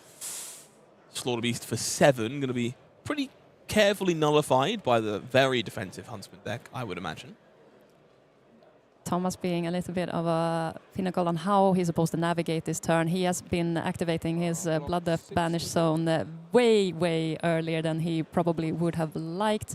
Typically, Levia players, they want to really fuel that graveyard to make sure that they have enough offensive capability so they can keep banishing their cards from that said graveyard. But being in this situation with so few cards at your disposal in the graveyard is quite an awkward place to be. Plunder the Poor will take a peek at the top card of the deck. It's Agile Wind-Up, which immediately goes to the bottom. Not interested in keeping that one on top this time around for our Levia player. Makes sense. We're looking for 1 or less cost on Plunder the Poor, and Agile Wind-Up does not meet those conditions. So we'll reach for Beast Within and Hooves of the Shadow Beast here to cover up the 4. It's going to be Cut to the Chase coming out of the hand here, +3.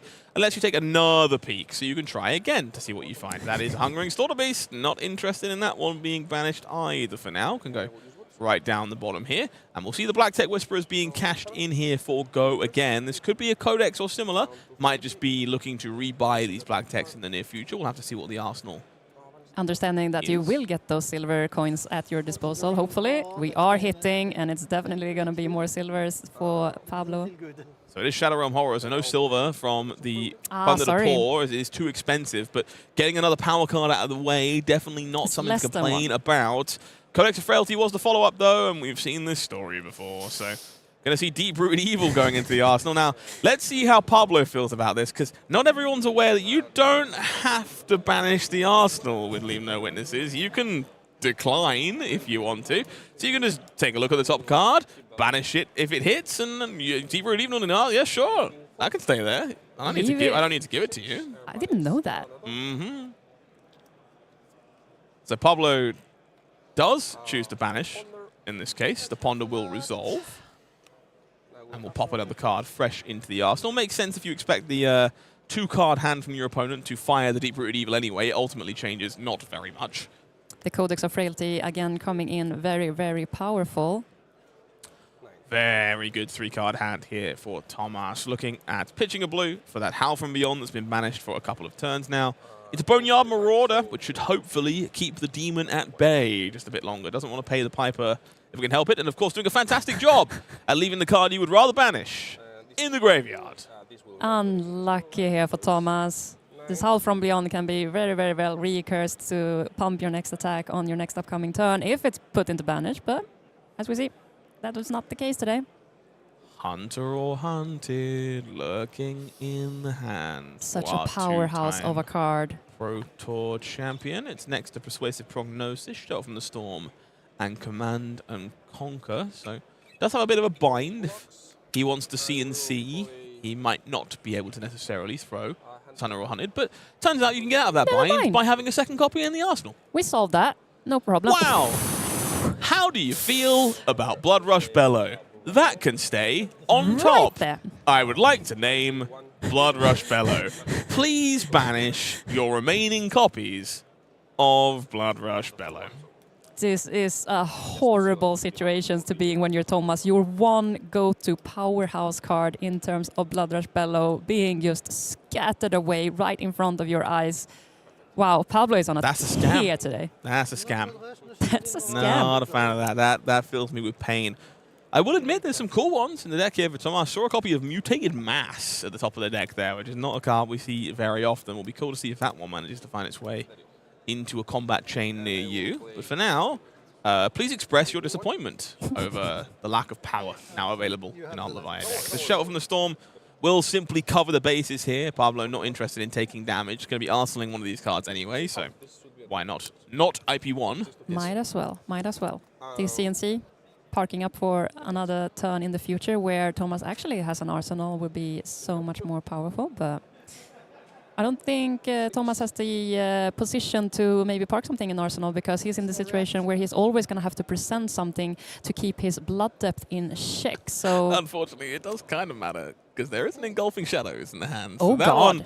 That one's not blocking this Command and Conquer. This Tail Limb from Limb, that's also not blocking Command and Conquer.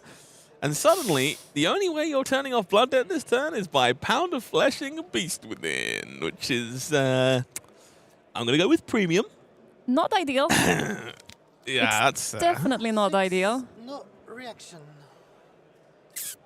okay. Correct, Thomas? Yeah, no reaction, definitely the pain point here. Would prefer to get that one up and into the banished zone, but 41 playing 26 here. Pretty commanding showing for Arakni Huntsman so far, just systematically tearing apart all the things Levia is interested in doing. And so 6 damage will come across, brings Thomas down to 20 here. No arsenal loss, thankfully. I'd be curious to understand how many blood depth cards exactly we're looking inside the banished zone right now. What is the threat in case we can't feed the blood depth cards generation for a turn or two? So Engulfing Shadows being pitched away here. Looks like that Deep-Rooted Evil will be coming back out. No, okay, reaching for Spoiled Skull here. Now We're doing it. There is one upside to your Bloodrush Bellows ending up in the banished zone, courtesy of your opponent. It means they are viable to select as a card with Spoiled Skull. So we're going to see one copy here, Yep. Endless Maw and Shadow Realm Horror as the choices. And now Tomasz will gain access to one of these at random to continue the turn. So let's see if Thomas can have some luck on his side here. Of course, he would like to not see that. No, that's acceptable. Blood Rush means it's being played this turn, so the other two that's can how it stay works. in the banished zone. Yes, That's yes, how that yes. works. The one that's selected is the one you get to use. There is one floating currently, so we'll see the blue being pitched away to tear limb from limb first. Now, gonna need to discard this Beast Within in an ideal world. So Tomasz has found a way to make the best of what is somewhat awkward. I'm hoping for his sake that was not a miss being drawn. Let's flip it over. Okay. We did it. Folks at home, we are gaming Wrecker Romp into the hand from Beast Within, Tail Limb from Limb, doing as it does best. And of course, that Bloodrush Bellow still available to continue the turn. We'll pay a resource and discard a card at random. This was not the turn I expected going into this. This has turned upside down, turn it sideways, and upside down again. And here we're looking at a Bloodrush turn. Wow. Okay. And this is why Thomas is the Levia main. The romp is off. That one gets discarded here. Agile wind-up on resource duty for Mandible Claw. Looks like Wild Ride and Boneyard Marauder in the hand, so probably just the latter being thrown here. Blocking Coercive Tendency here. That was a lot of game actions to send Mandible Claw, but this, thankfully, Boneyard Marauder is much, much larger, courtesy of Tail Limb from Limb, and will finally pose a very real decision tree for Pablo Pintor. Man, I'm so excited to see how these turns play out sometimes, because it never looks like it's going to be the way it's going to be sometimes. And Thomas is just showing off. So Howl from Beyond back into the Banished Zone for additional value later on. Well worth keeping your eye on that one. We'll see 7 defense deployed here as the rest will bleed over from tail in from limb. Brings Pablo Pintor down to 32. And Arsenal kept for Tomas. Seems like we found a way out of what was looking pretty darn bleak for a second there. Yeah, but looking from a macro perspective, we're still staring down at 32 life. Okay. And you're facing a deck that is just eating your deck out, and this is no exception. No positives for Erica. No, we don't do that here. I could be amazed for a second, but... No, you're not wrong. This is definitely an uphill battle here from Tomas, given the situation he has found himself in. Annihilate the Armed is one of them. Came off the Tunic resource, so a 1-card 5. Takes a peek at the top card, says, yeah, sure. I would like to banish that one. Would you like me to banish that one? The answer is yes. Gauntlet's Tyrannical Rex blocks 2. The top card will spin away into the Banished Zone. We're looking for attack action cards. Unsurprisingly, we found one. It's Swing Big. Pretty impactful loss. Silver Maid will no doubt rebuy Black Tech Whisperers in the near future. So the question is for Tomas, how can we make sure we get over the top with the resources and cards in graveyard and what we have in hand at our disposal in order to craft something that is as offensive as possible? And we're looking at a Mandible Claw for 3, no go again currently. A very face-up agile wind-up tends to be the name of the game with this. Blocking 1 with this. No reactions declared, so we'll take 2. We'll see the wind-up being discarded that we expected in the reaction step. So go again given to the Mandible Claw, agility token being generated from the wind-up. Now Fiddler's Green will gain 3 life when the combat chain closes, but we haven't done that just yet. So it will be Endless Maw that will munch on the graveyard a little bit more. And the card economy in our graveyard is looking a little bit more solid at least than it did a few turns back. Definitely thinning out slowly, but thankfully Howl from Beyond and friends doing a good job of coming back and forth.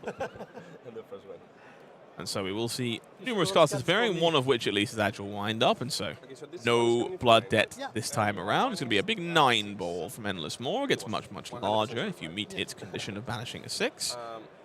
So Pablo here going to debate defenses. We'll go 3-4 in this case, so happy to see this taking 5, and I imagine these Graven Gloves are about to emerge back from the yard with their full 2 block value, courtesy of the 2 silver that were generated last turn. Fiddler's Green will gain some life for us as the combat chain closes. And Pablo opting in to save 2 cards at his disposal here, not opting to block out. Maybe he's smelling a little bit of blood in the water, but Leave No Witness, of course, is a powerhouse of a card here, especially when Thomas is sitting on that arsenal. I think that last card in hand is a cut to the chase as well. So Yep, this has sir. potential to suck, depending on which side of the table you are on.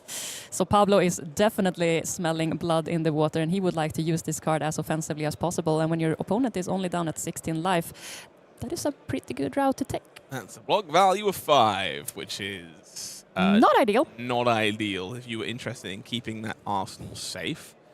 I'm a little worried here that Thomas might be incentivized to give up these gauntlets to try and cover this break point and meet an untimely end at the hands of Cut to the Chase. I hope for his sake that isn't the route we're looking at, but either way, a not fantastic hand. You were hoping to convert this agility token into meaningful damage here, and looking at Agile Wind-Ups and Recurrumps and Deadwood Rumblers, it's not really the combination we were looking for. There are some goodies in the Banished Zone that we know have been sitting over there for a while, but that arguably incentivizes him even more to not block this Leave No Witnesses. No, I was just going to say, this Leave No Witnesses is really putting him in a bind, and we're counting the cards right now. Let's see how many we can throw about. There's still some oomph left in this deck, that's for sure. Certified oomph count still high, according to Erica Forslove. But that's the situation we're in right now, is that you say that we want to use this agility token as offensively as possible, making sure that we can push damage on top of everything that we have defensive capabilities for. But this is not happening at all. Losing Wild Ride and Red Screamer. Again, I really like this Cut to the Chase here from Pablo. Makes more silver to rebuy the equipment, but more importantly, you could threaten Leave No Witnesses with that, or if your opponent doesn't block, you just park it in the arsenal for the next contract attack. It will be go again on this Deadwood Rumbler for now. which will hopefully turn off Blood Debt on the way. It's Recarant being discarded, so we will have a card banished from a graveyard with this one. So that is what we're doing. In this case, it is just going to be turning off Blood Debt. No Deep-Rooted Evil or Howl from Beyond tricks. No opposing Phoenix Flame, which is one of my favorites with this one. But no Blood Debt being taken, which is kind of important at this point. And I have to note that Leave No Witnesses was a really big decision for another reason we haven't alluded to. 12 life now remaining for Tomas means we will not be transforming into Blasmafet this game. That being said, there is a lot of Blood Debt banked in that Banish Zone. You can potentially redeem at some point, but you risk turning off your resource loop that feels like it's so important in this game. So a pretty big hit on that previous turn cycle. Big hit indeed.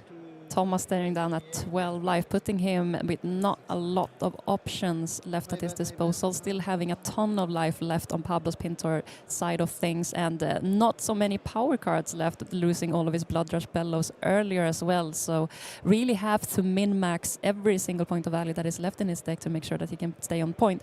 But as Pablo continues to push offensive capabilities, as he should, because it's also taking a lot of cards out of his deck, it's not an easy position to be in. Will be Mandible Claw coming on in. Does have Go Again from Deadwood Rumbler. I believe the last card in hand here is Mutated Mass. So we have 3 Go Again. Will be met by Annihilate the Armed here. I believe there's no resources floating right now, so we will see that Mass pitched away to Gauntlets. Facilitate 4 Go Again on the second Mandible Claw. And again, I like this. It's about keeping card density in deck, pushing damage without spending real resources. So you're getting yourself back into the race here. Met by a shot from the storm, so no damage coming through, but card conservation, doing the best you can in that capacity, are definitely of value. It must be such a frustrating situation to sit in for Tomas. No matter how much damage you're pushing on a turn-to-turn basis, there's always those defensive reactions covering up the day. And even for Pablo, having those offensive capabilities as well, these 0 for 4s with this cut to the chase is gonna spell trouble for Tomas. Just putting the foot down in this case. 7 coming through, brings Tomas down to 5. We'll see an Engulfing Shadows disappearing, which means silver will be generated from Plunder the Poor. That one does cost less than 1. So those Black Tech Whisperers likely to be rebought at some point. I have to wonder how often Pablo is willing to just wait on rebuying Graven Gloves, and if the silver stockpile is just way more important for that. But the option's definitely nice to have, one way or the other. The silver management is real. Tomas is contemplating his options here with his 4-card hand. Staring down at 5 life total. Looks like multiple Dread Screamers, 3 of them, in fact, 2 of the blue variety, and a red Wild Ride. So plenty of options to go wide. Fanning through the Banished Zone, re-evaluating what is available in there to play, as there are some options. And perhaps more importantly, what is already gone at the hands of Arakni Huntsman will be Blue Screamer for Red Screamer.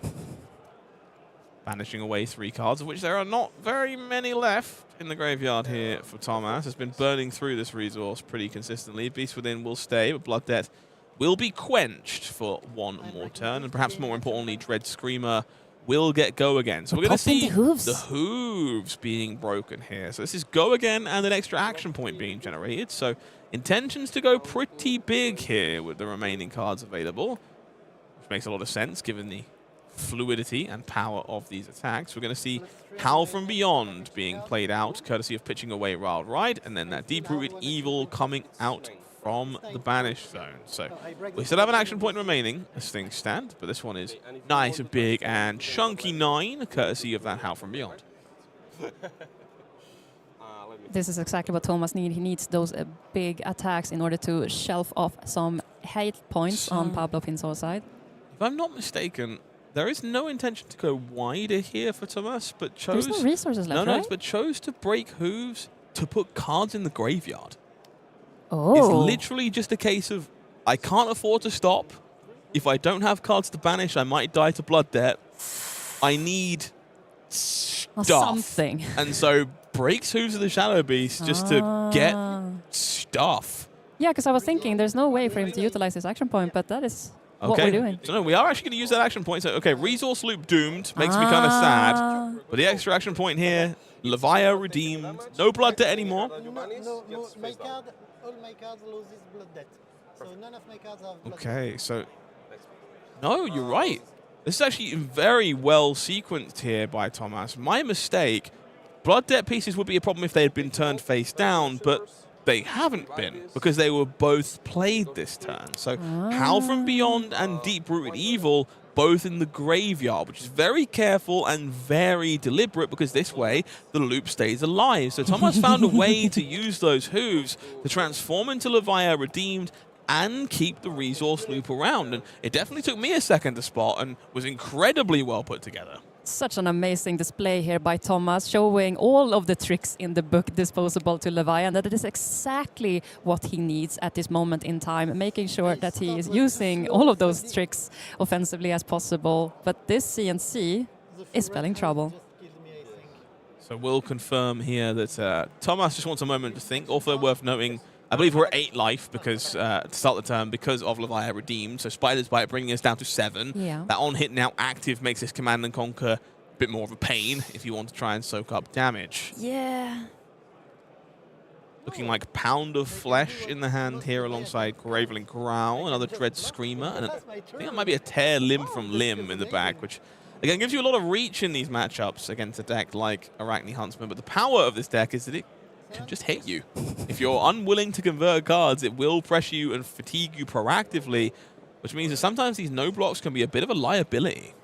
But there's no more blood debt to be scared of anymore for Thomas, thanks to Levia Redeemed, so he can safely park that card into Arsenal and hope and pray that Pablo Pintor cannot present so much offensive power yet again. But if we've seen anything from this deck so far this game, that is never really the case, is it? Scale Peeler will turn off the Gauntlet block, and wow, that is a well-timed Doomsday. Look at that. That is a whole block 6, if I'm not mistaken. 2 pearls, and one of them is quite literally blank. That might... Oh, no, I think that might be 3 pearls. Oh, no, that's a Deadwood Rumbler. That hand blocks 3. This hand doesn't do anything that Thomas needs right now. Surgical Extraction for 4 couldn't be blocked if you wanted to. So down to 1 goes Thomas. I didn't have a choice, he says. Soul Harvest gone, and both players will understand that this is where we found ourselves. Yep. Go on, Pablo. Banish the Doomsday. Send a message. Send a message. Wow, this hand is a hand. That is one of the hands of all time. I will give you that. So a difficult choice here for Pablo because it's hard to really pick a hole. At least it's 2 go again red attacks, 2 resource cards for the most part. So. But 1 turns off blood debt, so I think that's a pretty good choice there by Pablo. What blood debt? What blood debt? There's no blood debt anymore. Never mind. Blood debt is an illusion, so we don't have to worry about that fake. for now. But it will be back over to Thomas after a Arsenal from Pablo. We'll fire the Arsenal back. It is that Tear Limb from Limb we knew about. Finds a Wild Ride, so we're not going to end up with no bonus value here, but we'll have to remain what is in hand. It's pulping and disappearing. So Pablo almost getting paid off picking a go against Source, and then Wild Ride was drawn anyway. So thankfully we have a big red to throw. Will be a Claw first, which makes a lot of sense here. We'll see 3 go again before the bonus from Tear Limb from Limb will be applied to a Wild Ride, which will dig... Oh, no! It's no! Are you kidding me? Well, there are words for that. You could go with unlucky. You could go with unfavorable. I'm going to go with dead because unfortunately for our Levia player, Pablo Pintor hunts him down and will now be sitting at 3-0 at the end of the 3rd round of competition. Arakni Huntsman meta, perhaps? That, yet again, another game we did not see that end coming from a mile away. What an amazing display. I certainly think Thomas would like to have seen that ending coming from a while away. It's a pretty brutal way for it to go, but that's the cost of playing Beast Within. That is what you sign up for. There is highs and lows, and everything in between. All I have decided is I'm not playing Beast Within at my ProQuest, so that will not be something I've got to worry about in the near future. If you are joining us for the ProQuest season, we are now in the back half. We're in the classic constructed portion. Only Silver Age is done for now, but that doesn't mean there aren't plenty of incredible prizes well worth playing for. Our love of these stuff always available at your local ProQuest. We have so many goodies if you're a Teklovossen enjoyer, but also if you're a Ninja enjoyer, you might like to see these Bittering Thorns coming around in extended art. Of course, game packs galore for everyone who is participating in their local ProQuest, open for everybody. So make sure to sign up to your local ProQuests in the upcoming weeks. Those gold foil envelopes stuffed with all kinds of goodies, including some brand new extended art gold foils that don't have EAs anywhere else. Oh, I love One the of new those, editions. yeah, Two-Faced, we saw on camera not so long ago, gets its beautiful EA as a gold foil in this one as well. So well worth competing. Go chase down your qualification to the next big dance after Yokohama at ProQuest Las Vegas. Couple of weeks of classic constructed qualifiers left to go. Well, that was one for the highlight reel, I think is probably the way to put it. Well, it depends on which side of the matchup you're on, but I mean, we're on both sides all the time, so I mean, for us, it's always a bang. I think it's safe to say it's a memory. I'm going to go where the memory has been made one way or the other. For sure. I need to take a short break because I have some Beast Withins to sell. So I'm going to go take care of those before the vendors find out what just happened. But I'm going to leave you in the more than capable hands of Gabe, and Gabe in your more than capable hands, I hope. And you can navigate Arakni Marionette against Sir Boltyn, Breaker of Dawn.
Hello again to the audience at home, and hello for the first time to you, Erica. We haven't cast before. How's your day going? It's going great. We're having some awesome games on display, and I couldn't be less intimidated by all of the heroes that are on display today, but we have so many more goodies coming on our way. There are a lot of heroes on display. Our knowledge is being a little tested with the breadth of this meta, but that's what makes these events so exciting. I do want to see how some people are doing, though. I know we want to talk about what good heroes are doing, how heroes are doing well, but personally, I picked the sweaty picks of caster picks for a reason. I want to see how my players who I've backed are doing this weekend. Let's get into it with Scott going first. Sorry, I had some beefs with Insta-Cell. The vendors didn't ask any questions, and I'm not asking questions either, because frankly, that is a good layup. We're doing okay. That is Pablo Pintor, 3-0 on Huntsman, which I expected nothing less. He's not the Spanish submarine anymore. And a whole lot of 2-1s. If you squint, that's all 2-1s, if you're not paying close attention. Unfortunately, Juan Chacon having a bit of a rough one on Marlynn, and therefore 1 and 2. More importantly, still alive. Still live for day 2. Still live for all the goodies at this moment in time. But a pretty good showing from Katsu, from Vincent, from Fatigue, Pleiades, all sitting at 2-1 in the hands of some very, very strong players. Yeah, you've got a good lineup going there. Let's see how my all-stars are doing. They're doing the exact same in the end. Michael Fung, unfortunately, not having Kayo go very well for him at 1-2. Obviously, still live for day 2. He can make the submarine run, but right now, only looking at 1-2. Paul, Michael Yasher, and Jason are all looking at 2-1. That's a respectable record. And Arthur Trehet, who we watched win in round 1, is sitting at 3-0. I'm pretty happy with this team. And let's see how we're looking over here. Not too shabby, if I might say so myself. I was staring down at my boyfriend, looking down at a Syndra taking a loss there earlier today, and it is what it is sometimes. Syndra is a very, very tough matchup for Reiner, but still doing pretty hot. And as you mentioned, we need X2 to go day 2, and so my full roster is still looking pretty solid to aim for that globally day 2. You are looking the best so far by 1 win in total, I believe. I'll take it. Well, I'm ready for some more games. I enjoyed my break. I had a couple rounds to go. Now it's time for games. Let's do it. So what are we having? I think you talked about Boltyn before the break. Did I hear that correctly? Or someone mentioned it. Maybe it was in my ears while you guys didn't know about it. But I believe that we have a Boltyn coming up, and we have a Boltyn against something that's a little bit more normal. We have a Boltyn against Mario coming up. Let's hop right in and see what's that going on. So love to see some Boltyn action here in Toulouse. 3-0, meaning we have some very spicy Boltyn plays coming on our way.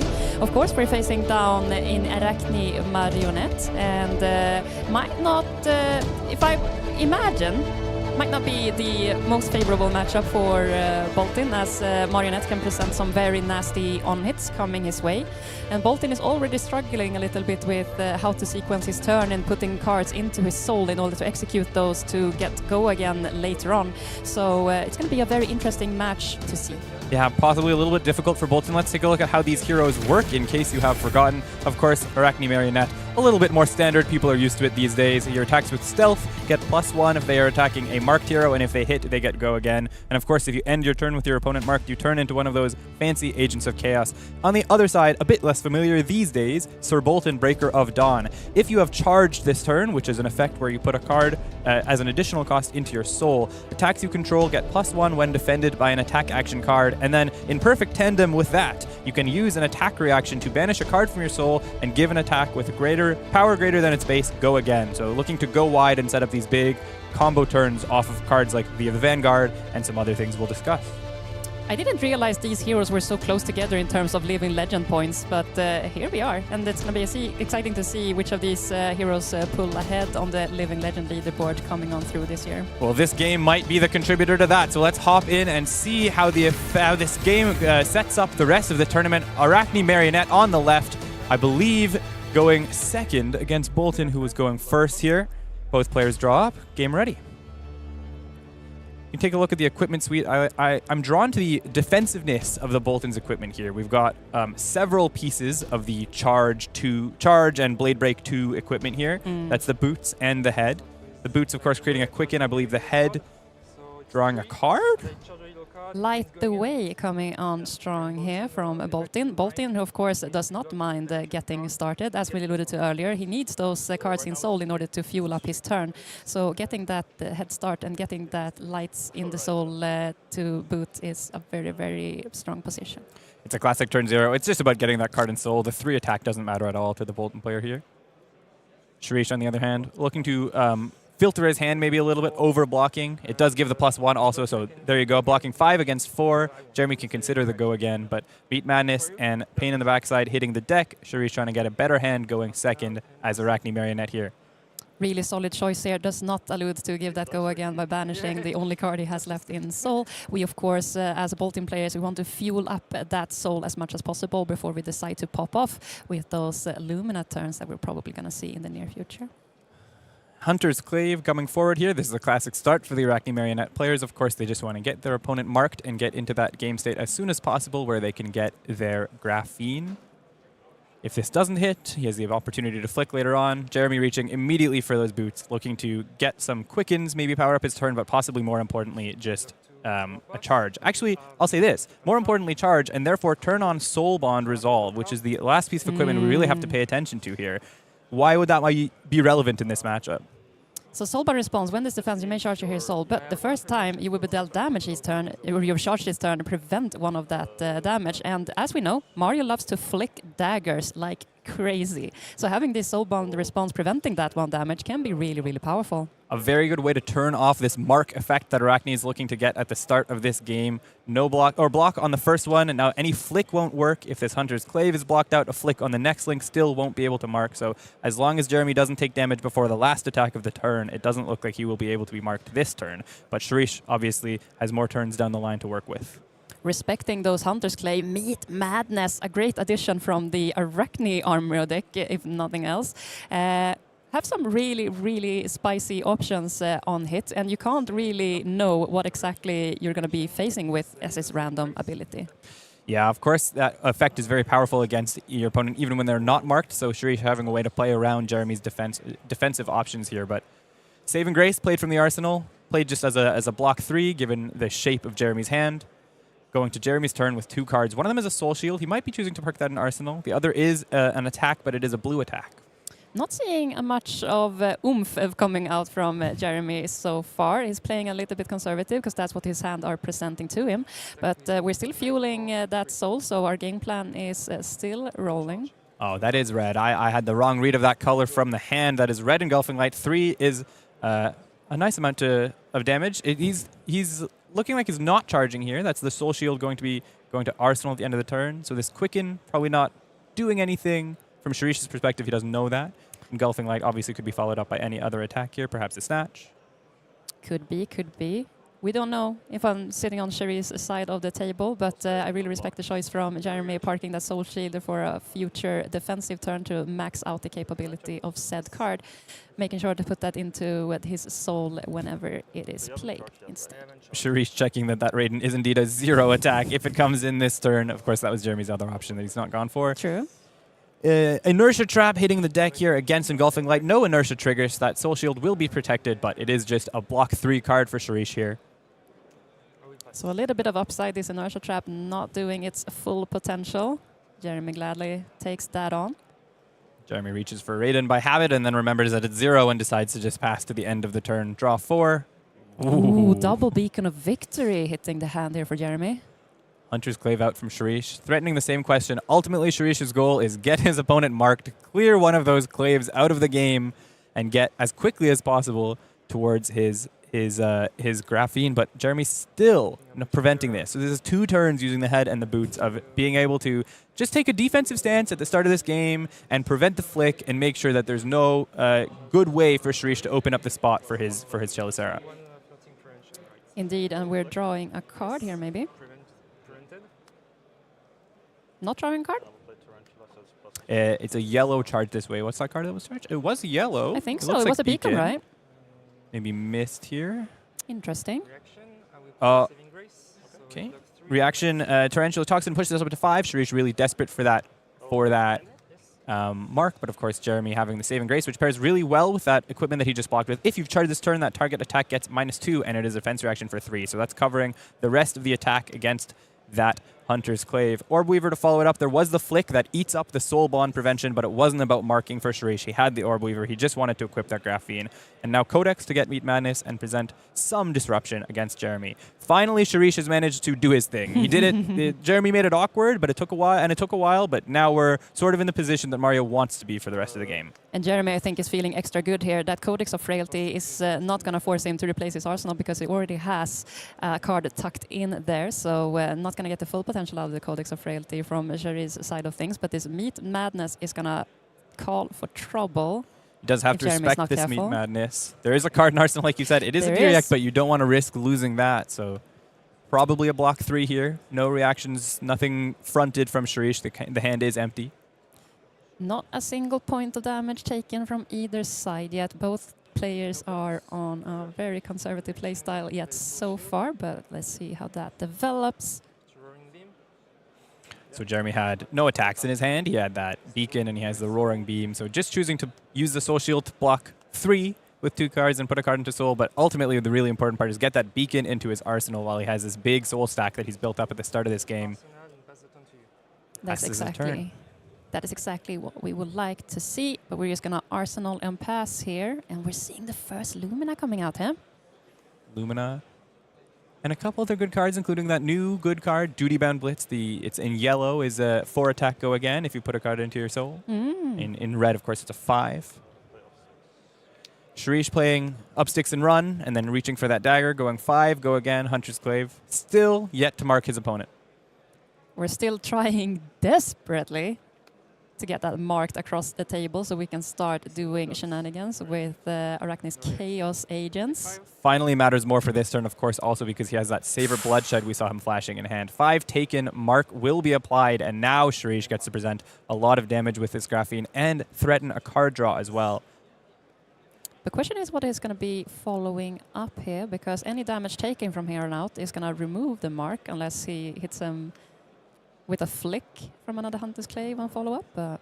Possibly a trade you are willing to take. Saber Bloodshed, then Graphene Chelicera. This is presenting 5 damage and a draw on... 6 damage from the Arakni effect and a draw on hit. So maybe he doesn't care about being an Agent of Chaos so much here. He's just getting this really efficient numbers turn, 5 into 6 already, floating 2 more cards, one of which we know is a +3 reaction. And then, of course, a card in Arsenal and a possible draw as well. Putting Jeremy in a bit of a blender here with the damage being presented. Exactly. Graphene Chelicera, being a stealth card, activates the ability of Arakni and Marionette, giving +1 to stealth attack. And we're seeing the stains of the red back pumping this Graphene into oblivion, I would like to say. It's a powerful 9 coming across the table with that card on hit. Jeremy said no blocks in the first place, probably expecting a reaction and not expecting himself to be able to block it out, but goes down to 26 off of the back of this pump. Sherish will be drawing a card off the Saber. And what could that be? Losing the mark. Ooh, a Death Touch. I think that was a Death Touch. Pass turn. The Death Touch is a costed card, and it can't be played from hand. And, of course, having a card in Arsenal, clearly not a card he's able to clear in this spot maybe. A Ponder came off the defense reaction since there was no offense. And now having to just hold that Death Touch in hand, that's like the worst thing he could have drawn in that spot. Unfortunate here. Of course, he could have played or drawn a defense or an attack reaction. He couldn't have done much with that either. True.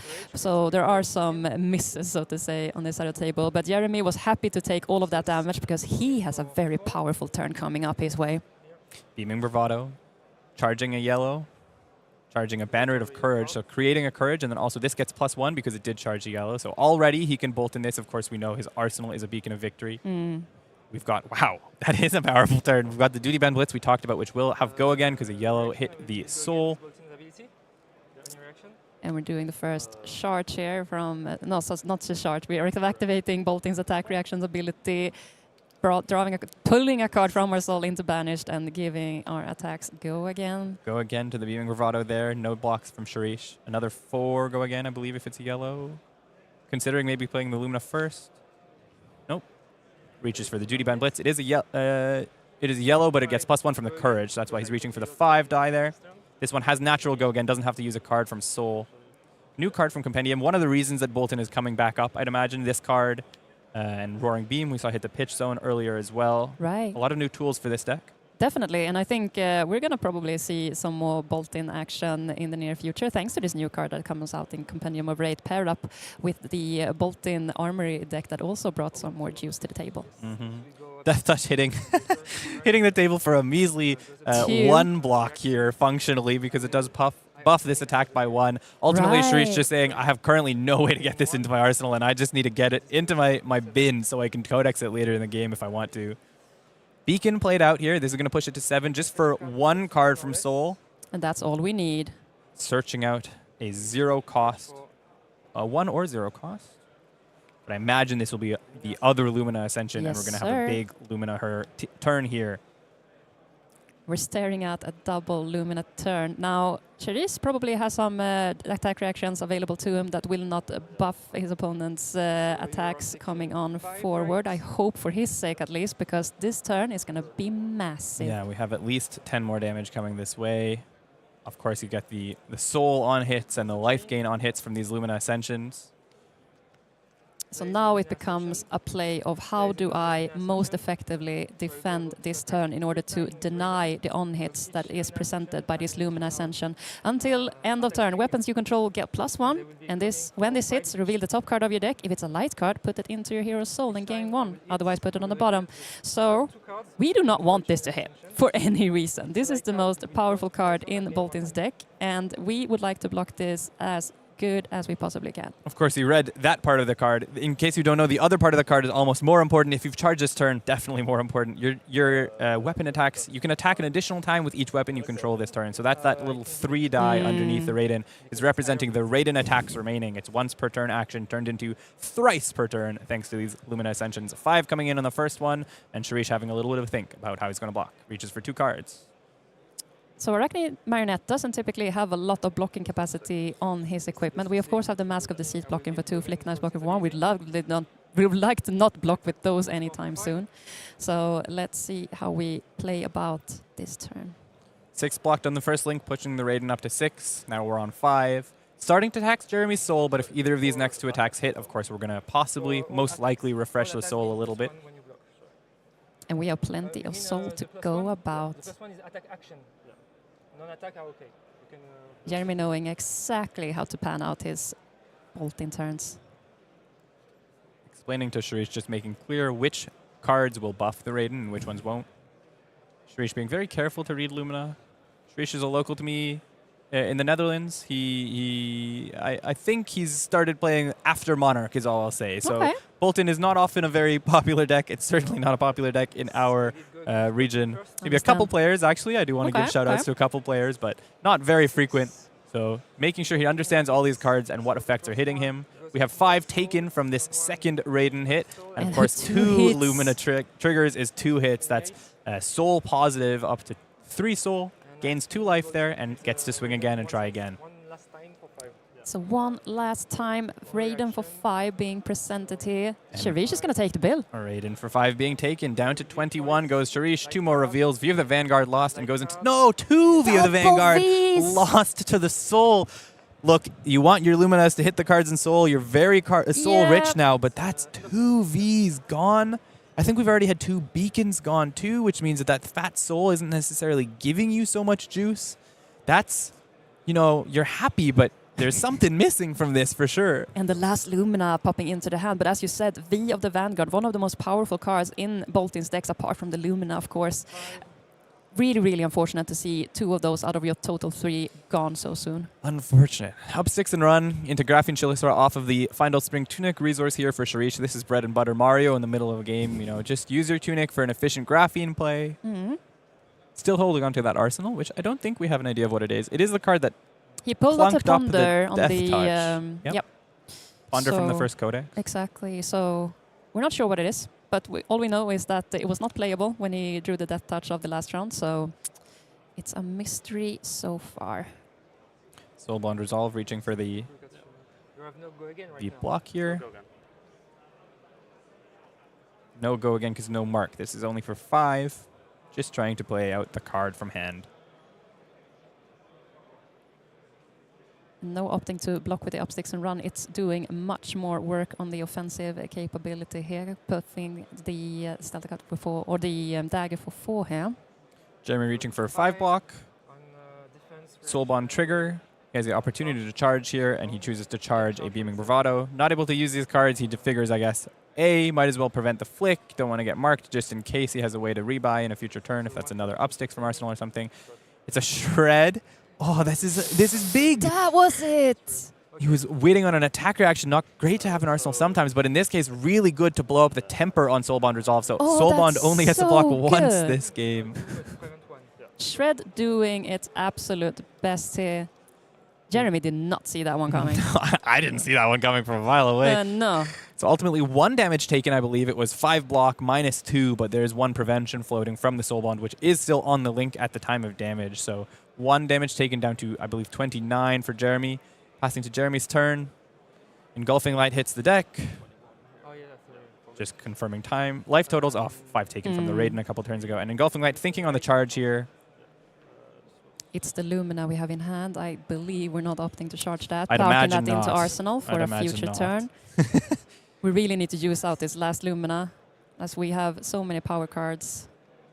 Gone already. Yeah. Turn 4. We're two Luminas down, 1 going into Arsenal. 2 via the Vanguard down. 2 A beacons, I very believe. big soul. Yeah. 2 beacons, you're right on that too. And we're still looking at a 21 health on our opponent's side of things, so... I mean, 1 big Lumina V-turn could spell Could the be doom. it. That could be 21 damage. It's a question of Yeah. can Jeremy find the cards together. 3 block here from an attack reaction. Also a very disciplined play here, because having a card in your arsenal nullifies the... oh god, I'm blacking. Codex of Frailty. Codex of Frailty, thank you very much. So whenever you play against an assassin that has Codex of Frailty available to them, you would love to have that card in Arsenal in order to protect yourself from the downside of facing down the Codex of Frailty. So really heads up play here from Jeremy, trying to juice out as much as he can with that Lumina for a future turn. But it's also an assassin, yet again, they can present some really nasty honest with the Leave No Witnesses and CNCs and whatnot. So can be sometimes tricky to keep your arsenal around, but we're doing our best. Pain in the backside coming through here for 3 go again, threatening a flick on hit. No hit because 3 block is put forward, so Sherish decides to flick anyways, obviously, because he has this Orb Weaver to follow it up. Get 1 point of damage off that Graphene, now Orb Weaver, and then Infect for 6, creating that dagger once again. Infect is a fun card. I don't think I've seen this a lot in these decks. Likewise, I'm very surprised to see another Infect being played here by a Marionette nonetheless. But personally, I'm a huge fan of this card. It's like a 0 for 5 on the upside of it because of the Bloodrot Pox on hit, if that hits. But this one coming in for 6 now, thanks to the Orb Weaver Spinneret. Jeremy says no blocks, reach for that Soul Shield in reaction, cover that 6 cleanly. He didn't have a very good offensive hand. Of course, that Duty Bound is a bit sad to hit the bottom of the deck, but it wasn't a particularly powerful turn and wants to maybe hold that Lumina for something bigger in the future, so just taking his 3 damage non-head jab, his no-go again, Engulfing Light here. Presenting 3 again, and then continuing to try to draw that bigger, powerful turn we talked about earlier. I think Exactly. this is a 3rd Engulfing Light that has not charged this game. I think so. But I think that is exactly what Jeremy is trying to do, making sure that he saves his offensive capabilities when he pulls that one hand that really converts. We saw that it was taking so much damage when he was able to play double Lumina last time. So I imagine that he has been around the block a while. He understands that having these powerful hands is really, really key in making sure that you utilize those to their full potential. Sherish looking at a handful of pretty exciting cards. Another up 6 and run, Savor Bloodshed, Orb Weaver Spinneret, and a Codex of Inertia. Codex of Inertia is a little bit of a fun pick here. Chooses block with a Spinneret. It's 3 on defense and 3 on offense because he has no way to flick away that Graphene before he can play it thanks to the Codex of Inertia. This, it's a pretty fun turn. You got 2 big buffs. You got Codex to just fish for a card, and then worst case... No, you do want to make sure you dagger. Maybe you end up pitching that Codex. I thought Tunic might be on 2 here, which would make it a lot juicier. Yep, for sure. But Marionette doing Marionette things, gonna buff some daggers this turn, probably, with the Savor Bloodshed hitting the table. Savor hitting the table. Hunter's Clave. Nope. Graphene coming out here, of course, threatening the flick of the Hunter's Clave, which would turn on the draw and on-hit go again from base Arakni Marionette here. It looks we have a Lumina Lace lingering in Jeremy's hand. Could be very, very powerful considering how many soul cards we have at our disposal here, and also with an E-Strike pairing up with it. With the effect of Jeremy clarifying the conditions of go again on this graphene. Of course, if it attacks on a marked hero, it gets go again no matter what. But if it doesn't attack a marked hero and the hero becomes marked later, the attack can still get go again from the Arakni effect if it hits. So Jeremy wanting to know how much he has to block to make sure that there's no go again, but ultimately deciding, I like this hand, I will take the flick, I will take the damage, and you will get your draw and your go again. No reactions from Jeremy. 6 taken, down to 21. Mark removed, but a card drawn. 21-21 equal here. But I agree with Jeremy. I like this hand a lot too. And is that a Codex of Frailty pull? Yeah. Does he have a Kiss of Death in his graveyard? That's immediately what he goes to search Yep. for, I think. Or a Leave No Witnesses? He's got that up 6 I and don't run in think we've seen a hand, Leave No Witnesses yet. Have we? I don't think we've seen a leave. I don't even think we've seen a kiss, which is unfortunate. So he's got a I don't Codex, think but he's so. also got an up 6, and no clean way to play both of them together right now. Might have to just ditch that up 6 to the discard. Yep. Try to play a Meat Madness is possibly his best play. It's not the best, but if it's what we got, it is what we got.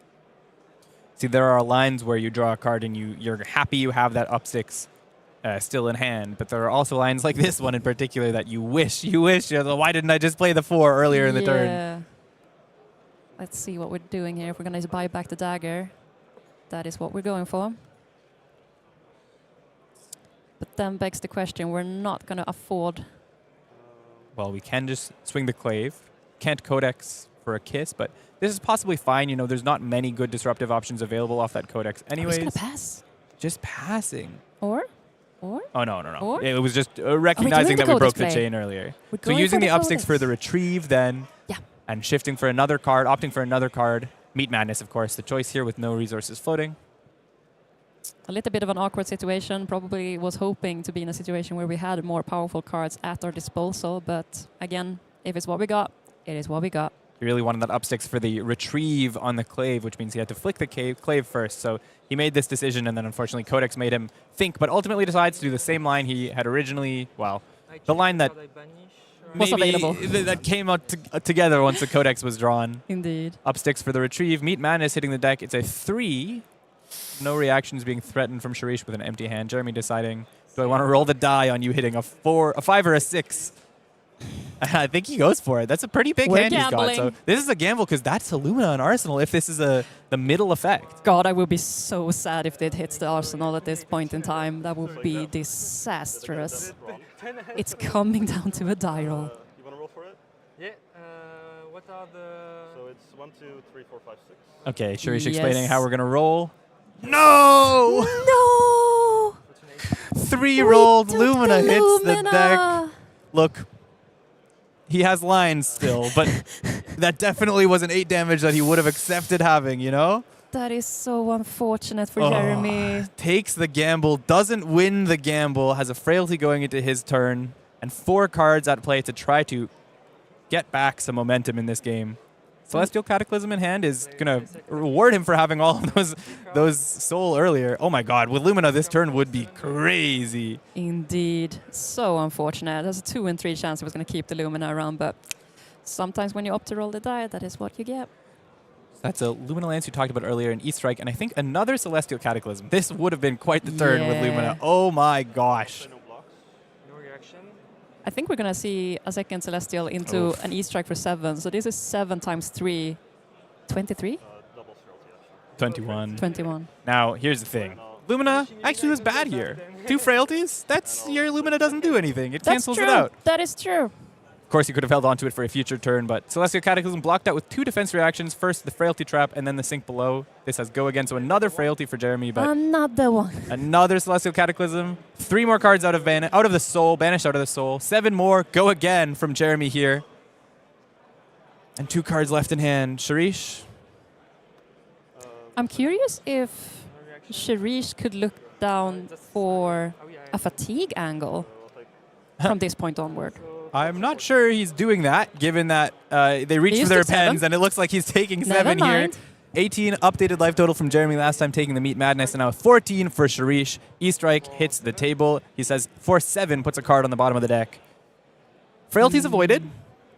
But a massive turn here for Jeremy, presenting 21 damage 21. in total of a 4-card hand. Celestial Cataclysm bringing in all the value really soul fuel. rewarded for having all of that soul fuel earlier in the game. Yeah, it's nice to draw these together, you know, creating this big overlap turn, even though Sherish had those 2 defense reactions, 1 in Arsenal, still presenting a lot of damage. And Sherish with a bunch of 2 blocks left in hand. I think that's I was just going to say, cut from the same cloth that is not optimal to No. block with. And we're down to 7 all of a sudden. Never mind that fatigue planner. I'm just throwing that out the window immediately. That was. But I was just thinking, because it looks like Jeremy is running a bit low on deck, and we already see on all of the power cards moving away. So wondering how much oomph he has left at his disposal, basically. cut from the same cloth played, looking for attack reactions in hand. We don't have any. We have a new light aura, as well as a couple, quite a few banner hits. This is the kind of hand that makes me not want to play Boltyn ever. No, there's not much you can do on the offensive side of things. I mean, the last hand was absolutely amazing. That's true. That is like the golden dream of playing Boltyn, and you just wish to see that happen all the time. But this one, it's not it. No, second cut from the same cloth coming forward here. Tunic used to pay for the dagger, so this is 9 right now. And Jeremy looking at his hand and saying, Yep, I'll block I guess 9. I block. We're going to flick the Hunter's Clay. We're going to see a mark happening. So this pushes the attack to 10.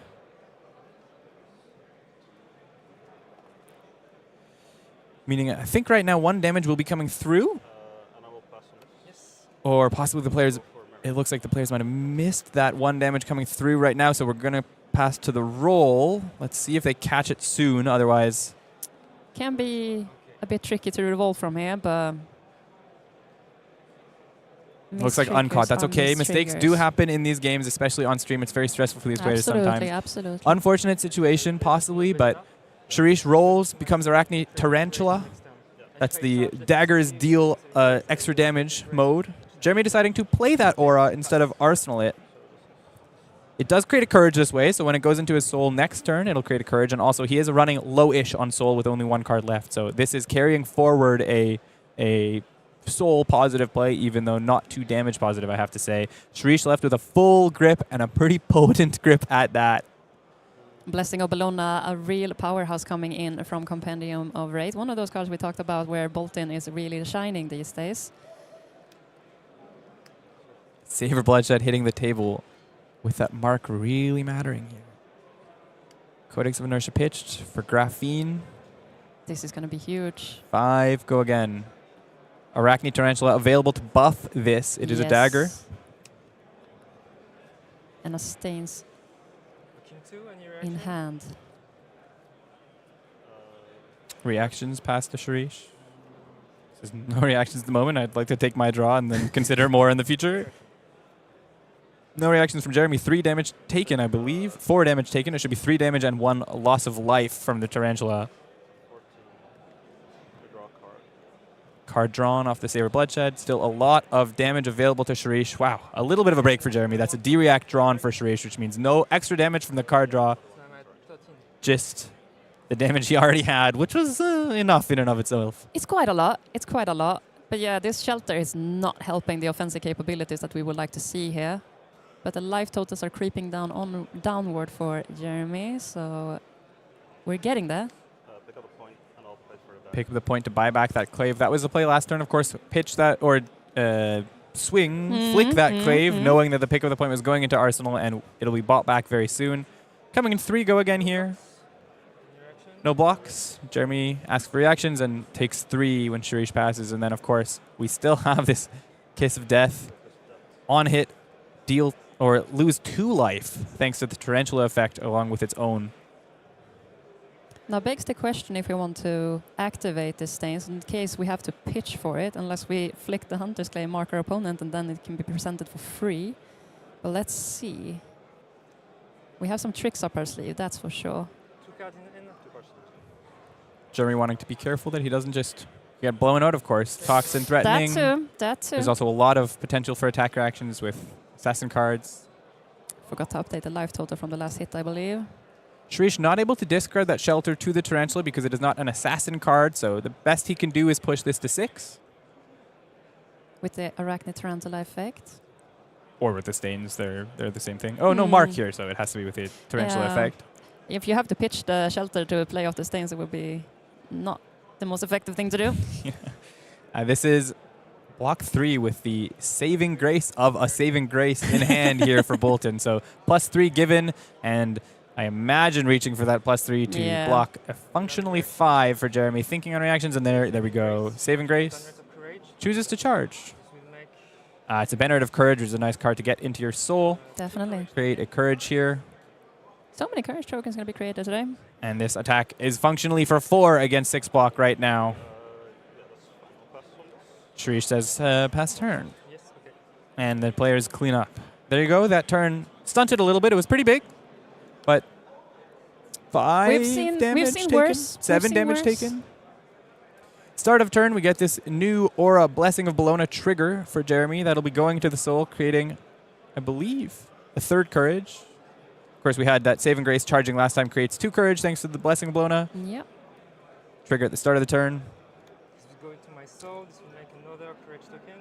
And now deciding whether he wants to use these courage now or try to hold on for 1 big turn in the future. If he can live through a 5-card hand from Jeremy. Attack with Raiden for 3 thanks to the courage. That is a way to utilize these 3 courage token and keeping a card into arsenal.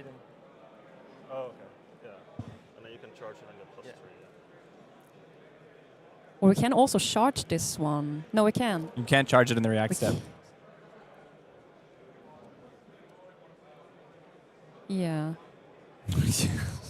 But we need to present some type of damage, and 3 is what we get.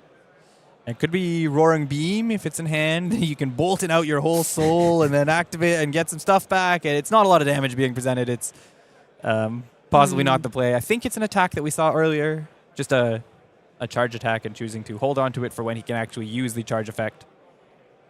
Mask reached for here.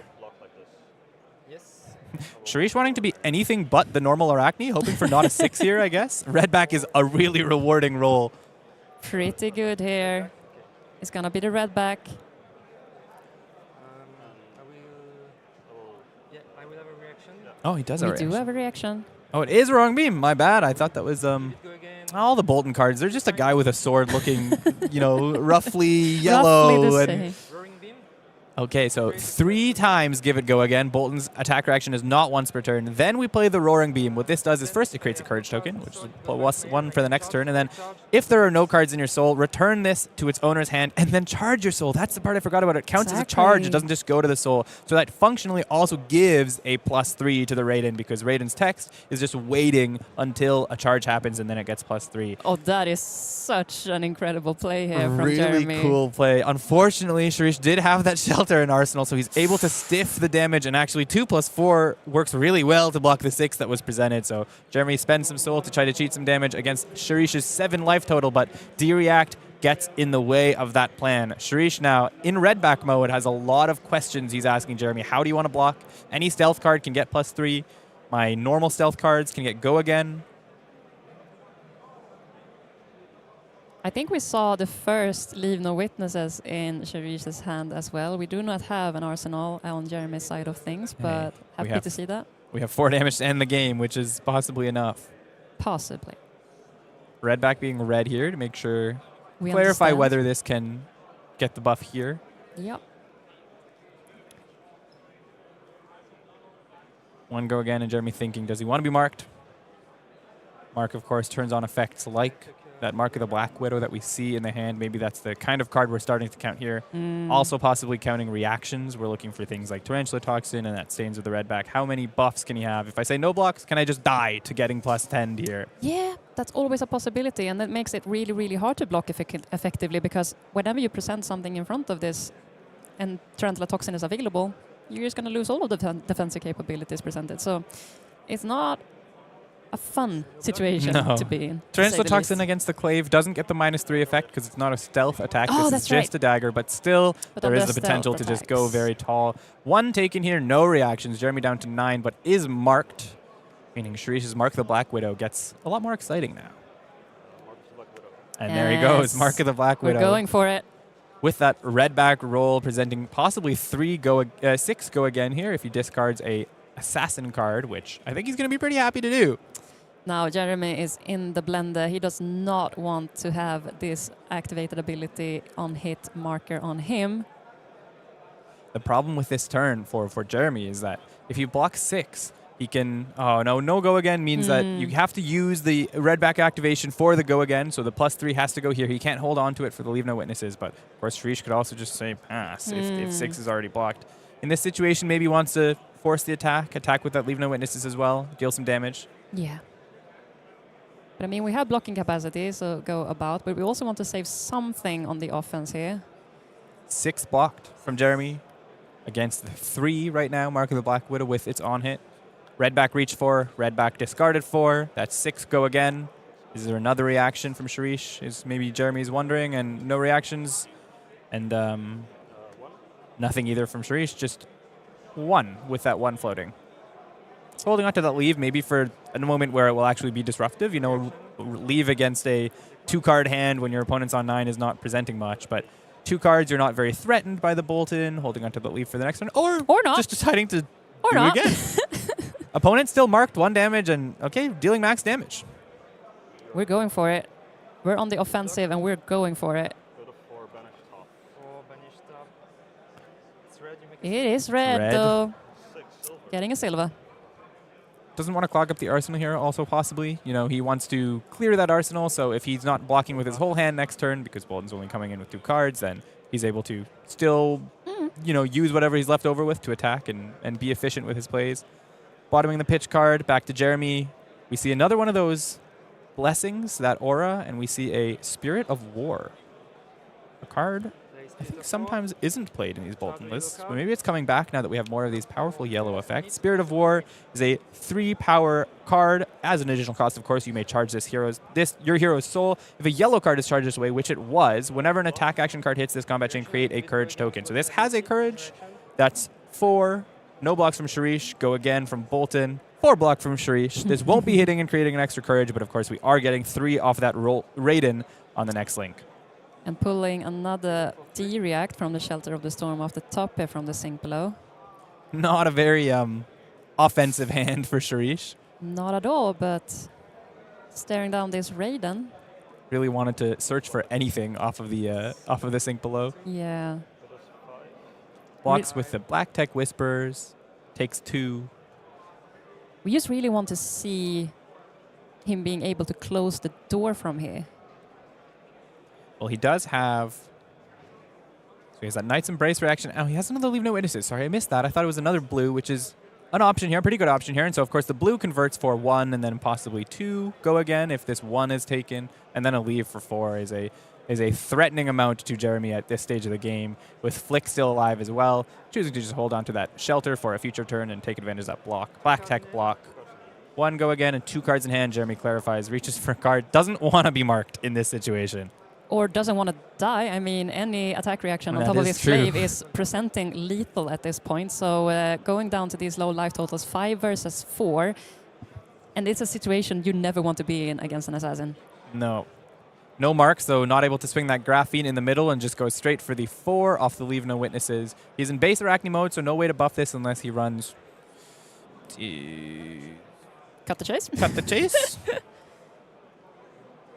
Which I don't think we do. No. There's too few hits on the contracting side, but Leave No Witnesses is too good. Jeremy, no arsenal. He's able to take the 1 damage. He's probably not that afraid of that at this stage, except for dying to the slow Flick Knives eventually, but choosing to try to deal damage to his opponent, I believe, is intending to block with just 1 card. He keeps changing his mind about which one. Ultimately, Bolt of Courage is a decision. I'm thinking No? if we're looking to flick this turn in order to put a little bit of a clock on our opponent here, because as I said, we only at a 4 life total right now, which means 4 flicks away from lethal. Could be. Some Orb Weavers have been used already, so it might be that you're not expecting to refresh that Graphene, and Sherish now put in the decision of do I want to do it or not. It says, no reactions, pass the turn, take 1 for Jeremy. Top card of deck is a yellow, so no second silver, no Black Tech bought back in 2 turn cycles is probably the way that would play out. Whenever that is available to us. The last Leave No Witnesses is hitting the hand here. Tarantula Toxin as top. Jeremy reaching for that aura that we saw earlier, playing it out as well, and then coming in with Raiden for currently 0. I wonder What's what the this trick? might be. What's the trick? Have What you seen could this it before, be? maybe? We learned our lesson last time, and this time I think we're not going to school. We know the lesson. We studied. We learned. We lived and we learned. We have the shelter. Oh, Jeremy decided to say no reactions. He was maybe fronting it or wanted to see if Sherish would overblock, and then ultimately decides to hold on to the card that was in hand, which I think actually was a Roaring Beam. Shelter from Arsenal. Maybe Jeremy got the read on that, on the body language of how Sherish said no blocks. He didn't have a think, and so he thought there was a D-react. Exactly. Sherish, though, holding on to a 4-card hand against Jeremy's 3 life is pretty strong in this scenario. When your daggers attack for 1 or 2, and you've got flick knives on the board, and you've got a lot of cards available, maybe some reactions, maybe some attacks. We have a soul shield available to us that is going to help us get out of this turn a little bit more effectively. But again, as you said, the Hunter's Clave is not a happy position to be in when you're facing down 3 life. And any reaction is a threat to your life total right now. The soul shield is nice, but there's enough chain links that it's maybe not enough even itself, you know? Indeed. Block 2 with the duty bound blitz. Sherish thinking, do I want to cash in this tarantula here just to get the mark? Do I want to risk that against possible defense reactions? What is my hand left over if I do that? The mind games right now. Both of these players are weighing in the options of what is potential. Of course, if he doesn't Tarantula Toxin here, then turns not necessarily doing so much offense, but of course, he still can Graphene without the guaranteed go again on the safety of that Toxin and a flick. Will Jeremy read this, though? Reaches for 1 block off the Iron Song Versus, and he's ready with that Soul Shield. Reaches for maybe more blocks. He's not happy with the blocks yet. Just yet. He's contemplating. Specifically, very afraid of like maybe Toxin and several reactions. He's only on 3, so he's 1 successful pump away from death. It's a very scary position to be in. Tarantula Toxin, if played after the Soul Shield, is also still lethal. So Jeremy got to be very careful here with 3 cards still available for Sherish. This could be potentially a lot of pumps. And Jeremy is thinking carefully on how to navigate this accordingly. Don't think the Celestial Block Cataclysm is 1 live. decided. Sherish has the opportunity for the attack reactions. He will flick. We're doing it. Flick means take 1. This goes up to 2. Currently, this will hit, which means it's already going to be dealing 1 without even needing the reaction. If Jeremy doesn't defense react to block it out, this will get go again, and there will be another attack coming through. Checking the graveyard here. Maybe looking for those soul shields. Taking stock of whether it's good to attack again, what's left possibly for Jeremy here on defense. Are there saving graces? Maybe the more efficient way. Good cards. This is 2. Yep. Updates it to 2. Still thinks on the Tarantula Toxin. Jeremy must understand that something is up, considering how long time Sherish is figuring No on the reaction reactions. step. No reactions. Yep. Sherish wants to hold on to that Toxin to try to kill next turn if he's not able to use it now. Taking 1, go to 1 for Jeremy. Flick Knives is representing lethal next turn, and we have Leave No Witnesses. We have Mark of the Black Widow. Oh, this is really fun. Tarantula Toxin has 2 halves of the text. So the top half is still good when your opponent's on 1 and has to block, meaning it still represents a functionally +3 because it gives -3 to something. So Jeremy, if he blocks 3 here, will be in a bit of a blender. He has the Soul Shield as an out. What could be his potential out? Because if he doesn't have any cards to present on the offensive, he's going to stare down a Flick Knife lethal next turn. I'm talking about an out this turn. In the macro picture, I think you have it right. I don't think he's going to be able to threaten the 5. No way. As it stands right now, Jeremy is trying to make something work. Body language says he thinks he knows. It's a tough position. Reading his cards, going through every possibility here from his deck, from his opponent's deck. Why Black Widow? What's left in the deck? Taking a read of that graveyard now. Comes to the question of what's left in the deck and wants to know. That's 2 leaves. What can kill me? Probably counting those toxins. Stains. Stains is something to count. He encounters. But a really nicely navigated turn here by Sherish, making sure to present as many options as possible for him to go tall and putting his opponent in a blender. And a blender it surely is for Jeremy this turn. It's the beauty of Assassin and Warrior, you know, those two classes that ask the question of I could have an attack reaction here, but I could dodge under, and I could have an attack reaction there and stab you in the back. And you just can't know. Jeremy goes straight for that Soul Shield, skipping the attack, the block step and the react step. Sherish now has the opportunity to give that -3, but it wouldn't be presenting lethal at this stage, so he just says pass, and he's able to hold on to that toxin freely. For the next one. But yet again, Jeremy, we have to hope. Is there life gain in this deck? There's a Banneret that does on-hit life gain, but we haven't seen it so far, and that deck is looking pretty thin for Jeremy. I don't think we play Sigil in this deck. We don't play Fiddler Screen, that's for sure. Oasis for sure not. There's not many things available to us, unfortunately. Blessing of Bologna hits the soul. That's a second courage created. Now Jeremy looking at his cards available, deciding what to do. He will decide Raiden. For 2. For 2. Not the most intimidating, but with 2 cards left. Sherish should know what's up. Of course, Beacon of Victory number 3 could be presenting a lot of damage here. Yeah. He has to respect this. This could be enough on its own. So it has to be able to block some or have access to a defense reaction. Yeah. 3 Boltyns and then the Roaring Beam trick, meaning this is going to 5. 5 against 1 block. And creating another courage. This is 4 damage coming through unless there's a defense reaction for Sherish, but he's reaching for a card and he's got the lair. So it's got go again from the Boltyn activations. Mark, of course, and then he's only taking 1 damage. So comfortable blocking with the Tunic, knowing that he had the defense reaction. It was risky if he didn't, but with 1 defense reaction, he felt safe enough in this spot. Now Boltyn for 4 off of the courage, Bolt of Courage, sorry, for 4 off of the courage token that's on the board there. On hit draw. No go again. And lethal on the stack. Presenting 4 against Sherish 4. This has to be respected. Yep. And we have a Kiss of Death and double Tarantula Toxin. And Flick Knives. And Flick Knives. The Flick Knives is the most important part, unless you are afraid of life gain from your opponent. But, of course, Jeremy could go again into whatever he draws here if this hits. This goes to 5. Interesting. Sherish taking 3. So you take scary. 3, and I draw a card. Bolt of Courage draws a card. So I believe Sherish arsenaled that Leave No Witness last turn.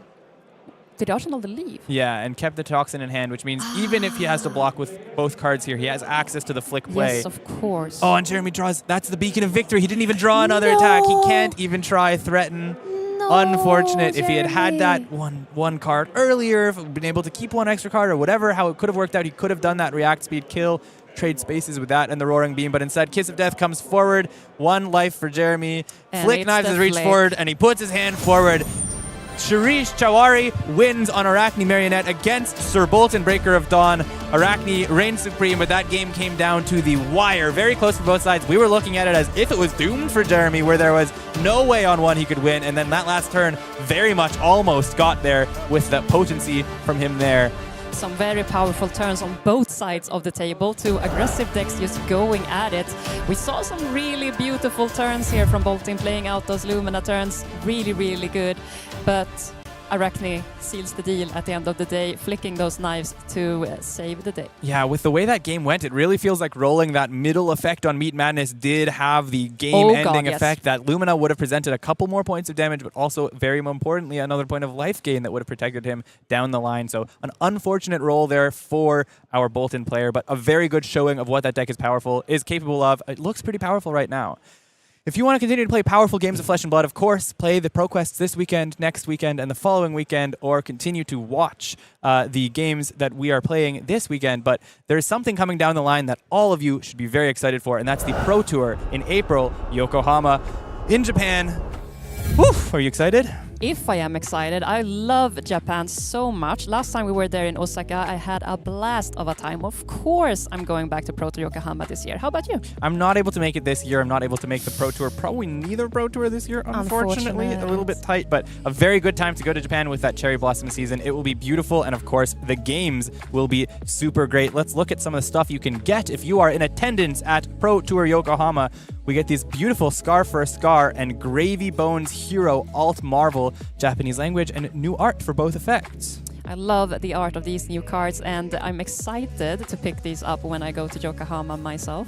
If you want to get your hands on these cards, of course, you can get the souvenir package at Pro Tour Yokohama. 3 of these Scar for Scars and 1 of these Gravies, a couple boxes of Flesh and Blood, and a beautiful playmat to boot that has that Scar for Scar art. I think maybe the most exciting thing for me is we got this cute little deck box with the compendium splash art that is some of the best art to come out of this game in a very long time. Well, just because I love the art, but you know, that's my opinion. I love the art too, and I love the art of all of these deck boxes that are coming out of the souvenir packet. This one, nonetheless, compendium of Wraith art, just absolutely beautiful.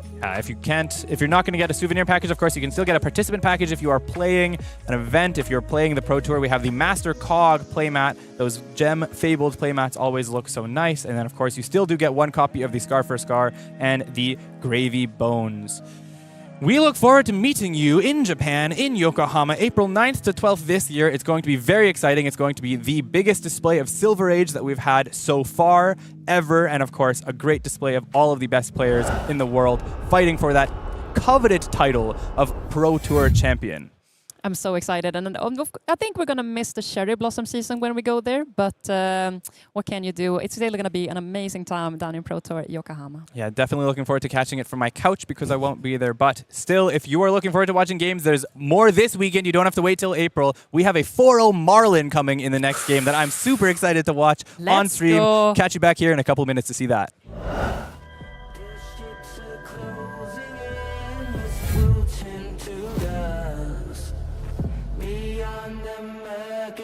The story will unfold. The dragon of the horizon, history untold. Almighty God so full, give us fame and glory.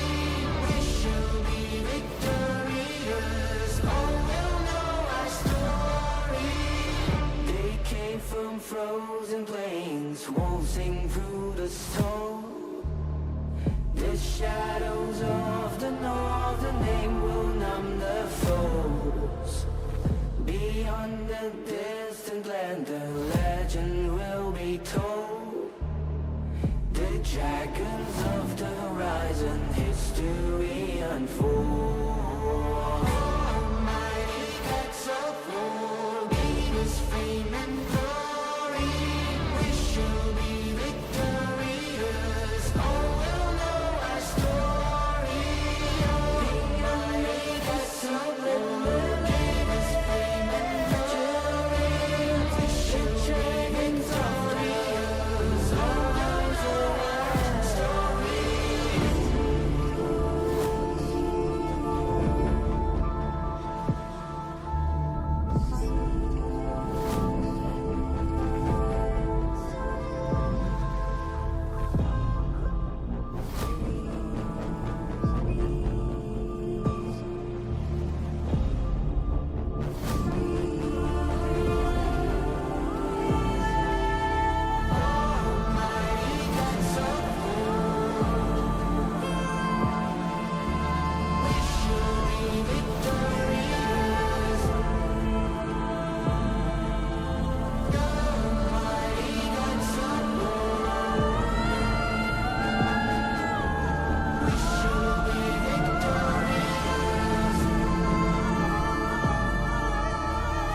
Beneath the boundless sky, the voyage carries on. The dragons of the north, history untold.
last game came down to the wire, but I'm already over it. I heard about Marlynn 4-0 in the next round, and that's all I want to see right now. I am so excited to see Marlynn of all the heroes. We haven't seen a ranger in quite a bit, and Marlynn is making a name for herself. Absolutely a great display of Marlynn this weekend that we will see in a moment, but I'm hearing from my producer I'm getting it delayed a little bit that I don't get to see the Marlynn, and so we have to go to some standings and look at how the players are doing so far before we get to watch that game.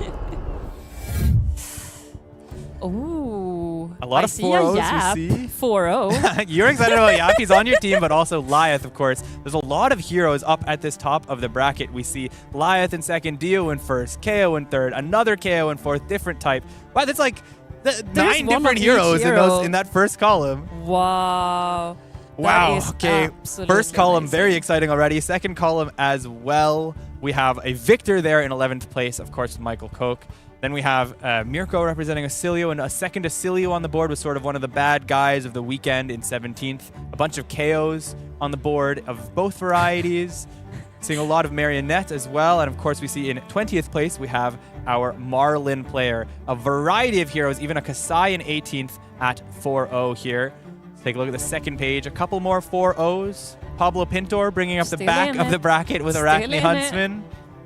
I mean, this roster is everything I could have ever hoped for. Seeing all of the varieties in these heroes, we're seeing Archaeos, we're seeing Marlins, we're seeing even Victor. My heart is beating so fast right now. Love to see a Victor on full display. Not a lot of Valdas to come about. We see one here at 36th place as far as I reckon, but even more Archaeos. We have Jakub Kalupinski on the 27th place here, followed by a couple of Verdances as well, and there's more Verdances coming up here on the light, and Lyath in 31st. But I mean, what is this meta? I love it. I love it so much. Weirdly, this second page of meta makes more sense to me. This is kind of what I expected the first page to be, with a lot of Verdance and a lot of KO on representation here. Yep. But a lot of unique decks showing up today. No 4-0 Vinsets, I'm noticing. We are at 3-1 here, and there's still no Vinset. One Vinset on the page there in 52nd. My eyes had to find them.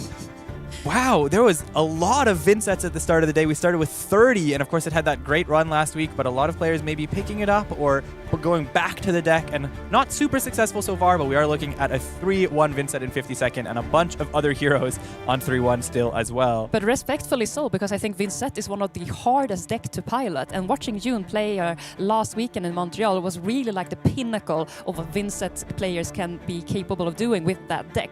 I definitely don't think it's a beginner-friendly deck by any means. There are so many intricacies in order to play that deck to its full potential, so I don't estimate that a lot of players are able to pick that deck up and be super successful at the get-go. Definitely a very challenging hero to play, and there's no doubt about that. One of the hardest in the game. Again, a lot of Verdance here, some KO, some Syndra. Maybe no KO, that was carried over from the last time. Yeah. Another Kasai representing here, and a lot of Marionette. We go to the next page. The rest of the 3-1s, we see a couple more Vincents, 4 in a row there from 62nd to 65th. We found them. They're definitely still in the running at 3-1. That's a good standing to have at this point of the day, and Vincent will still be in this tournament for sure. Some of those players trying to fight to the end of the day at X and 1. Yeah, remember that you need X and 2 to qualify for day 2, so all of these are still in the running for that lovely top 8 and that lovely gold foil. Another Vincent down in 80th place, another Victor down in 79th, of course. One more Dorinthia on the board here, and a lot of... Fang! I was about to skip to the next page, but we see a Fang up in 71st at 3-1. The lone Fang up so far that we've seen. Amazing, amazing. There's still so many 3-1s. We're up at 100 and there's still so many 3-1s in the contention here. Quite a big tournament and still a lot of time to go in it. So 3-1 is still in the running. We see Katsu from Anton Sidneheas on 81st here. That's the first Katsu we've seen so far. A Phi down in 90th as well, also on 3-1. That Phi also representing the ninja class. We see another Valda in 96. I feel like we've seen one Valda per page exactly. Something and like that. Roughly in the same spot each time. Couple more Vincent, couple more KO. Oh, one more Vincent down there with Andrew Rayner. Couple more KO. Mad Kashi, you know, one of the guys who sort of kicked the Arakni Marionette deck onto the scene. He's there in There you go. 94th as well, representing Marionette. A lot still to play for, and a lot of decks, obviously, still in the running for the top hero of the weekend, top hero of the day. Who's going to end up undefeated? We don't know. There's so much going on, but I want to know whether a Marlynn can make it undefeated. Do you think they can? Definitely, I think they can, but I think this might be a tricky one.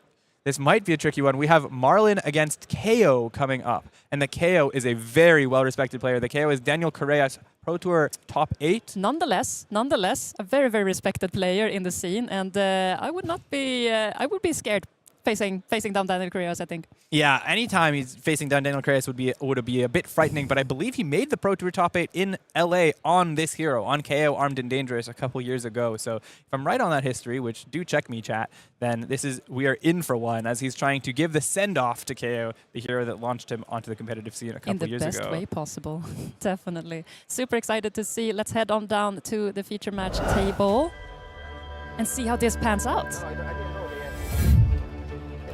Giulio versus Daniel. Here we have Marlynn versus Kayo Armed and Dangerous. Going first will be Kayo, not wanting to give Marlynn the first. Most likely, I imagine Daniel won that die roll here. Both players on 4-0, fighting to remain undefeated. One of the probably 12 undefeated we'll see at the end of this round, as we saw 23 going into it.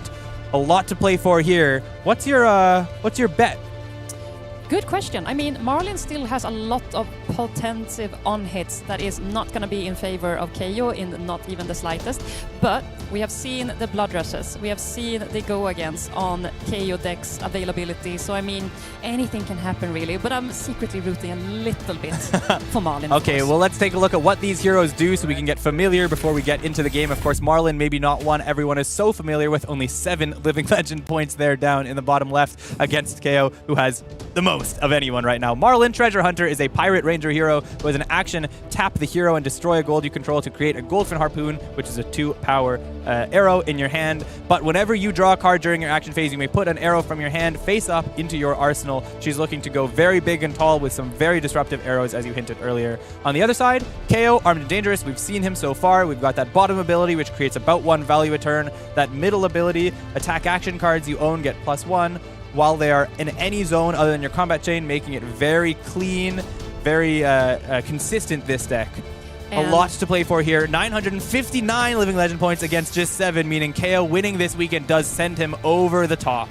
Literally living on the edge here. We know that ProQuest season is panning out this weekend as we speak, together with his calling, of course. And so he is probably going to accumulate a few points this weekend, as one imagines. Well, let's see if he can make one big splash at the calling. Let's take a look at this game where Daniel Correas is trying to take his original favorite hero, his Pro Tour top 8 hero, over the line today at this calling.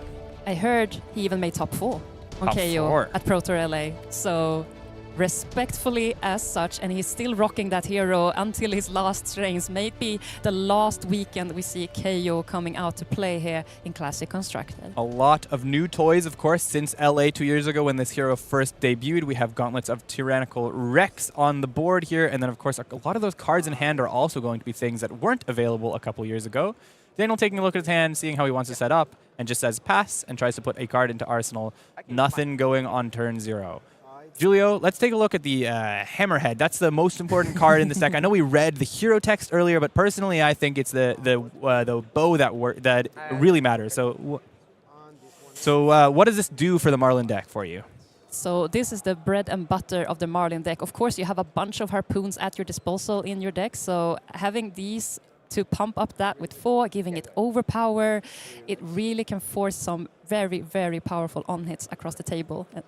So there's one other thing I want to pay attention to, which is what these players are paying attention to here. We have a Honing Hood coming onto the table. This is a 0-block head. That instant you can destroy it. Return all cards in your arsenal into your hand, then put a card from your hand face down into your arsenal. And Giulio just using it as a turn 0 load here, or turn 1 load. He had no other access to load, so he just plays the Honing Hood. He doesn't have to do the first part. He just gets to then do the second part of putting a card directly into his arsenal, then pitching. 4 for his hammerhead, and 2 for the attack. This is 10 overpower. On hit, reveal a card from his opponent's hand, or reveal his opponent's hand, and then pick for one of those cards looking for an attack. If it's Go Fish, if he finds an attack, it creates a gold and discards that attack action card, which I imagine will be pretty easy to get against a Kayo here.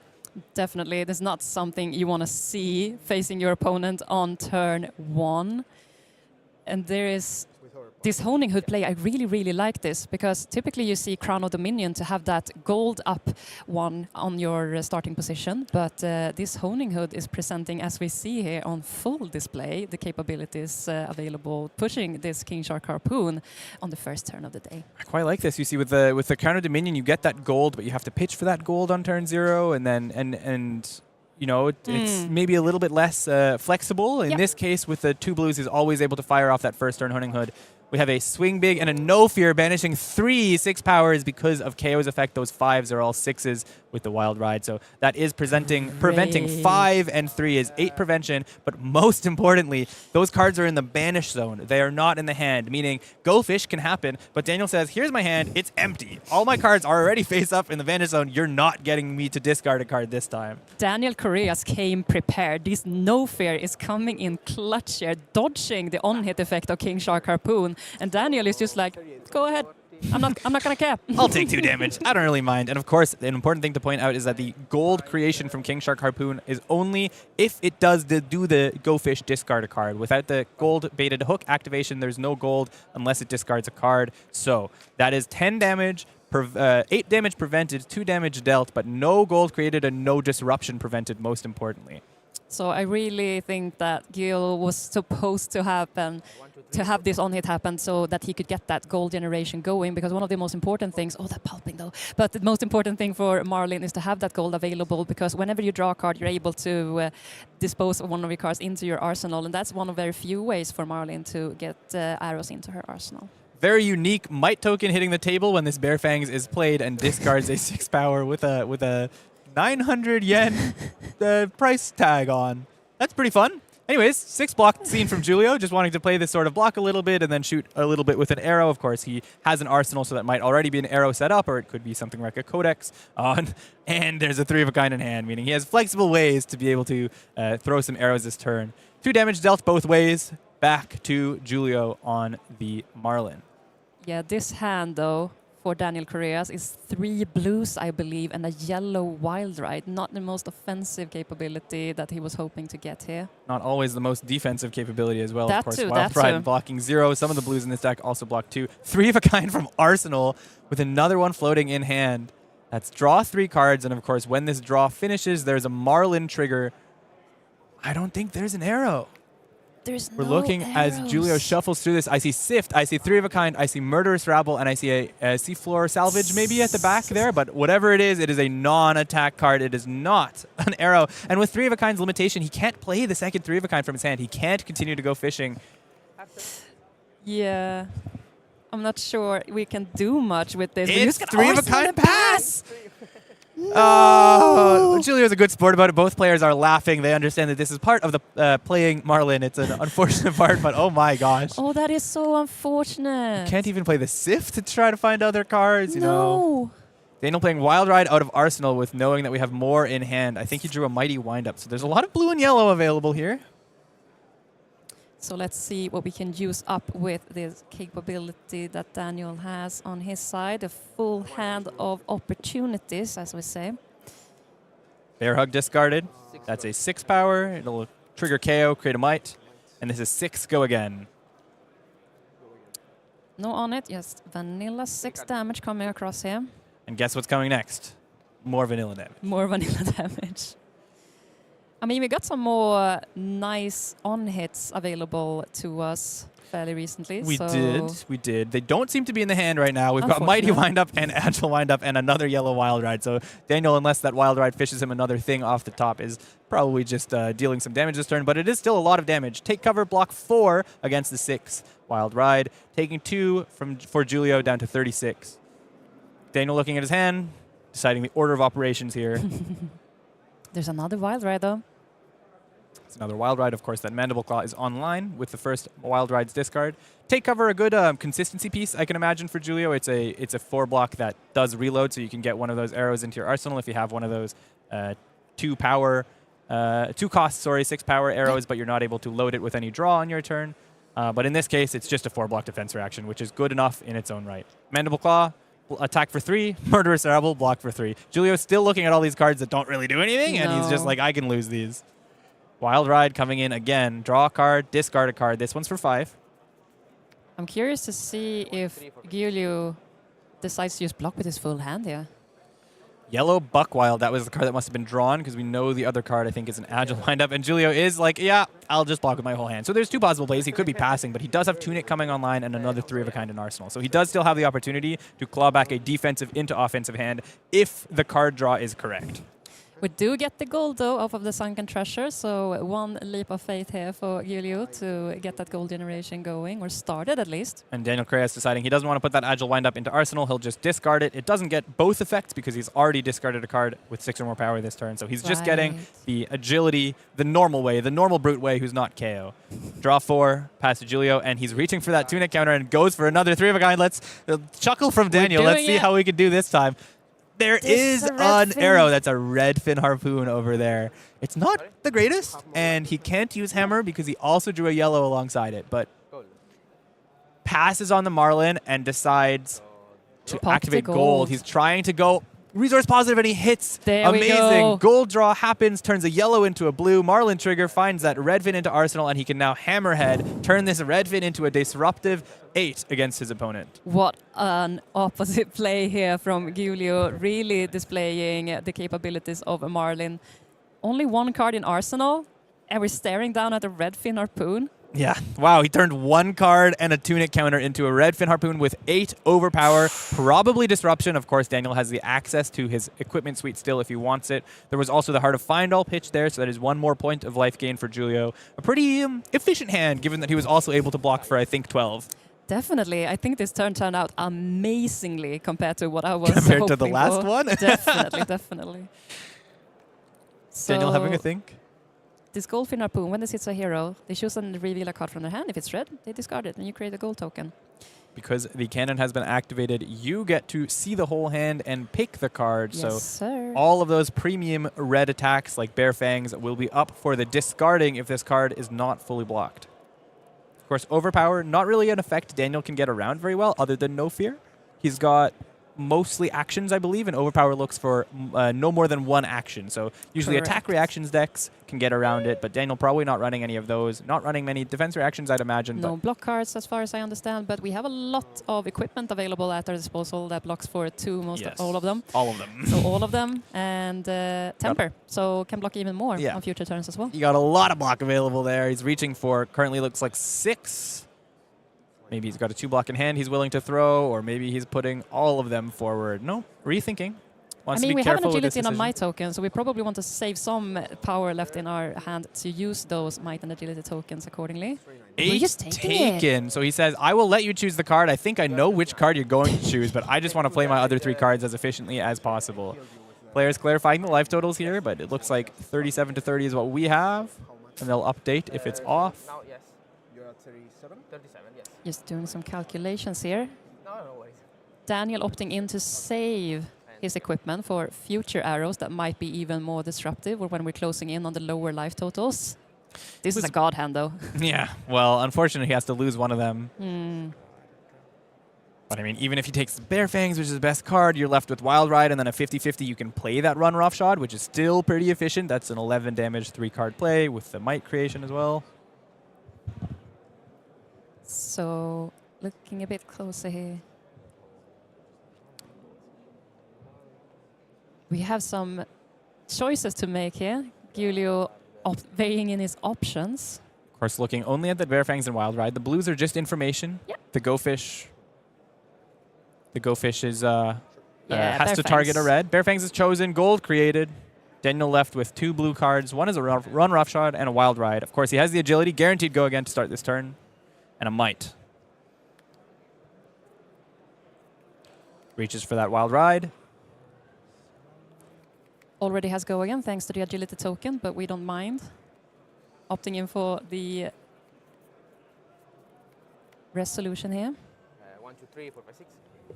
Now, why would you be maybe holding on to that equipment suite? Because there was the option, of course, of ditching that whole equipment suite and holding on to that hand. Do you think that there's more potency later on, or do you think there's on hits he's maybe more afraid of at certain times of the game? For sure. I mean, if you're staring down a Blood Rush Bellow turn, for example, I mean, that is all the bells and whistles you probably need staring down on a Kayo to power up those turns with a Blood Rush Bellow. So saving your equipment is really, really wise here. So whenever you pop up that Blood Rush turn in the future, you have some equipment that you can swing in to save the day in the future. Has to be able to protect that out of hand. Of course, there's some cards like Yellowfin Harpoon, for example, that can hit that Blood Rush Bellow. So that's a good shout. Block 3 with the catch of a day, taking 4 on this wild ride. The 900 yen might back on the board. Love this. And then we did get the good hit of discarding that yellow wild ride off of the first wild ride, which means runner offshot makes this a clean 2-card 12, 3-card 12. The best we could hope for. Giulio taking account of what's available, maybe surveying how many wild rides are left, how much go again remains in this deck. Double How defensive does he have Sirens to of the be? Safe Harbor. This hand is not great on the offensive, I must say. No, it looks like he was reaching and thinking about Sirens of the Safe Harbor and Arsenal that arrow and hope for the future turn to be better, but no, ultimately decides no block. He will take 5, and he might be using that gold as the reload effect here with these plethora of blues available to him. A 2 for the gold, 4 for the harpoon. Maybe we're not seeing a harpoon activation this turn. No, we're drawing a card. We're hoping for blue, maybe. Hoping for blue, hit a blue. We We hit load it. the red fin. Oh, that is so good. We do still have to use all the cards in our hand to throw forward this red fin harpoon for another 8 overpower, putting Daniel basically in the same position. Of course, he still has access to the equipment. He still can block this. He still possibly can draw a No Fear or some cards that can block this.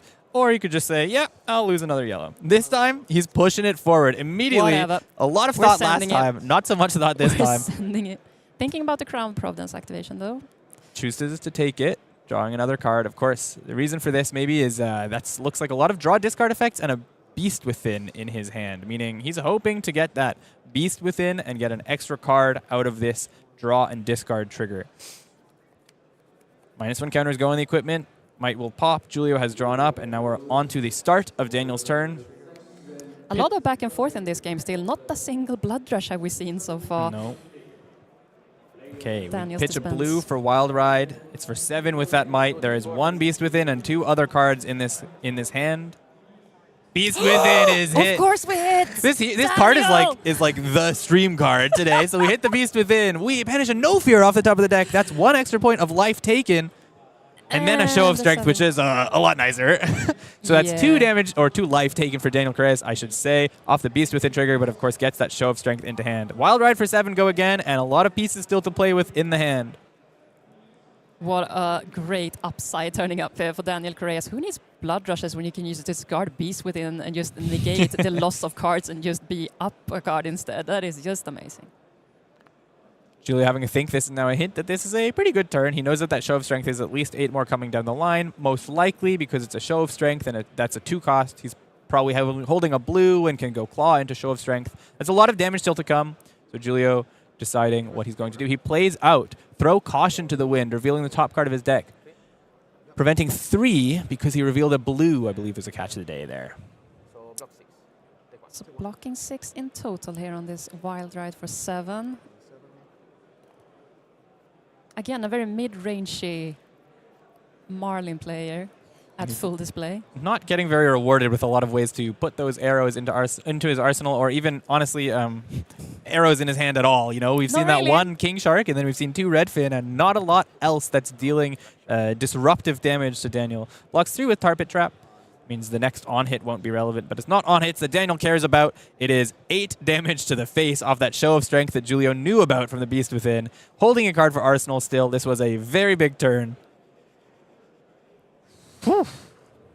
Giulio looking at a card. I think it's his card in hand is the new yellow arrow. So Yep. it's a harpoon that is a Go Fish for a card out of Arsenal.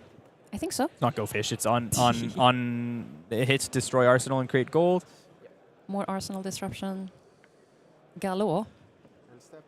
And we still end up with an Arsenal Very efficient Man, turn this out of Daniel. Pushing Giulio down to 19. Giulio is forced to just pass. All he has is an arrow with no way to fire it. Draws hand. Might pops. Let's do this again. Daniel again. Let's keep going. Giulio has just been in the block blender for quite a while. And again, we start with go again, pitching that vigorous smash up, which is a 6 in KO Armed and Dangerous, meaning this Buckwild is for 8 go again, 7 base, and 1 from the might. So Buckwild being a great addition to Kayo's suite, adding on top of all of the existing go again potential that Kayo has at his disposal, but really rounding up the deck nicely, coming in with another show of strength here for another whopping 8. Showing why Kayo has been the demon of so many formats in his time. It's just about those raw numbers, this 4-card 16, I didn't have to sculpt it, it was just the cards I drew, you know, just presenting good, consistent numbers with those effects. Like you said, Buckwild, making it much more consistent than it used to be. Show of strength, another 2 for 8, no 6 power arrow to block this, so it keeps its full 8 power, and he takes 4 on the Buckwild and 5 on the catch of the day, down to 10. Down to 10. Giulio's Scary turn, proposition. pretty simple stuff. We pitch 4 for the Hammerhead, have 2 floating that we will immediately spend on an arrow. Beautiful art, yeah, must say. Very beautiful art in that extended art effect. Here we go. If you haven't seen this yet, it's a new card from Compendium. If you've activated a cannon this turn, which is what Hammerhead is, this gets when this hits a hero, destroy a card in your arsenal, and if you do, create a gold token. So this is 9 overpower on hit, Command and Conquer effect. So Daniel reaching for 3 block, takes 6, and destroys a yellow bear fangs from his arsenal. Sure. No, I mean, more goodies coming to our heroes in Classic Constructed. Marlynn, nonetheless, with his shallow water shark harpoons coming in Compendium of Wraith. Love to see it on display here. Reckless Stampede, though. Before Compendium, we had Super Slam, and Super Slam also gave a lot of delicious pieces to this KO deck. That's why he's the top of the meta right now. Reckless Stampede. Whenever the card defends this clash with a defending hero, the winner deals 1 damage to the other hero, and we've watched Giulio like to block a lot this game. Of course, there are some cards in Giulio's deck that could tie or possibly win a clash, but you know, also a lot of cards in Daniel's that could win a clash, and certainly against the Codex of Frailty. Unexpected Backhand is revealed here. It's a Japanese one, so they have to clarify it, but Unexpected Backhand deals 1 damage because it's revealed on a clash, and you win. And then, of course, we also get 1 damage off of the Reckless Stampede, and then 3 damage taken off of the attack. Giulio falls to 5 by blocking 4 against 7. Someone buy this guy a lottery ticket. I've never seen a guy having so much luck with the draw this card and the flips on the top for the clashes. Man, Daniel is just full gas, no brakes coming into this round 5.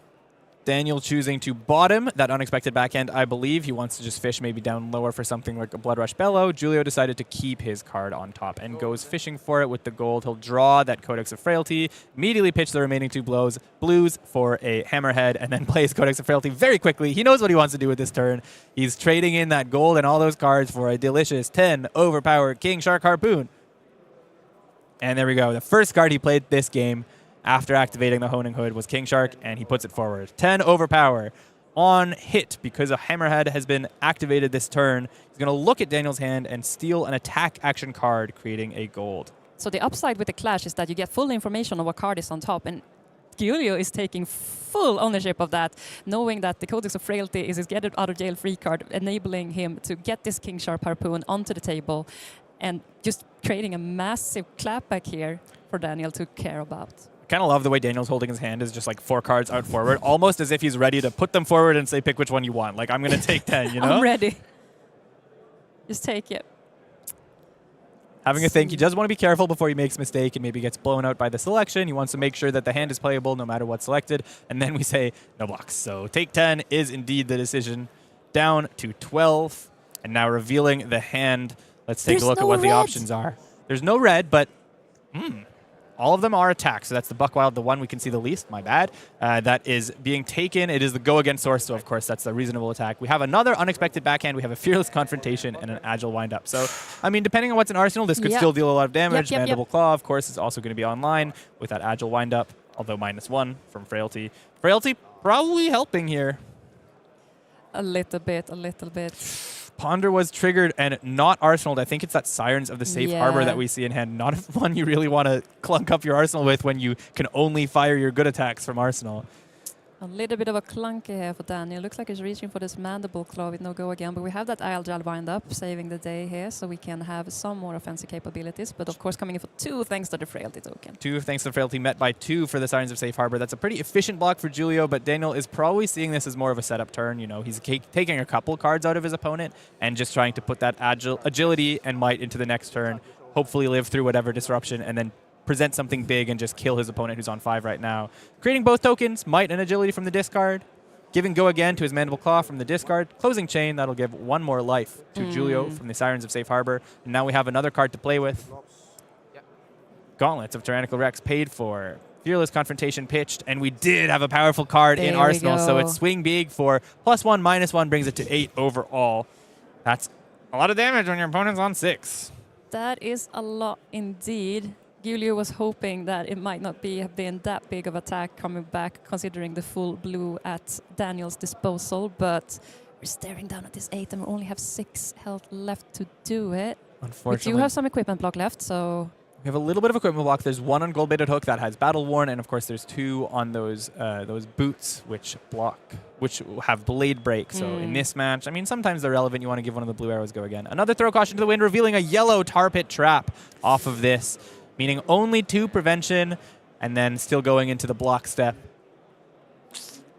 2 reach for the boots. Siles Sarong, 3 with the attack with the arrow, and 1 more with a Gold-Baited Hook that prevents a total of 8. You have the 8 fully covered here, thanks to the equipment block. But that throw caution to the wind could have been a little bit better, but we take what we get. Quicken received off of the swing big. Might not be being used anytime soon for Giulio, as he's in a bit of a block blender. He will choose to Arsenal and pass on his turn, leaving that Quicken and Gold on board. We see it. We see it. Finally a Blood Rush. Reached for, played for. With a Beast Within in the hand, this is the 50-50 of do we get really lucky? Do we hit it? No. Reckless Stampede discarded, meaning that Beast Within stays as a yellow in hand. Also pretty comfortable in this position. Draws a couple more cards, and I think that's the 3rd Reckless Stampede, which is putting Giulio in a bit of an uncomfortable position here. Of course, Agility and Might means the first attack this turn has go again. So he's going to open with that Reckless Stampede. With go again. 10 this go again. Blood Rush Bellow is doing work, and Giulio is at 6 life. At least 2 cards have to block here, meaning at least 2 clashes for that Reckless Stampede to try to deal damage. Oh, this is so annoying for Giulio. And if 2 cards block and they only block for 4 and you win both clashes, that is lethal. So Giulio having to pull a lot of put a lot of protection in front of this, and then of course there's probably another attack coming over from Daniel, at minimum a claw. I mean, Reckless Stampede is such a powerhouse, especially at these low life totals, because you have to block the physical power coming in, but you're getting so punished potentially. Blocks 6. Shows a take cover on the clash. Giulio deciding to bottom it. Buckwild deals 1, and then reveal a Murderous Rabble, also a 0 power, not enough. Giulio deciding to bottom it, and then a Tar Pit Trap. He's just desperately trying to search for something that can tie or beat this clash, which I don't think there's anything in his deck. He's just trying to put cards to the bottom and maybe find future cards, or better future cards. 3 damage taken off those clashes, blocking 9 against the 10. This is so painful to watch. 2 cards left at Daniel's disposal. 6 We're to popping the sash. 6 to 5 to 4 to 3 to 2. Savage Sash and Gauntlets of Tyrannical Rex, just to play this Wild Ride with +1 damage from the Gauntlets, +2 from the Blood Rush, and that is enough. One more Tar Pit Trap is not enough to win or survive the game for Giulio. Daniel Correas showing us why he's been on this hero for so long, why he put this hero on the map, and oh my god, taking it to the end of the game. Unfortunate that we were rooting for this Marlynn, but not able to take it out here. Kayo is our winner, and Kayo continues undefeated in this tournament. A masterful display here, but Daniel Correas again showing why he is the KO master to beat, and again why I would be terrified to meet him in a calling in a day like this here down in Toulouse. But what a game! Really exciting to see KO on full display. Really exciting to see KO on full display. Really exciting to see Marlynn showing off some of those new tools. Unfortunately, got some awkward hands, not able to show off all of them, but some exciting stuff and some interesting stuff with that Honing Hood coming out of Julia. Let's I want to watch more games. I do want to watch more games. Let's go. But there's one thing I'm maybe more excited for than watching games. That's not true. I'm very excited for this. I love my job. And There's a calling coming in a couple months that is the event I've been more excited for than like anything in the last 2 years. What might that be? Might that be World Tour Prague, World Premiere Prague even, where Omens of the Third Age is shown off for the first time in the entire world. Look at how beautiful everything looks in front of us. Oof, I love this art. How do you feel about it? I see meeps. I see meeps. I see meeps. I get happy. Say no more. I'll take the meeps. But yeah, the art and displaying here is absolutely amazing. Giulio, Ziggy, and Aurora coming back in sealed yet again. I am just so excited to play sealed once again. Heading down to Prague. Don't mind me. Absolutely. May 22nd to May 24th, World Premiere Prague is coming your way. I could not be more excited. So let's see what is happening down in Prague. We are, of course, playing Omens of the Third Age on the May 22nd to 24th. Make sure to get your tickets while tickets are running hot, and see you around. Tickets on sale March 21st. They sold out fast last time, so be very careful. You want to get that immediately on March 21st. I know I will be happy in line. Of course, it is a world tour stop, so we have that calling that will be sealed the first time of Omens of the Third Age. We have the world premiere on the Friday, and we have a showdown on the Sunday. A full weekend of side events as well, with some super armories and everything. World premiere will be popping. Last time we had like 950 people in the event, and more people just playing sides and stuff. That hall was busy, and I'm hoping it's busy again. There's lots to get. If you want to come to the world premiere, if you want to play the world premiere itself on the Friday, of course, you get this world premiere package with that beautiful macro Omens of Arcana playmat in the background, and a cold foil version of the macro as well. Of course, you get a booster pack that represents just a little bit of a goodie that you start the day with. That is that Omens, and you get one of those fancy duality cards in that Marvel treatment. All of this is yours if you come to the world premiere and take part in the Friday world premiere event. Such beautiful art on these full Marvel blinged out cards, coming in cold foil nonetheless. Of course you need a playset of all of these. Of course, and unfortunately if you sign up for the event you only get one at random, so that's going to take some effort to get a playset. But these cards giving us a little bit of an early hint at how some of these heroes will play. They deal some arcane. Of course there's a lot of arcane in this set, and they create this ever important lightning flow that matters for all of these heroes. We'll talk about strategy lots over the next couple months, but let's talk about what other goodies you can get. If you get a Calling premium package, of course, you get some of those fancy Rainbow Foil Extended Art Lightning Flow tokens that I was just discussing. We also have Astral Strike, the newest E-Strike in the game. This one's an A-Strike. It's when this attacks, if you've destroyed a Lightning Flow this turn, you can choose the E-Strike effect. That's in a beautiful Marvel Cold Foil treatment as well. And then we get these other 4, 5, and 6, this classic cycle of cards in Rainbow Foil Extended Art. A lot of goodies on the line, and of course, this package will pay for your Calling entry as well as several side event entries, ever important for this action-packed weekend over in Prague. Taking a closer look at some of those good, pretty cards that you can get if you get this package. We show up for the weekend. Also, take a look, get to know these. These are sort of maybe hinting, I don't know this, but maybe hinting at what's to come in the set, and giving me already, it's just been like a couple days since we've seen the set, but a lot of speculation opportunity just based on the text of some of the cards we've seen. Lightning Flow. I mean, again, beautiful art, and not just different elemental tokens that are auras, coming in Rainbow Foil, and each hero has a unique flow attached to them.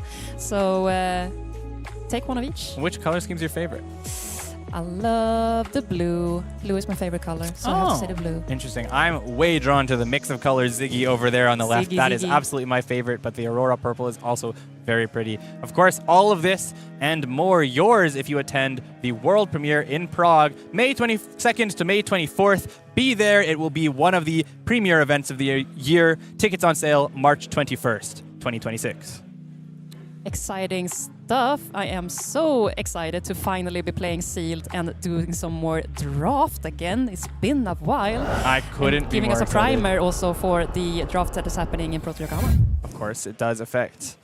Well, okay, I'm already in Omens mode. I need to forget that I'm in Omens mode. I need to come back. We're in Compendium of Wraith mode. It's Classic Constructed. We're not talking about draft yet. We're in an amazing event here in Toulouse already. 4 rounds, 5 rounds done? 5 rounds done. Yep. I can't even count anymore. And we have 2 more rounds to go today. I want to see some exciting heroes, and I'm hearing that we're getting a Puffin in the next round. And 5-0 Puffin, undefeated Puffin, fighting to be one of the end of the day. Imagine that. If you want to catch that game, that's going to be here in a couple minutes. Stay tuned.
It was supposed to be Mar win, not Mar lose. Oh, well, unfortunately, Marlynn couldn't take it down here in Toulouse. He took the name of the city a little too seriously. I guess so. Well, thankfully, while I've had a small break from being in the booth, I've had the chance to just go around the floor, check out some of the games that are going on. Let me tell you, there is some flesh and blood being played out there. IJlst just leaving them hanging. As you would expect, still winning, hasn't lost on Lyath yet, and very excited to see hopefully that can continue. Pablo Pintor just grinding people into a fine pace, also not losing so far. Arakni Huntsman still undefeated. Our undefeated Victor player, Michael, just sent 50 go again. What? I'll leave you to try and figure out how that happened. Cast Holmes? You were getting pretty close. Yeah, 50 go again damage is pretty good, so I'm reliably informed. So that one also pretty spicy, and a game I wish we had on camera. But we got plenty of games to look forward to. That includes today and tomorrow. So let's remind you exactly how the schedule works here in Toulouse. We have 2 more rounds of action today. One you're going to have with us right now, and one more after this. And then as we move into the second day of competition, well, there's 5 more.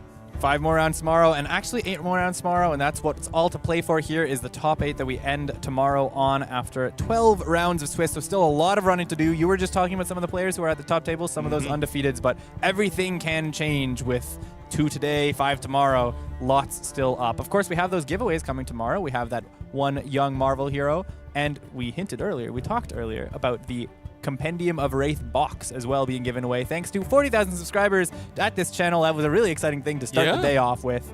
Yeah, you kind of beat us to the punch. We were expecting that to be a little later in the event, but we appreciate it. All I've learned from this is if you subscribe to the Flesh and Blood TCG YouTube channel, they give us stuff. So if you haven't pressed that button at this point, you probably should, because I like giveaways. I like more product being in players' hands. So please consider doing that if you haven't done so already, and we appreciate the folks that have, hence why you will get that lovely box of Compendium of Wraith given away during the finals tomorrow. The Young Marvel giveaway will be somewhere else. We're going to figure out where to put it. It would normally be in the finals, but it will be at some point during day 2 of competition. So we got a spicy one coming up. We listened to the folks at home. Puffin Hightail, not a deck that people expect necessarily to be at 5-0 if you're not me, who's become incredibly biased on Puffin somewhat recently. Against Dash.io on the other side of the bracket. You got much input on the mech off? That's an all mech off matchup. No, I have to say I'm going to be asking you a couple questions this time. I've played a little bit of mech back in the day, like old Dash, like before any of these cards were printed. When we had Throttle was our best attack, Max V, and it wasn't very easy to get off. You didn't have backup protocol, so I know what these cards do. Obviously, this hero has been around a while and been a mainstay of the meta for a long time. Dash.io and Puffin, the newer kid to the block as well, but not an expert. Okay, well, between us, we might make one whole expert. I have played my fair share of mechs, so how about we half fan, we puff, and we blow some houses down. Let's make our way into the feature match area for Dash.io versus Puffin in the hands of Alexandros, Kossyfidis, and Jeremy, Coutellec, which is my best shot at butchering French. Yeah, not good. Coutellec, I'd say, but anyways, we have a Puffin player on the right here and Dio on the left. I'm super excited to see how this match goes. As I just hinted, I don't really know who's favored here. We've got 2 pretty aggressive decks is the way I would characterize this, I think. I think it very much depends on the Puffin list in question. If we're boosting as well, of course, it's a bit of an aggro off. If it's Pirate Puffin, things get a little bit more intriguing in that situation.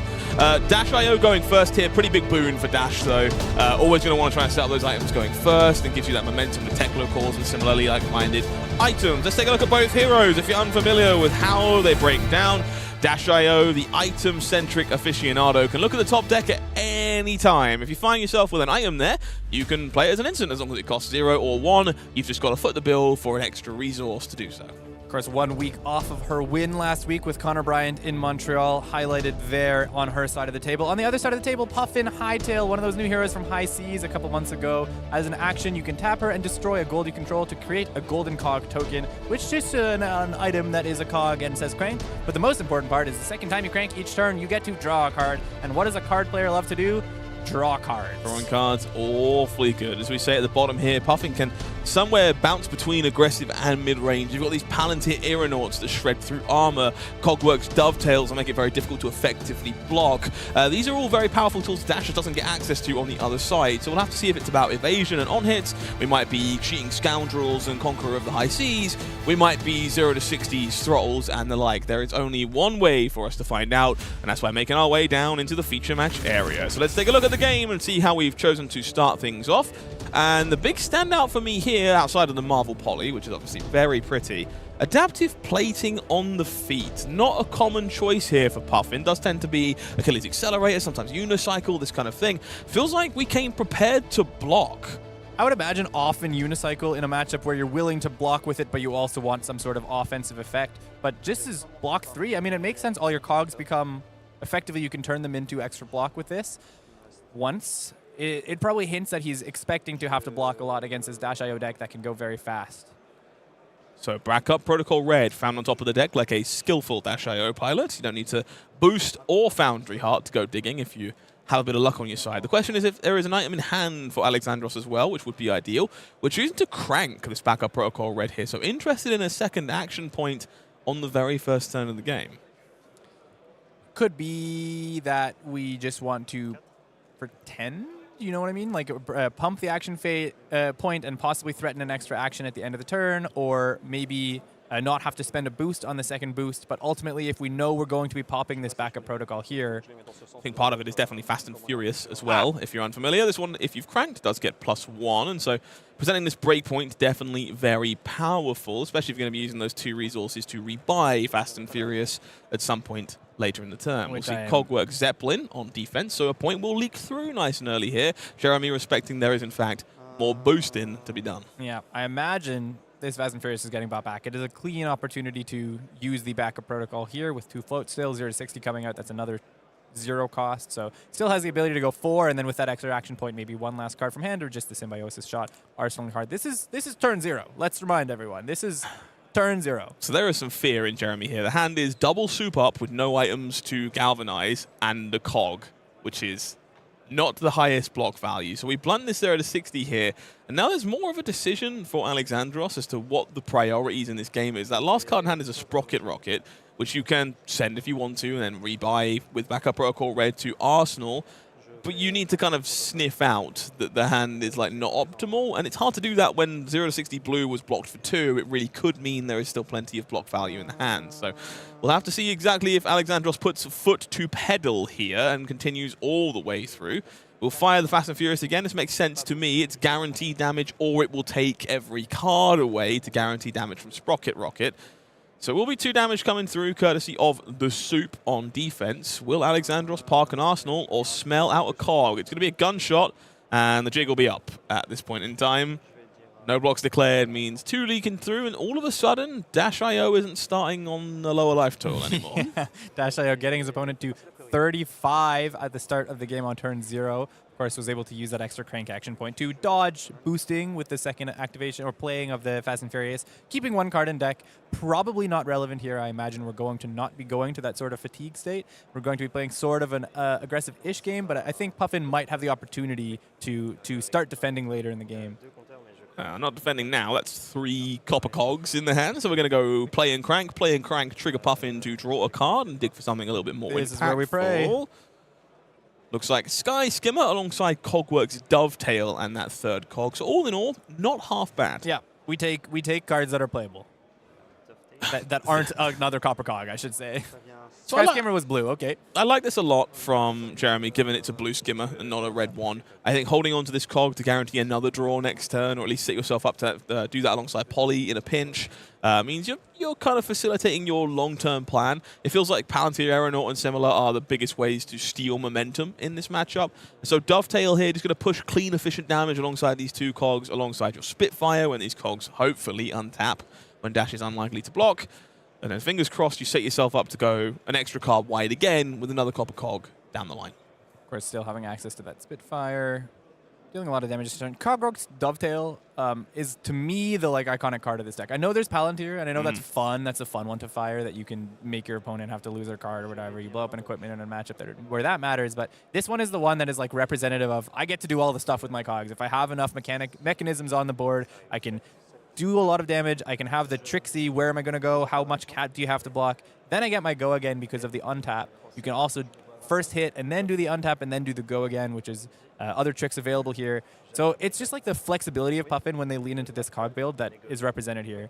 2 for +2 and then untap with the on hit, and then 1 for go again, and now 2 for 1 another copper cog tapped for Spitfire, coming in for another 2 damage. He found efficiency. I don't know if that Dovetail was the card he drew or if it was originally in his hand. It was in the hand already. It was the Sky Skimmer that came off the top. But I very much agree. People unfamiliar with Dovetail might not be aware that twice per turn doesn't really care if you do them all at the same time. So you're more than welcome to tap the same cogs, untap them with the Dovetail, and then use them for go again one way or the other. That's what we saw here. Facilitated a gunshot with the Spitfire as well, but definitely suggests both of our players off to the races here. Alexandros happy to eat damage down to 27, keep 5 cards to work with, and just fully intends on putting the foot down on the way back. I feel like I blocked Dovetail wrong for the first 2 months of high seas, and then I started to figure out what they're actually doing with that card.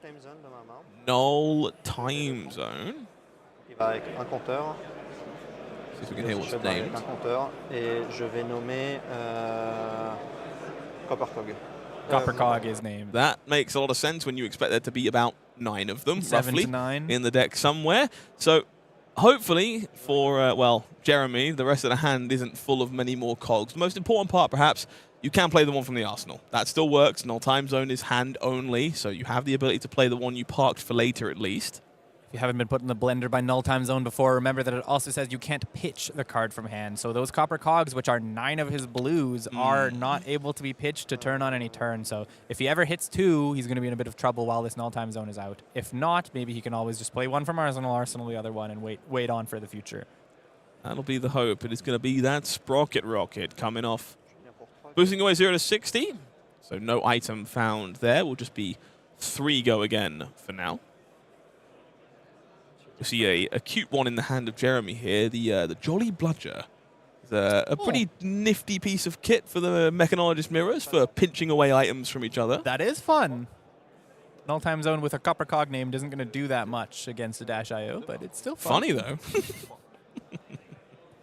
The Sprocket Rocket will indeed connect here. 3 go again. We see a hand flush with more boost. It's 0 to 60. Outpace, I believe, in the hand there as well. Looks like Zipper Hit sneakily tucked away in the middle. On the other side of things, looking at Cogworks Workshop, that Jolly Bludger. Ooh, very shiny Marvel Zipper Hit there, which comes fresh out of those tournament packs. I have to wonder if Jeremy was lucky enough to open that one today. Outpace. So this is a very heads-up decision here, I think, from Alexandros for me. It's something I think a lot of new Dash.io players are very guilty of, is I found the item, I have to play the item. Or I'm missing out on my value, I'm missing out on my hero ability. Alexandros took a look at the turn and realized, well, this backup pro doesn't help me very much. I need to give myself a shot to hit a grenade and go a little bit deeper, or I don't want to spend my resources on doing this, so I'm just going to keep going. I'm going to go a little deeper, leave this resource floating to take an extra shot. Sometimes you can even take Foundry Heart, take another shot if you're so inclined, but backup protocol red, not what we're looking for, and so we'll boost past it. Especially if it was a boom that he found later. Outpace and Zipper Hit are very effective ways at getting that boom to connect. Of course, Outpace is a 4, but can't be blocked by equipment, making it a tough breakpoint for his opponent. And Zipper Hit at 5 is also a pretty good breakpoint. Digs one more time, hasn't yet found the item, but still has 1 float, which means any zero-cost item is playable off the top during this window. And you do have some alarm bells going off if you're Jeremy, and you do see that protocol disappearing, not being played with Dash's hero ability. So perhaps time to reassess with those cards in hand. It is an appealing hand between the Bludger, the Zipper Hit, the 0 to 60 of your own. There's a lot of, well, forgive the pun, gasoline here, but very tempting to pause, step back, and reconsider, especially with so much equipment still available. Says no, and so no grenade found. Zipper Hit will connect for 5 damage, brings Jeremy down to 23, and the Symbiosis shot will be the cherry on top for 2 more points of damage, down to 21. Not a lot of items found for Dio. I'd say usually by now I would expect them to have a couple more based on my games against Dio. Is that in line with your expectations, or? I would say so. Typically, these decks are somewhere between 15 to 17 items in the main board for the most part. Sometimes you go up in your sideboard selections if you want extra null time zones, you want a few of these things. So you're looking to average one every hand or so without the help of Tekla Foundry Heart. We saw an null time zone in hand. We saw a backup protocol red being played and one being boosted. So we're averaging about right, but the choices for the items we've had haven't been the ones we've been looking for. Correct. Maybe a bit under with the fact that we're boosting part of our deck too. But fortunately for him, he has the one we love to talk about here. There's Boom Grenade, which everyone loves and is flashy, but Cerebellum Processor was a huge buff to the deck that came out of the Dash Armory deck a couple years ago. No blocks, or sorry. Oh yeah, they're putting them backwards. Indeed. 0 to 60 here from Jeremy. Another heads-up one here, honestly, from Alexandros. So if you think about playing that backup protocol red, it might have just been pinched by this Jolly Bludger if it had been played out. So arguably a little beneficial as Palantir Aeronaut is boosted away by this flashy-looking Zipper Hit. Alexandros, I can't see the cards behind that processor. They look like boost cards, just some damage, but he'll need to find an item off the top of the deck to take the biggest advantage off of the potential card draw from that Cerebellum, unless he's able to, or unless he wants to just use it at the end of his turn to draw a card. Jolly Bludger is played, is threatening that null time zone, but not a lot else. Oi, oi, the Jolly Bludger coming on through the skies. Big fan of this one. If you're unfamiliar with the card, I don't blame you. It's not exactly one that has seen a high density of play. Jolly Bludger, capable of stealing items away from your opponent if you facilitate it. Does have the ability to gain evasion and overpower as well. Fantastic piece of tech for the Mechanologist Mirrors, but is pirate type lined and therefore not really applicable for someone who isn't named Puffin.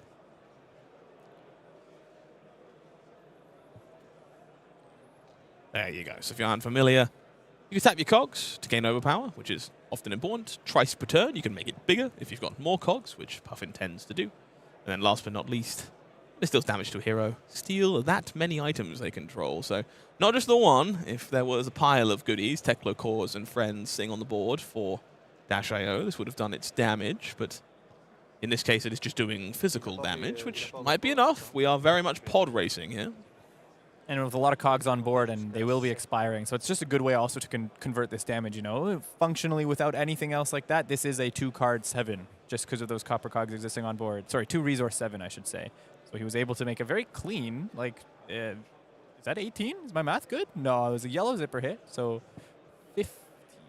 My math was very bad, because yellow versus red would not add to 18. Yeah, no, in fact, you were off by a decent bit there. Yeah, I believe that's 15, but it's okay. The cogs be turning, and that's all right. That's fine. As long as we can see the cogs turning, I don't blame you. And we can see the cogs turning here for Alexandros. Similar problem. Both these players understand this matchup is about covering specifics, especially when the grenades start flying. So all this equipment is still just sitting here. The life total is the resource for now, while the things you don't care about are happening. And Alexandros would normally care quite significantly about Jolly Bludger, but not so much when there's less items in play. Crown of Providence is definitely the kind of thing you see from this deck when it is time to draw the top card of the deck. If Alexandros is interested in what's on top, filtering through as to have it in the hand as opposed to top of the deck is definitely very appealing.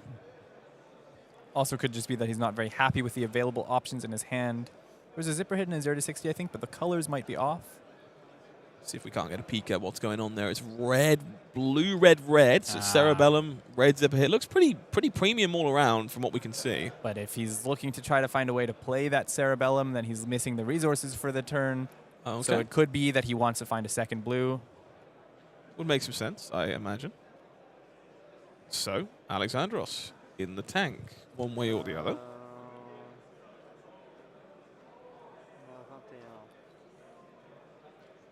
Tough decision here, evidently.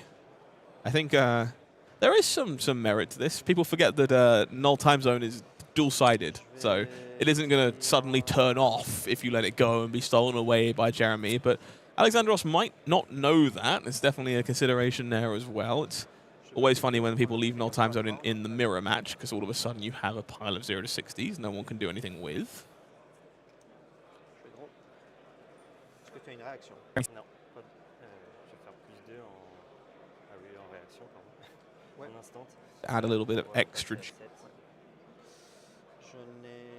filtering through and away to take a peek at the top card, put it into the hand. We'll see if we can get a look at it in a minute. Alexandros peeking at the new top card to try and plan out the turn going forward. Crown of Providence done its job as we make our way back over to -IO. 14 plays 21. And players here realizing, yes, the bludger does connect. Jeremy evidently had no intention of ever stealing this null time zone. It doesn't matter. But there is actually a relevant downside here, because the Steam counter isn't ticking down now. So if you steal this null time zone, all of a sudden you are cog locked for an extra turn, which is actually really kind of annoying. I'm not sure it matters, because it'll end up passing back to him and destroy at the end of his next turn, and it still would have been on board. But it is kind of funny that does, you know, maybe if you were to need to pitch, I don't think there's any reasons. Yeah, I'm not sure you're pitching as an instant for any reason here, but I guess that there are worlds where this is a downside. Yeah, I'm not sure we're in them. I can see future worlds where this is a downside. Okay, well worth being aware of. So Teklo Pounder with cheese disappearing into the banished zone, courtesy of Zipper Hit's boost ability. 5 go again. And we'll take a peek at what Jeremy's working with. It's Soup Up, which might just eat that null time zone for breakfast. Cogworks Workshop and 2 premium reds in the form of 0-60. And I want to say a Zipper Hit, but not sure in the back there. Could be Throttle. Not quite sure which side of the card we were seeing, but I think that might be Throttle. Either way, blocking 4, destroying that null time zone, and the copper cogs are free. Not that there's any in his hand anyways.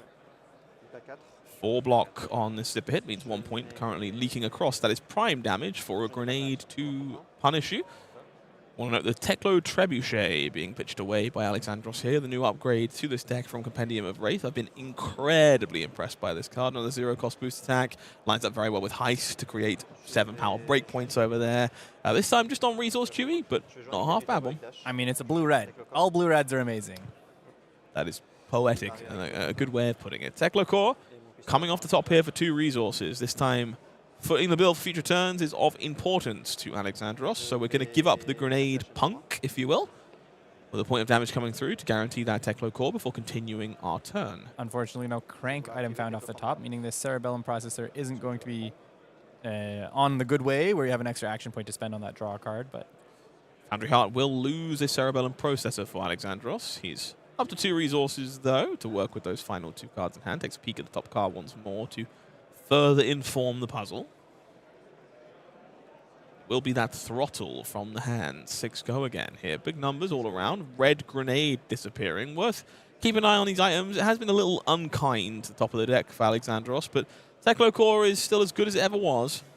I'd say unkind, but also that means there's more coming in the future. So the worst case is if they all bunch up together, then he's got a lot of boom grenades and not a lot of attacks to use them. But it's still possible that there's an increased threat of boom grenade off the top as we go further and further into this deck, and we've only seen that one red boom grenade. Cogworks Workshop blocking for 3 here. Brings us to 14-17. That final card is Cerebellum Processor. Will be played out here and cranked. Puts a counter on the gun, and we will activate the Cerebellum to find an arsenal for the following turn. Alexandros clearly very happy with the card that was found on top at the end of that sequence. So we go back over to Jeremy with a cog in the arsenal and 2 cards available in the hand, one of which is a Sky Skimmer that would certainly benefit from that cog. Looks like a 2-card 8 to me. 2-card 8. Question for me is, 3-card 8 if you count the cog. well, it's not a real card. That's a cog, not a card. Come on. Of course, Polly can come into a play this turn to be the second crank and draw an extra card and try to extend this. Polly does indeed want a cranker, and therefore will jump on into the skies, come into play, be cranked a second time to draw a bonus card. Let's see if we can take a peek at what we find as a card enters his hand. I see Alexandros making Jeremy banish the bird. We're not doing it. No shortcuts here. Cogworks Zeppelin found off the top. That will make for a pretty good arsenal at the very least. Really nice draw, but unfortunately can't pay for it this turn. He should be able to live. It's possible not. There's a 5-card hand coming from Dio with a Techlo core and a Cerebellum. It could be quite hard to actually get to the Cogworks Zeppelin. I have some hope. 17 health and a fridge. Big Quite the big fridge. Definitely has some insulation against a big turn from Dash.io, but we know the ceiling is very much the sky for that deck, and so we'll have to wait and see exactly how it goes. For now, it's 4 go again, the question posed to Alexandros, who is looking at a hand that contains Pulse Wave Harpoon at the very front, but can't quite catch the rest of it. I think if I'm Jeremy here, I'm praying for a 3-block from my opponent. All I want to see is him take the multiplicity effect of his hand down and lose some of those cards, but Alexandros does not do that. He takes 4 damage and is keeping that grip for as long as he can. It will be the Sky Skimmer benefiting from that copper cog. Did get an extra counter from Fast and Furious disappearing from the top of the deck, so we'll be around a little bit longer. Of course, with only 1 cog available, I would expect this Skimmer to become a 5, as you're not enabling a Spitfire by gaining go again. Alexandros was reaching for equipment, maybe found a convenient way to block. You know, obviously there's the Cogworks and the Adaptive Plating. That covers 5, but deciding not to, or rethinking. So we can't peek at the hand at the same time. So it is all red here, which Techlo Core, thankfully, happy to cover the expenses for. But it's a lot of 1s. It's double Pulse Wave Harpoon, Outpace, and I think a Fast and Furious at the back. So would require a Foundry Heart to do it all. That's pretty accomplishable, though. Unfortunately, the Foundry Heart will be interrupting the chain, so those Pulse Wave Harpoons aren't so disruptive, but maybe in this spot, he cares a lot more about getting that damage output than the disruption. Of course, would also need a resource if he ever wants to play off the top of his deck. So very true. Does mean that you are item off for the turn here. Cerebellum Processor obviously giving you some options. If you find the item early, you could draw a resource card, but no Achilles Accelerator to kind of bail you out if you want to get a little bit greedy in that spot, thanks to the Adaptive Plating Alexandros chose to start as well. And so we'll make our way back over to Dash.io. See the items ticking down to start the turn here. Processor loses a counter, sticks around. Techlo Core burps up 2 resources to get us started. Now, obviously, we have no way to know this, but I feel like we're going to start with an item off the top based on the way the blocks were done and the way the body language was leaning comfort towards that card that he looked at. Boom Grenade found as the first action of the turn, getting that second action point probably. And of course, as you said, now we have that action point for Cerebellum. We can hopefully look for a blue, and he's deciding when he wants to take the draw to be able to pay for this whole turn. Well, worth taking a peek at that top card before deciding if you are cranking. You have the ability to look at any time, as you imagine. So when you play the grenade, don't let it resolve first. Just take a cheeky peek before you decide what you're doing with it, as you may change your mind based on what you find. And so we will crank this time round. Extra action point gained. Symbiosis shock counter found. Resource floating here in that Fast and Furious, looking very promising. Now we've cranked, it will be an immediate activation of the Cerebellum processor to pop a card into the hand, and suddenly we are staring down the barrel of quite the steam-powered gun. And this is the cleanest and best way it could have gone for Alexandros, of course, with that Beam Grenade coming first and then enabling this. This means if he doesn't have to create resources, if he was able to draw something like a yellow or a blue, then those Pulse Wave Harpoons will not only be damage, they will be disruption. They will ask for cards from Jeremy so that Jeremy can't try to live through this turn and then just have one last big shout near the end to kill his opponent from 5. No chain break is the ideal here for Dash.io. Would prefer to keep that equipment locked on the chain where it is, but for now it is knock knock fridge o'clock. It's time for all that armor to do its best job of covering up this. We're not so lucky. We'll have to close the chain to facilitate the turn, which means there is an extra block value on Foundry Heart. It will be Teklo Foundry Heart from Alexandros' side here. Too much heart. Too many Foundry Hearts. Too many Foundries. Max Velocity banished away alongside a second copy of Spark of Genius here to generate a second resource. So we still have the 2 Pulse Waves and what we thought was a Fast and Furious. Yeah. Is that Fast and Furious coming out? Boom Grenade being boosted away to make it happen. Let's see if we can see what that final card that was gained was. I think that's a 6 and no, it's just hidden behind. No, it's outpaced in the 2 Pulse Waves. Okay. The final card that was gained was that 0 to 60. So Sure. You make sense. we took a moment to catch that one, but losing a bit of efficiency. These are all 1 costs in hand, but the second Pulse Wave will be online the good way, you should say. And of course, that card from Arsenal could be something playable at the end of this route as well. Hoping for a Trebuchet to sneak in here or something similar would be lovely. So we're going to start seeing Aeronaut and Tekla Foundry Heart deployed on defense. No equipment on the outpace, of course, which means we are reaching for backspin thrust. A pair of Zeppelins in the hand as the other 2 cards here. And with only a 3 block, the grenade will connect. Jeremy here understanding unlikely to stifle it this turn, so no point expending additional cards and risking it going down swinging.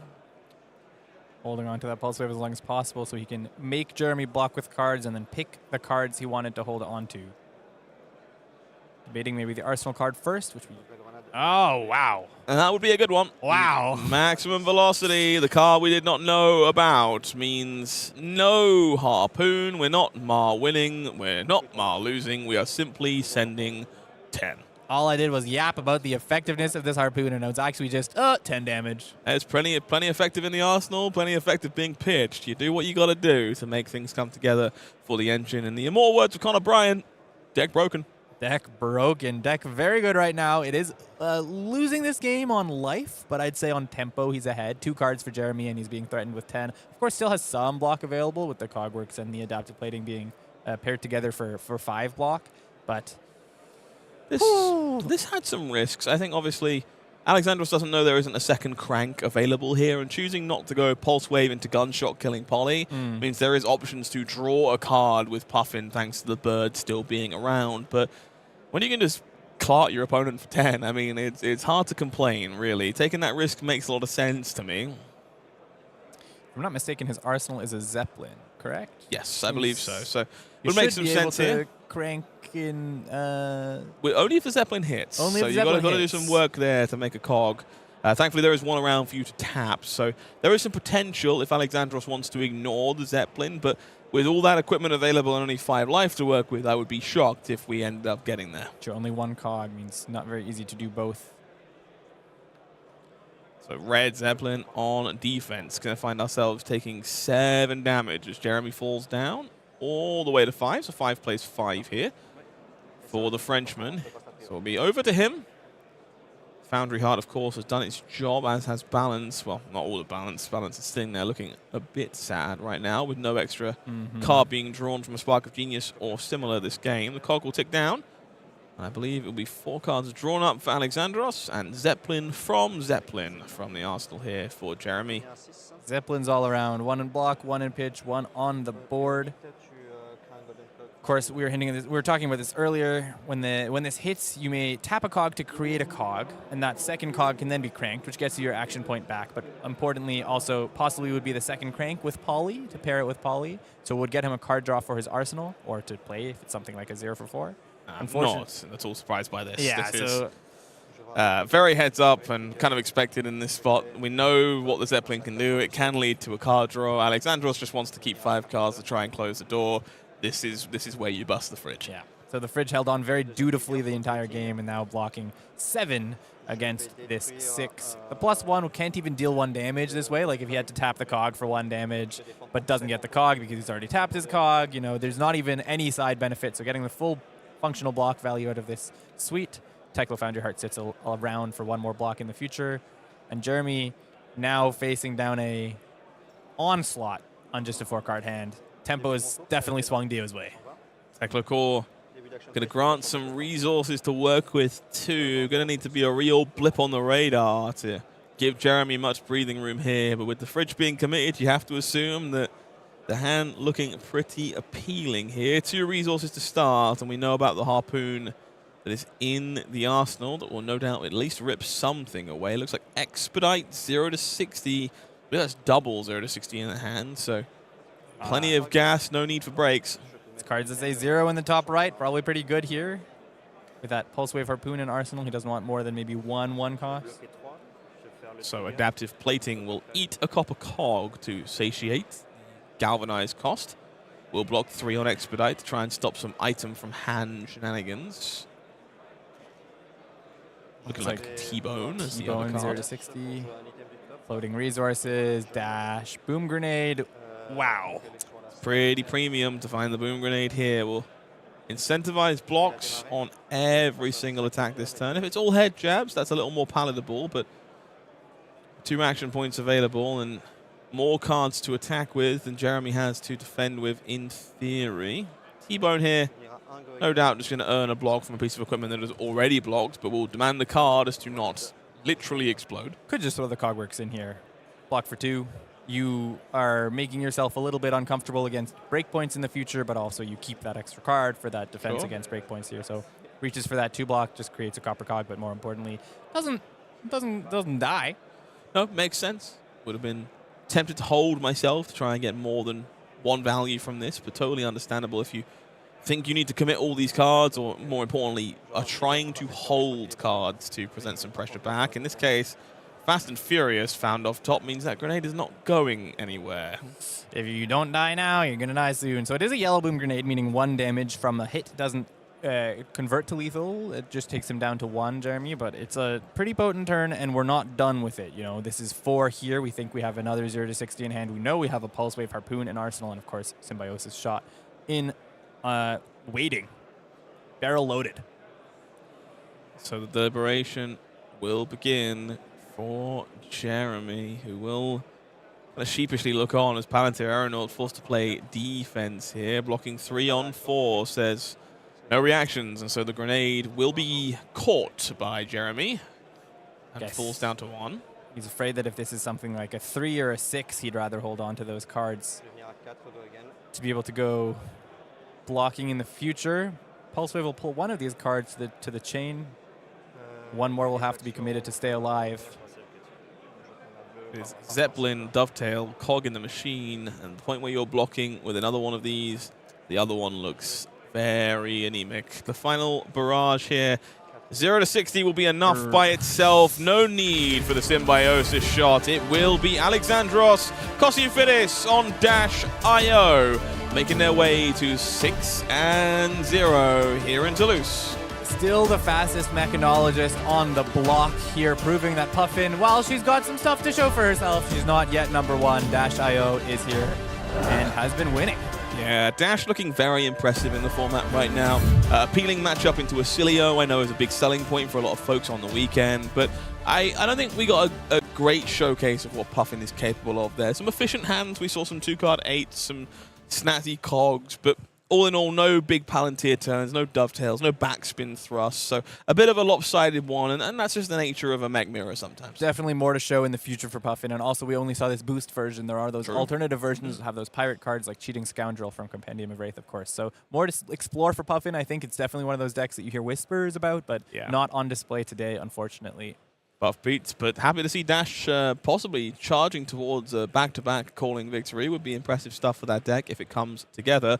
If you fancy playing Dash, well, there's a pretty easy onboarding method for that. Armory decks, they are in stores now. Dash a little while ago now, so you might have to hunt around, go find a store that has one available. But the big one on the horizon here, Armory deck Origins for Hala in April. I swear I'm not just glazing. Earlier today, I was talking about how much I'm excited about Omens of the Third Age, that Lightning set, and now I'm going to be talking about how much I'm excited for this. But it's just like they're giving me stuff I like. I love Lightning. I love Warrior. I'm so excited to have another big sword-based Warrior. This is what Hala's sort of hinting at with her Zenith Blade and her ability to sharpen target swords, put +1 counters on them, and buff up that sword as much as possible.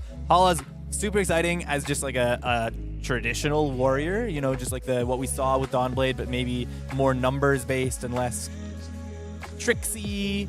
But I'm just excited to see this. This is a deck I will be buying as soon as it comes out. I unfortunately can't play with it for a while afterwards because no Pro Quests, no Pro Tours, but good stuff. I'm excited to see the rest of the deck. I am happy to see what exactly we can do with Sharpen, as you alluded to just moments ago. Zenith Blade here, gaining Go again if you have Sharpened, lets you convert those cards very efficiently. But cards like Edict of Steel very much benefit you for doing so, will sharpen on your behalf if it's so inclined. And if you have enough counters to meet the condition, suddenly you get Flurry tokens, and these are very carefully worded, but they will allow you to swing your weapon twice. It's a nice homage to Dorinthia in a nice way. I think an additional time would be a little too good is what you're hinting at, but twice is very good from that, and I think this Edict of Steel, if it's available in all the colors, it will be a slam dunk in the deck for sure. Iconic card that we've already seen from this deck.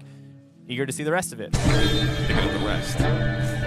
Armory deck, Siggy. In stores as of May 29th, arrives alongside Omens of Third Age. I know you're excited. I'm very excited. There's good reason for that. Ziggy Starlight, Lightning Illusionist Hero. They come with the full bag. Haven't you ever wanted to play a Channel Lightning Valley and then play that same Channel Lightning Valley and then play that same Channel Lightning Valley and then play that same Channel Lightning Valley 4 turns in a row? It's up on my list. Definitely a few things to do. I'm personally more of the ilk of duplicating my Channel Lightning Valley with Miraging Metamorph. That's more my speed. But speaking of things that are my speed, who put Waning Moon in Illusionist? I think that's the biggest selling point for me. You're telling me I get to play Waning Moon in my Illusionist deck, sending arcane damage if you have auras without Halo counters entering the arena. I should say with Halo counters. More importantly, Stardust Spike gives you a really cute way of enabling this weapon. You can pick this up with Blast to Oblivion, perhaps, and then gain a resource and amp 1, and then, oh, what 1 pays for my weapon, so I guess I'm dealing 3 arcane damage all of a sudden. The Blast to Oblivion type effect of their hero ability was what made me excited about the deck, but then I saw the weapon and I saw that it's Waning Moon, and I was like, I'm in. I want to play this hero forever. Super excited about what we've seen so far, and of course, lots more to come as we start to explore the previews over the next, I don't know, 4 months. We will be up and down, bouncing all around alongside Ziggy. Very excited to see what the deck has available in the near future. Hopefully some more reveals coming down the line for them very, very soon. I am worried I may never play anything else again. Yeah, this it's going to be summer of Hala and Ziggy, and I might not be exploring much else. All those old cards, they can go on the shelf, you know? All right. Well, chat, I hear you. There are a lot of players running very deep in this event on exciting decks that are, cool and innovative, but there is one single request in the chat that has been non-stop since we started this weekend, and it wouldn't feel right ending the first day of the broadcast without meeting that request. So how does a little bit of ball sound to you? You fancy some Vincent on camera? Vincent on camera would be great after last week's showing. I want to see it continue to succeed, and I have suspicions it will. So we have some concerns, though. On the other side of the table, Verdance, Thorn of the Rose, which is a thorn in the side of Vincent. So it's going to be an uphill battle, but trust me from experience on the other side, you can lose to Vincent playing Verdance. So plenty of hope to look forward to, and should be a great match. Stay with us.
Honestly, it seems like I've made a habit of underselling our feature matches this weekend, which is a habit I probably need to break.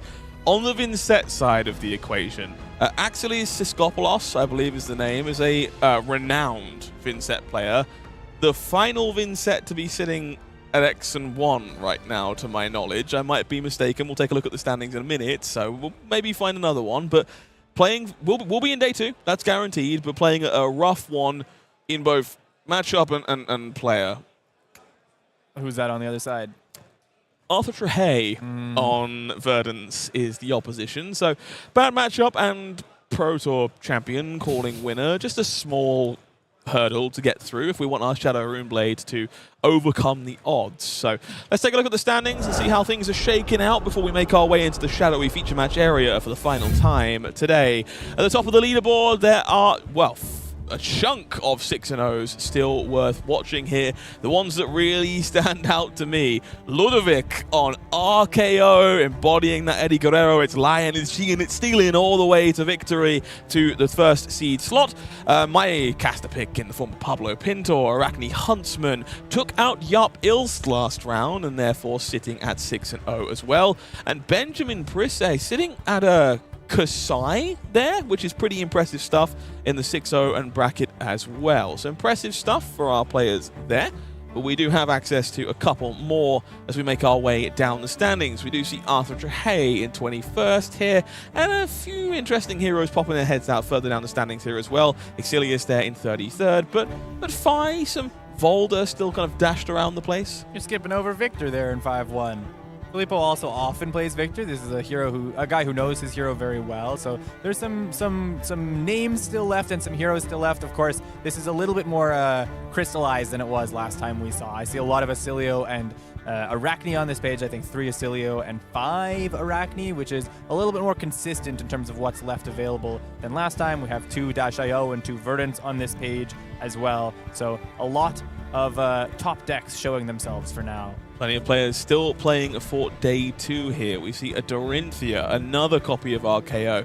Giulio, I'm going to say, in 45th there, our 4-0 Marlynn player, who is unfortunately now 4-2, has had the wheels come off just a smidge. And then John Willie Gio here, playing for day 2 on Fatigue Pleiades, and a decent amount of Syndra tucked away towards the bottom of the top 64 here. A couple Syndras showing their heads, a couple more, obviously, of those top heroes. We have a lot of Verdance on this page, a couple one -IO. Still a Dorinthia available in 41st, and another Kasai in, that's the last 5-1. I was just thinking for it too, but that's very good. Dorinthia on 5-1, got Kasai down in 53rd, so Warrior still showing it's a relevant factor in this meta as well. Some of those new cards. One more page here of players who are trying to play their way into day 2. This is very much winning in, lose, and side events. We see Tommaso Vicido, a good friend of ours, in 62nd place on Arakni Marionette. Couple more copies of Valda here. Some Victor, some Guardians still holding firm. Jeremy at 4-2 now, unfortunately, on Boltyn. Again, wheels just kind of destabilizing ever so slightly. Enki Tupakie, another pick from me. Desperate to see them making day number 2. It will be another Vincent with a bit of an uphill battle, it would seem. Bartage there in 77th with Syndra on 4-2, also going for a big name, going for that day 2. Philippe 2 above him, also a calling finalist. WeCast is calling finals, also 4-2. So some Syndras hanging on at the bottom of this bracket. Lots still to play for. Big names, one of the decks to look forward to. All in all, still much of a story to be told. But look, I'm a known Verdance aficionado. The deck is very much my cup of tea. I'm going to miss her very dearly, but if I was ever going to bat against her ever so slightly, it might be here. Well, I wouldn't personally, just taking my money game. If you want to put money on that, I'm down. I'll pass. But I do enjoy a good underdog story. So, we'll see if hopefully we can find ourselves in an upset here to please chat. We wanted some Vincent on camera. And IJlst, no doubt in the question, one of the best Vincent players I've had the pleasure of seeing. June very much put on a clinic last week, but we saw IJlst on camera before at a calling previously. I wish I could remember which one. Might have been Bologna. But just, again, just a clinical Vincent player who's been playing this deck for a very, very long time. There's a lot to show here. If I was going to pick someone in the room to put on it, just in this EU region who's had good showings, it would probably be IJlst out of the people who are here today. So this is, I also like an underdog. I'm just taking the odds on this, but I'm excited to see how this goes. He's just been picking the winners this weekend, hasn't he? Okay, well, not winning so hard. Chat, if you're with me, let's make our way down into the feature match area and see if the heist of the century is possible for Axelius Schizopoulos on Vincent, staring down Pro Tour champion, the sigil heard around the world, Arthur Trehet, on Verdance, Thorn of the Rose. Let's take a look at these heroes if you're unfamiliar and see exactly what they do.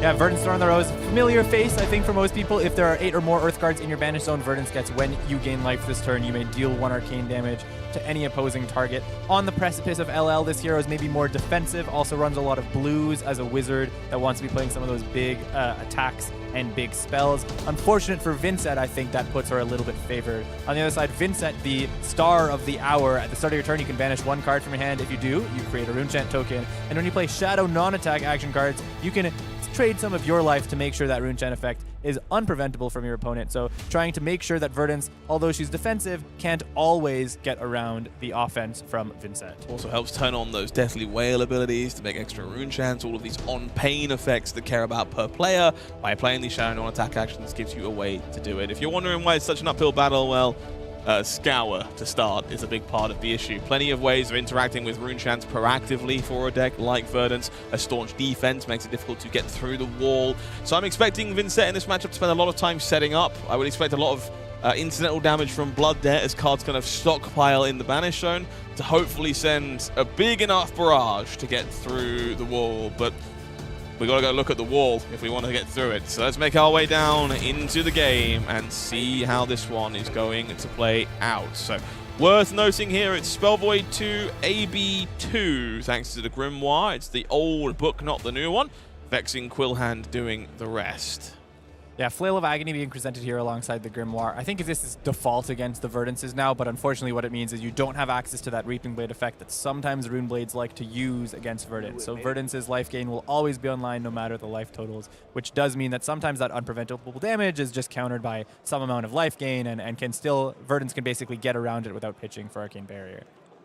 So a bit of pro, a bit of con here for IJlst. There is a Scour being pitched to play a Plow Under for 2. The bad news, there is a Scour in the hand that is probably going in the arsenal. Yep. Arthur ready for when he needs to fire that. Whether it's on his turn after like a big setup from a Mauvrian Skies or whether it comes off of a Stormstriders to turn off the big combo turn, Arthur just giving himself the option. Cool one to note, being blocked with Death. Fasting Carcass is a brand new one from Compendium of Wraith, alongside that Deep Recesses of Existence that was blocked with as well. Incidental Go Again Source, another way to Shadow Puppetry, to Mauvrian Skies, that kind of thing. But does come with Blood Debt, so there's a couple risks of banishing it randomly with your Widespread Ruin on occasion. But otherwise, it's a block 3, which is definitely very premium on those Shadow non-attack actions. For now, we'll see Vincent activating. It'll be Deathly Wail being banished here to make a Rune Chant. And the game begins. I will pass, says IJlst, and we can expect to see a lot of this. It's going to be convert your cards, Verdance, convert your cards, Verdance, convert your cards, Verdance, until eventually the cannon fires. I would call it a 4-card -1, but at least he creates a Rune Chant, so it's a 4-card 0, but really, like you say, it's about setting up for later, and Arthur understands he's just doing nothing in response to the doing nothing, and eventually he'll hit the stuff that does more stuff. The old wet noodle fight to start here in round 7, as it's a 4-card 2 with in your own turn Emeritus Scalding, alongside no doubt Waning Moon, I would imagine, to convert in some meaningful way. 4-card 4. Discard this. We will see Haunting Rendition discarded here. No need to use Arcane Barrier if you're going to soak up some heat and make Rune Chants that way. Of course, Arthur had the window to respond with Waning Moon if so inclined. It's ultimately not going to change very much. So we'll see the Moon coming across afterwards for 2 more points of Arcane. It's 2 now or it's 2 later. Which will bleed on through. Looks like we're pretty keen to keep our hand this time. Looks like a Sonata Galaxia in the hand to me this time. So Deep Recesses of Existence being banished here to stockpile the follow-up. And it might be go time for the first time here. Mauvrian Skies will come on out. Enables Deathly Wail numero 1 to come along with 3 copies of Rune Chant. So this is going to be 3 Arcane, 5 Physical on the Yellow Whale. If this connects for any damage, Rune Chants will be generated for every player that's taken pain. More importantly, if it connects physically, Mauvrian Skies will dump out 3 more Rune Chants in the process. I think it's good to, we talk about stockpiling, and I do think you have to be playing towards this sort of cannon shot, 3 or 4 Rune Gate effects. But in this spot, it's a Deathly Wail that you're firing, so it refreshes some of its own Rune Chants, probably 2 if you follow this up with a Flail of Agony. Maybe he would have wanted to then pitch, but possibly 2 reds left over, so wouldn't have been able to use AB2. Could it be... Ooh, interesting. There is a Revel. Okay. So Revel in Rune Blood. Could get snazzy with the shoes or something here in a pinch as well, but thanks to that go again from Mauvrian Skies. Perfectly capable of just being played to enable Deep Recesses of Existence. And there's the Sonata Galaxia that you mentioned earlier as well. So Revel will turn on the Sonata to search for basically whatever. So a pretty premium hand here for Achilles. Happy to fire the cannon. We'll see Pulse Aether and Mental Block teaming up to take care of Deathly Whale. No want for damage to come on through. So right now, no rune champ being generated by this Deathly Whale. And if the chain does close, it won't have the opportunity to do more. But you do have to close that chain if you intend on reveling in some rune blood, which is exactly what we'll see. 4 rune chants being generated to enable Deep Recesses, and no doubt to enable Sonata Galaxia to go find either Rune Blood Incantation or Malefic Incantation. If he runs Rune Blood Incantation, I would say he should pick Rune Blood Incantation, and that's what he goes for here, just getting the more awkward 1 cost out of his deck and getting it onto the board in the most efficient way he can. So that's another aura that will be creating rune chants this game. Stockpiling them, and of course he can still fire this 4 for 6. He does have to fire it. He can't continue to stockpile this, otherwise he loses those 4 rune chants for functionally no effect. I think that's also part of the reason to not grab Malefic Incantation, regardless of cost curve. If you would send an attack, you would trigger the Malefic, make a rune chant, which would then unfortunately explode at the end of the turn, thanks to that Revel in Rune Blood. So well sequenced, unsurprisingly, by our resident Vincent. Vincent sleeves. You can tell it's very much his cup of tea. There you go. Yeah. So this was with Go. So we will see those 4 rune chants made. Deep Recesses coming across, and this card was definitely the all-star over in Montreal. We learned very quickly that looping copies of Cull, finding bonus Funeral Moons, just chaining together Deathly Whales and more attacks, definitely at its best here.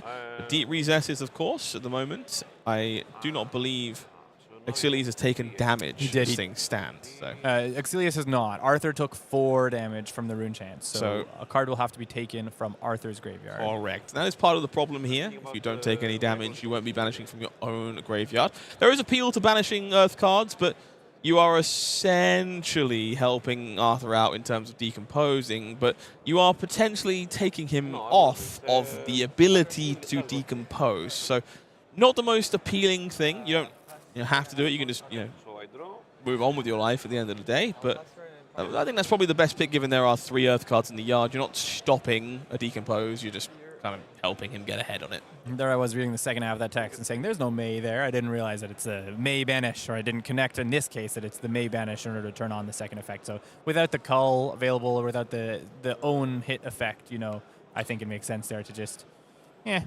pass it up, given what's available for Arthur. Makes sense. So Phantom Banshee in the banish zone here. Rune Blood Incantation ticks down. So 2 rune chants made, and it is a hard way widespread annihilation. Double widespread destruction being pitched. That's a Yahtzee. It's 4 rune gates right there, but not exactly where you'd want them. So there's up and there's down here. This is fine because you're presenting some disruption with the hard cast and you're keeping that Phantom Banshee for the future. The down is that those 2 rune chants that you've banked, one off of the Vincent ability and one off the Rune Blood Incantation, are going towards just like normal mid-range offense instead of stacking towards that big turn. Of course, he's still going to get those 2 rune chants refreshed next time because Rune Blood Incantation sticks around and Vincent will always be triggering, but it's not necessarily currently looking like he's setting up for that cannon shot at the moment. So a tempo take so far from our resident Vincent. Exciting stuff to see. I wonder whether that will continue as we move forward into the game, or whether or not it's just a case of working with what we have and getting those rune gates back into the deck where they need to be as we make our way into the late stages of the game.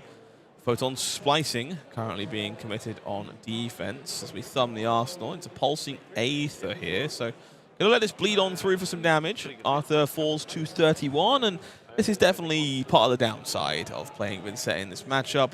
When you trigger your banish effects for the opponent, be it from top of the deck or otherwise, it means that you are helping them out a bit, and you're helping them out a lot when Felling of the Crown is in the hand. That was really delicious. Arthur saying, yeah, I'm happy to take some damage. You take this cadaver stealing out of my hand. It was only a 2-block anyways, but what it does is it gains +4 on my Felling of the Crown by banishing the cadavers to get to 1, and then Felling can banish 3 more Earth cards. I think all of the Earth cards in the grave to get up then to 8 power, and of course the disruptive 1 as well. Pain on the stack. Pain resolves. So Arthur pointed the Phantom Banshee. That was just to clarify that the Blood Debt was taken last turn. So a card being bottomed from the hand, courtesy of Felling of the Crown. We do see that Fasting Carcass, and the rest of the hand being bust here to Felling of the Crown. No big surprises there. It's a pretty common stance by players these days. The felling is obviously the big power turn for Vincel all the time. So set the turn off, stop the 8 from chunking you. Don't fall closer to kill range. That's the name of the game. And that hand was sort of mediocre. That Revel wasn't doing much. I think there might have been one attack, but it's just going to be sitting there and maybe not the one he wanted to be setting up. I commented earlier that he's getting 2 rune chants next turn anyways from Vincent and Runeblood Incantation. In this case, only getting 1 when Vincent doesn't happen, meaning you don't banish a card at the start of your turn, you do not get the rune chant. So only creating 1 here, and it's kind of nice actually in that he's going to be setting up towards a 3-gate next turn with this Runeblood and the Vincent no matter what. So as long as he draws something like a Deathly Whale, he can play it next turn. Pretty easy hand to convert here for Arthur, who will be looking at Enlightened Strike.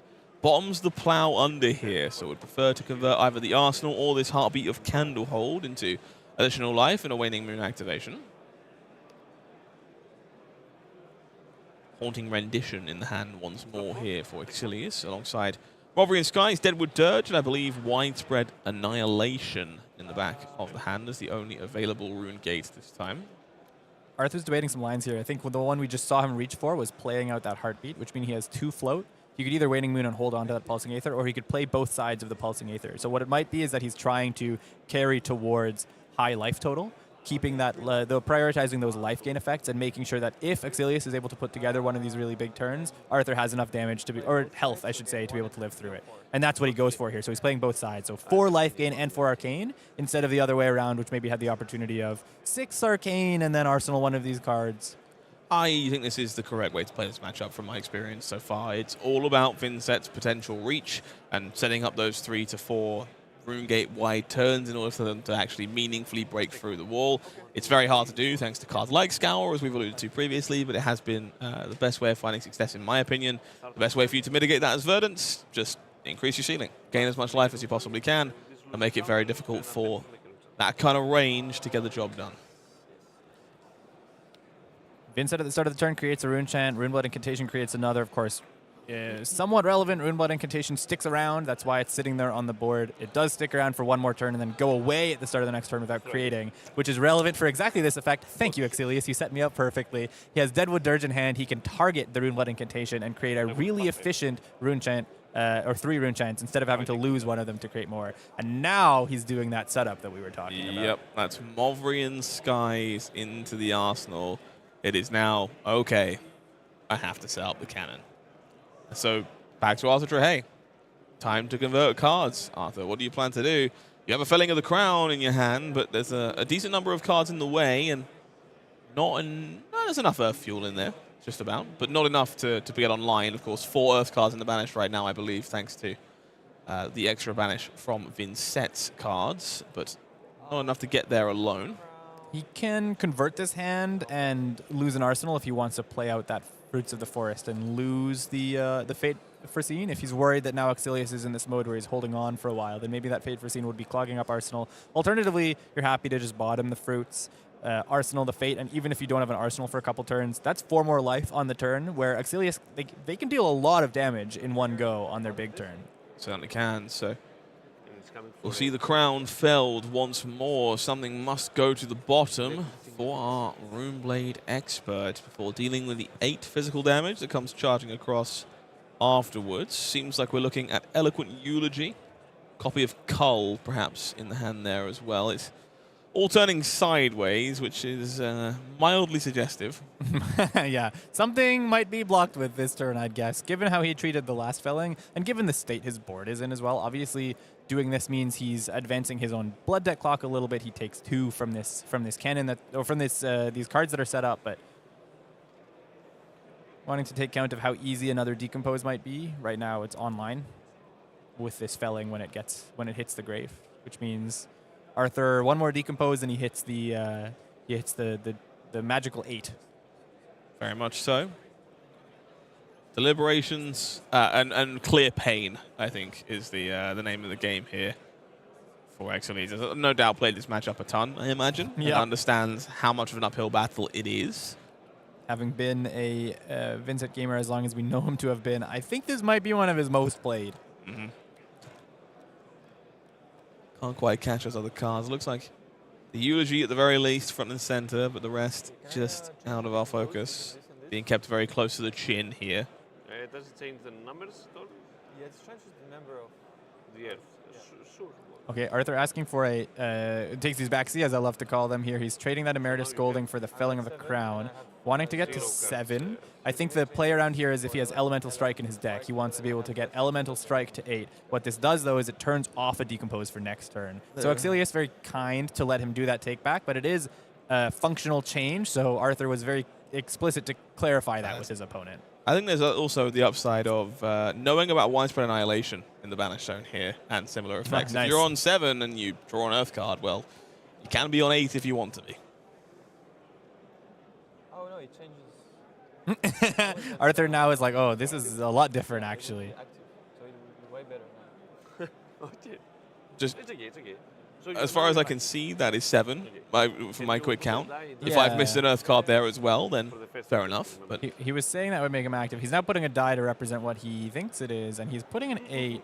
Counting again. 1, 2, 3, 4, 5, 6, 7. That is definitely 7 Earth cards at the moment. Wait, what happened? Wait, what happened? No, Arthur. You from our banished an view, this Earth has been card correct. from Vincent, and so you have not decomposed 3 times. You've only decomposed twice and then gained the bonus card as a result. And this is not something that happens in a number of matchups, and so you can understand the confusion and the panic as to where this has come from. No doubt we'll iron it out, but it is 7 Earth cards, and clearly this wasn't Arthur's intention. But there is some upside to doing this, and we've kind of stumbled into it. I think it was because he did it, and then he counted again, and then he said, oh, wait, that's a big difference. It puts me online. So I think he thought he was going to 7, then thought he was going to 8, and now is back to thinking he was going to 7. Makes sense. So I do think it was go to 7 with intent because of the Annihilation and an Elemental Strike. But we stumbled our way there. Yeah, we got there eventually. So this time we're not blocking this felling. This time the felling needs to disappear, and this smells like it's time to fire another clip here.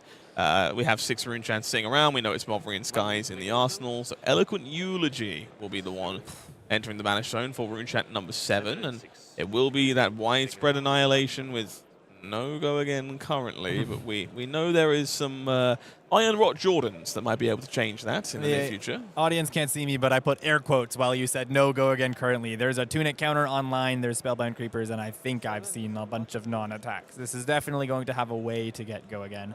7 and 6 being the damage presented. Arthur in round 1 today was not very good at drawing Felling the Crown. This time, he's pretty good at drawing Felling the Crown. The third one is in hand right now, so if he can maybe use that D-React, some equipment, and 2 of those cards, he's holding on to another Felling to slow down IJlst's like set back up after this. It is known that Fellings arrive in 3s. So deliberating how best to navigate this, understands the Widespread Annihilation on pain effect has to be part of the equation here if we're considering taking the heat. Instead, we are considering not doing that and pitching away 3 blues to AB7, leaves 2 floating at the moment, and then that Felling might just be dispensed on defense here to keep the life total nice and healthy. There's also more than just life total. This Widespread Annihilation is disruption if any damage is dealt. So he has to pitch all of these to the rune chants and use the card to block. Otherwise, he's losing one of those cards anyways at the end of this, when this Annihilation gets the chain close immediately following it. So Arthur just saying, I'm getting maximum defense value. I'm not letting you disrupt and trying to hold on to anything. And I like this a lot because if you play Arcane Denial, you might get to shut down Spellbound Creepers for the future. The Mothrian Skies might change the equation on that. There is some equipment knocking around, but not enough to cover this Deathly Whale. But at the moment, as things stand, we... Hold on, this is delicious. It's pretty good, because this is going to be multiple rune chant, well, at least a rune chant being made by this Deathly Whale, which will facilitate the Eloquent Eulogy we know about, which is going to force through at least a rune chant to keep those Spellbound Creepers around. But those 2 floating means that might not be the case, and there is a fate foreseen in the arsenal to keep the physical at bay. Arthur Trehet navigating this almost perfectly to just stop anything bleeding through. So it's going to be that flail here to enable Deathly Whale, but the Creeper's about to creep out. Yes, you have not. I'm a fan of this. I'm a fan of this on account of Flail basically turning on 2 Deathly Whale, and then or Deathly Whale for 2, I should say. And then you still have access to those cards that you're banking for next turn. So in a way, he almost went Banish Zone neutral. He traded that Eloquent Eulogy for the Widespread Annihilation, and the Annihilation's what enabled dealing all of this damage on this turn. I will make 1 root because I lost life. And this makes sense. Crown of Providence denying a rune chant, but also denying a second rune chant by stopping any damage being taken by blocking the flail. So we get the one from the Deathly Whale ability from IJlst taking damage, but Arthur takes no damage at all throughout that entire barrage, and therefore it's just the one rune chant. Also, a good effective way of denying the ability of, or the effectiveness of that pitch. There was 9 pitch and only 7 got used because no more rune chants came in the following links. We do finally find the Malefic Incantation for IJlst. He's got a Sonata Galaxia there as well, so could be time to set up some auras once more here with this turn, but I can't help but notice we are taking a healthy amount of blood at this point. This is part of the balance in the matchup to kind of do enough, but you're bleeding out. This is a big setup turn for IJlst. This Sonata Galaxia does not have go again because it's only 2 rune chants, meaning he can only pay for X equals 1. So he gets out that Rune Blood Incantation again, which is a 1-cost aura, but it's just set up Malefic, set up Rune Blood, and then pass with my Revel in Arsenal, trying to set up a Revel and triple or quad Rune Gate turn. But without the boots now, it's getting a little bit more difficult. At least he still has Vexing Quill Hand, but he's going to need to be drawing some of these go-again givers. Unfortunately, I think we are about to get plowed on this side as well, which means that Arsenal card that was carefully parked to go bigger, that might not be there anymore. It's Heartbeat, Fruits, Plow Under, and the defense reaction for the Arsenal. It's about as good as it gets here for Arthur Trehet. Arthur's drawn pretty nice in this game. This is ideal, and it curves out really well. Choosing to plow first, meaning not play out the Heartbeat. Perhaps that means pitching it, holding on to it for later if relevant, and he can still discard this Fruits of the Forest for, like, 1 less life gain. So yeah, I think this is 1 less life gain, but an additional Earth card in the graveyard, so it means the next Decompose you find is up and active thanks to the Plow Under being played alongside it. So 1 less life, but it means whatever you draw is online and available to fire should you find Cadaverous Tilling or something of the ilk. Yeah, Heartbeat would have been an Earth card too, but I think he's protecting this for end of the game. Like if he takes 2 or 3 of these blasts and he ends up on 3, he'd rather have the 3 life gain and 3 arcane damage. And the 3 later. block. I think the 3 block also equally important in those scenarios. The 3rd copy of Scour has entered the building. Pretty nice here. Would have been really nice when there was that 6 sitting on the board earlier. You ever Storm Striders the Scour before, Gabe? I have, actually. Yeah, me too. It's very fun. It's a unique feeling. So might be one worth keeping an eye open for if a opportunity presents itself. It's not a play you see very often, but it can very much end the game against Vincent if you sequence it in the right place. So Arthur maybe showing his hand a little bit. What they're doing is they're checking when are the triggers of these incantations, this Rainblood Incantation, which means Arthur's inspecting, if that Rainblood Incantation is at the start of the turn, then I can respond to it and blow up everything else. But he can't blow up the Rainblood Incantation because it is a 1 cost, so he's allowing it to all live. Okay. Puppetry. Now he's thinking on responses again. Now is the think. And I would be tempted, I'm not going to lie, but we will let the Vincent trigger resolve. Wants to pay a life, so goes to 12 to try and enable Deathly Whale, no doubt. And now, when your opponent pauses here, you kind of know what's up. And then then you pick up the booties. Oh no, Storm Striders reached for here by Trehet, pitches the Autumn's Touch to start, and we're about to see a large tub of ranch as this Scour comes on through to obliterate 5 auras. Here it's going to be the house, the car, and the kids. It's Malefic Incantation and 4 rune chants going away, I believe. There was a point at the Rune Blood, but I think that was clarifying I can't take that one. Correct. It is not a target in this case, so all of the valid things gonna leave the building. Can I get some Fs in chat, please? feels appropriate that we get some Fs for that one. Those 4 Blood Dead are not doing a lot to protect IJlst, especially because he did choose to ping himself with the Shadow Puppetry here, which I think is the right move on the hope and pray of your opponent doesn't have it. But Arthur's was hinting that he had it. Yeah, it's rough when your opponent Storm Striders and you take more damage than a Burn Bear would have dealt, and the Burn Bear is still in the deck. Not my favorite thing. So Arthur, of course, basically played his turn on IJlst's turn, so there's not an awful lot left to be done. Holds on to that shelter from the storm and says, "All right, get some of those out of there, because if you don't, Thumbs up. If there's anything good for IJlst here, it's that Arthur started to draw pretty poorly. There's a bunch of defense reactions, not a lot of cards that actually deal much damage. The downside is IJlst no longer has the setup that he needs in order to make all of these attacks actually attack. And if he can't clear 2 of them, 3 of them this turn, he will be dying to his own blood debt. It's a painful slope so far for our resident Rune Blade, but we've seen wilder comebacks. It's going to be a tough one. It's going to be a tough one. Evan Folds fishing for another card. Call is a good start. This one is going to be playable pretty easily. Draws a Funeral Moon. That's also kind of helpful.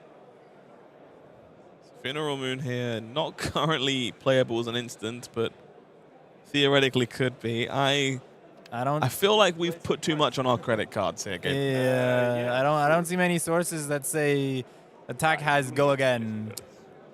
Yeah. Question Blood's favorite keyword is not on the table at the moment. I mean, there's Eloquent Eulogy, which gives go again in a way to the Cull and the Funeral Moon if any damage comes through. Well, there's your Eloquence There's from your Eloquence Grimoire, but that is also a blood debt card. And it's a blood debt that cannot be cleared. It's one you will not be removing. And so we're going to see the sequence here from Funeral Moon alongside it and Cull. If you're not familiar with the trick here, Eloquence tokens, they're technically still there until they resolve. So if you respond to its trigger, you can trigger it again before it breaks itself. Yeah. And so you can generate an action point from Cull and also an action point from Funeral Moon with a little bit of work. So this is sort of the medium way of doing it, where he does Funeral Moon not as an instant. He plays it as his action, but it's going to get go again from Eloquence. He pings himself from Vincent. I was about to call the hero IJlst. So that brings him down to 2, but now the Cull is playable at instant, and that will also get go again. So functionally, he goes up 2 action points. Correct. Or goes up to 2, I should say. Yes, yeah. Forced to use 1, as you say, up front this time around due to the situation he finds himself in, and so we'll see Shelter from the Storm banished to the Cull. Funeral Moon will make a rune chant here, which does enable Deathly Wail at the very least, and we have 2 action points to work with. But I'm doing some pocket math, and even attacking twice here leaves more than enough blood debt in the Banished Zone to be a problem. Of course, 1 unpreventable rune chant, so we'll see that one leaking through, but it wouldn't shock me here to see Arthur just play a staunch defense and try and allow IJlst to bleed out. It's all about those little wins, you know? Take 2, preventing 2 of the 3, obviously because 1's unpreventable. 1 rune chant on the back end. Blocking with Bark Skin. Arthur just, might as well not, just in case there's something you're not thinking of. Might as well protect yourself as much as possible. You can't save it for the next game, Gabe. Got to get your block value in with Bark Skin and the Millennium Tree while you've been given the opportunity to do so. So we will close the chain down. A Deathly Wail will trigger to make some rune chants, and we will throw Phantom Banshee.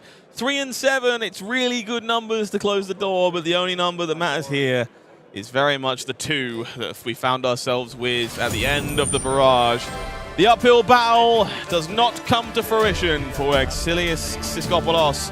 It is our Pro Tour champion, Arthur Trehet, sitting at 6 and 1 on Verdance Storm of the Rose. Now, it's impressive stuff, but I got to note, Gabe, that's not a single Vincent from all 30 who entered the event today on an X1 or XO record. They are all X2 or worse. Yeah, it looked like there was some moments where he had, it was sketchy, but he had the barrage ready to go, and then unfortunately that scour at the perfect moment takes away his ability to fire off the offense and is unable to take Arthur down. Dropping to 5-2, still in day 2, still a position from which many people have made it to top 8 of a calling. Yeah, very much so. Still alive, I think, is the important thing. I know several of my closest friends have been X to run it back on day 2 to get their kind of people. And the later you lose, the better in those scenarios, of course, to give yourself a better shot as well. So the story's not done. We might still have back-to-back Vincent, but that was an uphill battle, and they're going to have a few more ahead of them if they want to be making the top cut this time. Yeah, especially with how many Verdances might be up there. We know Arthur's up there, and I suspect, based on some of the heroes that are popular, that we've already seen earlier from the standings, there's probably quite a few. Indeed. So we're going to have our normal standings check-in here. So let's take a look and see how things are going at the end of the first day of competition. We do have ourselves with 3 remaining 7-0 players. And much like Montreal, it's not the cast you would expect. No, Arakni Huntsman, Reviled Kayo, and Kasai. of the Golden Sand are the remaining undefeated players. That's pretty unique, I'd say. We had the Arakni Huntsman last week on undefeated as well, of course, but a lot to show for. You know, I know Pablo Pintor's your guy, and I tried to go the sweaty way and tried to win the caster picks, but I will always cheer when Pablo's doing well, and that's on one hand. On the other hand, I will always cheer when Arakni Huntsman is doing well. Look, I've gone to bat a few times on this one that Arakni Huntsman has the most powerful hero ability in Flesh and Blood. I firmly believe this to be true. I've been saying it for a long time. And I think now that we're in a spot where the deck is powerful enough for the best players in the game to pick this deck up, you are seeing why. Information is power. Players that are this strong can leverage the knowledge they find from peeking at the top of your deck to create all kinds of decision trees. I can't help but note that there is a contingent of lamps directly underneath our 7-0 players. 3 on the left in 5th, 6th, and 7th, but don't forget that there's also more down the line in 16th and 18th. A lot of Acilio remaining at the X and 1 bracket, which I'm not surprised by. I think going into this weekend, especially in the Europe region where we know that there's a lot of comfortable Acilio players and people love it here, that I'm not surprised we're seeing, I think that's the most repped hero on the page. Arakni, the other one, Marionette might be giving it a run for its money. 4 copies there is definitely close. 2 Kayo if you're looking for the big firework there in the form of Brody Spurlock and Francesco Giorgio. Leo Toulouse taking the name to heart and refusing to go down screaming. Dash.io currently sitting there in 9th as well. Let's take a look at our next page. Couple more 6-1 players. Big winner for the fans at home there. It's a 6-1 Dorinthia for the 2nd week in a row. 6-1 Dorinthia, of course, the top of the 5-2s there is also a victor, and we didn't call it out, but there was a victor at 6-1 on the previous page. So that's 2 victors still fighting for the title of Best Guardian. Seems to be prevailing, although we had all those Valdas earlier, but I don't see any on this page. I want to point out 31st place, we have a Gravy Bones 5-2. Some people say the deck is dead, but it is still alive and kicking. Speaking of alive and kicking, IJlst 5-0 to 5-2, not how you want to end your day, but Lyath Goldmain cares not for how you perceive him. Still in the competition, we're going to see Puffin Hightail in 25th in the hands of Jeremy there. Still live in the competition, and of course our brutal victim of that previous round there, Exilius Skopolos in 37th, still alive at 5-2, but has some work to do. Phi as well, they're on 5-2 and 38th, and there's much more to be seen here. There you go. Much more to be seen. Valda. King of the Guardians is not decided yet, or Queen of the Guardians, I should say, because Valda is there in 41st. I'm scanning to see if there's any others on this page, but I don't think there are. So some other fan favorites that we were hoping to see in day 2 of competition here. Gianluigi Lia makes it on Fatigue Pleiades. Giulio makes it on Marlynn in the 2nd day of competition. Louis on Ira makes it to the 2nd day of competition as well. And, well, thankfully, it is more than one Vincent. It's Trajan there in 49th, also holding firm. Unfortunately for them, there's a lot of the Verdances in that last page, and a couple more here on this page in 71st and 65th. So a lot of Verdances possibly threatening these Vinsets, but a good amount of variety, I'd say. Maybe the amount of variety we expected coming into the day based on the starter. It's a lot of 5-2s this time around as well. All these players still alive. You got a few more Vinsets. You got Shamir Sami. You're looking at Jose Alves. Levia in the hands of Thomas, we saw on camera early on in 70th, still alive here as well. Galame on Vinset. So while it might be an uphill battle for these, there is still a decent number converting to day 2 at least. So maybe, just maybe, they're lurking in the shadows. You know, enough on X2 that I wouldn't be that surprised if one of them makes it to the X2 who is the top 8. The person who goes on that hero run on day 2. I think we've seen that a lot in the past, especially even from Vincent. I remember that happening last year in Bologna, I think. Couple more Dorinthia here as well. Very impressed to see Dory shining here at the end of the day. We saw one at 6-1, couple at 5-2. I'm getting the feeling Dorinthia are a little underappreciated in this format, maybe a bit of a dark horse. Yeah, there was definitely some good cards that came out from the new set. Of course, there's just that 2-for-4 attack reaction. That's just another good piece to have. in the arsenal. The +5 that we saw in Montreal over the weekend as well. The card everyone assumed was a Hala card because it requires you to have counters on your weapon, but you can just play it with efficiency one way or the other. It's all impressive stuff. Some other great names here. Thomas Preyer, Martin Hollick also finding success. Happy to see UK national champion Aaron Boyens are still a cast of characters making their way into the second day of competition. Do you want to check in on how our personal picks did over the course of the weekend? Gabe? I'm doing some mental math based on the 4 pages we've just seen, and the answer is I'm not sure I'm very happy to check in, but let's go. How did you do? Worse than Montreal, but I still have a good habit of picking 7-0s, so I'll take Pablo Pintor in that case. Anton Sidmeheas unfortunately losing the win in much like Enki Depakier last round. They were both playing for day 2. Came up ever so slightly short. Gianluigi Lia did make it for TP 80, still alive if you're a fan of that deck. And Juan Chacon, 6-1 in a weird way. 6-1 in a weird way. Unfortunate, continues his streak of not being on camera. He'll get it one day. He'll make it. Yeah, that's a Marluz all right there. How you doing, Gabe? Not great. Arthur Trehet, of course, I picked, and we saw on camera 6-1 as well. I'm hoping for him to have the run, but all of my try-hard champions on the rest of my team were not able to convert very well. Paul van Gijsel and Michael Yash are unfortunately falling short, ending up 3-4. Michael Fung, he was picking a lot of different decks coming into this weekend. He couldn't decide what he wanted to play. Clearly, Kayo did not do him any favors. Huntsman. It's a good deck, but it didn't do him favors here, and so he ends 1-6. Jason Rolfe also not joining some of those Valdas who were making their run at the end of the day, ending 2-5, not converting either. How did things go for Erica? Well, hello everyone. That's not Erica.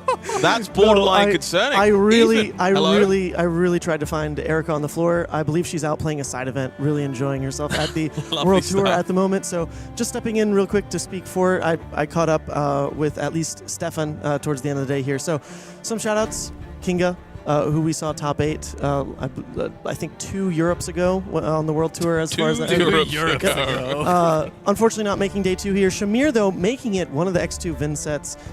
He's really excited. He was very chipper in this last combo I had with him, making day 2 in the fashion he did. Stefan on Reinar actually lost to the Levia. That's how their runs ended. It was the Levia versus Reinar fighting for day 2. The Levia made it at 5-2. I mean, Thomas is freaking live, which we're here for it, folks. As long as that Levia doesn't lose round 1 tomorrow, because we're going to start with the 7-0s, of course. They're back.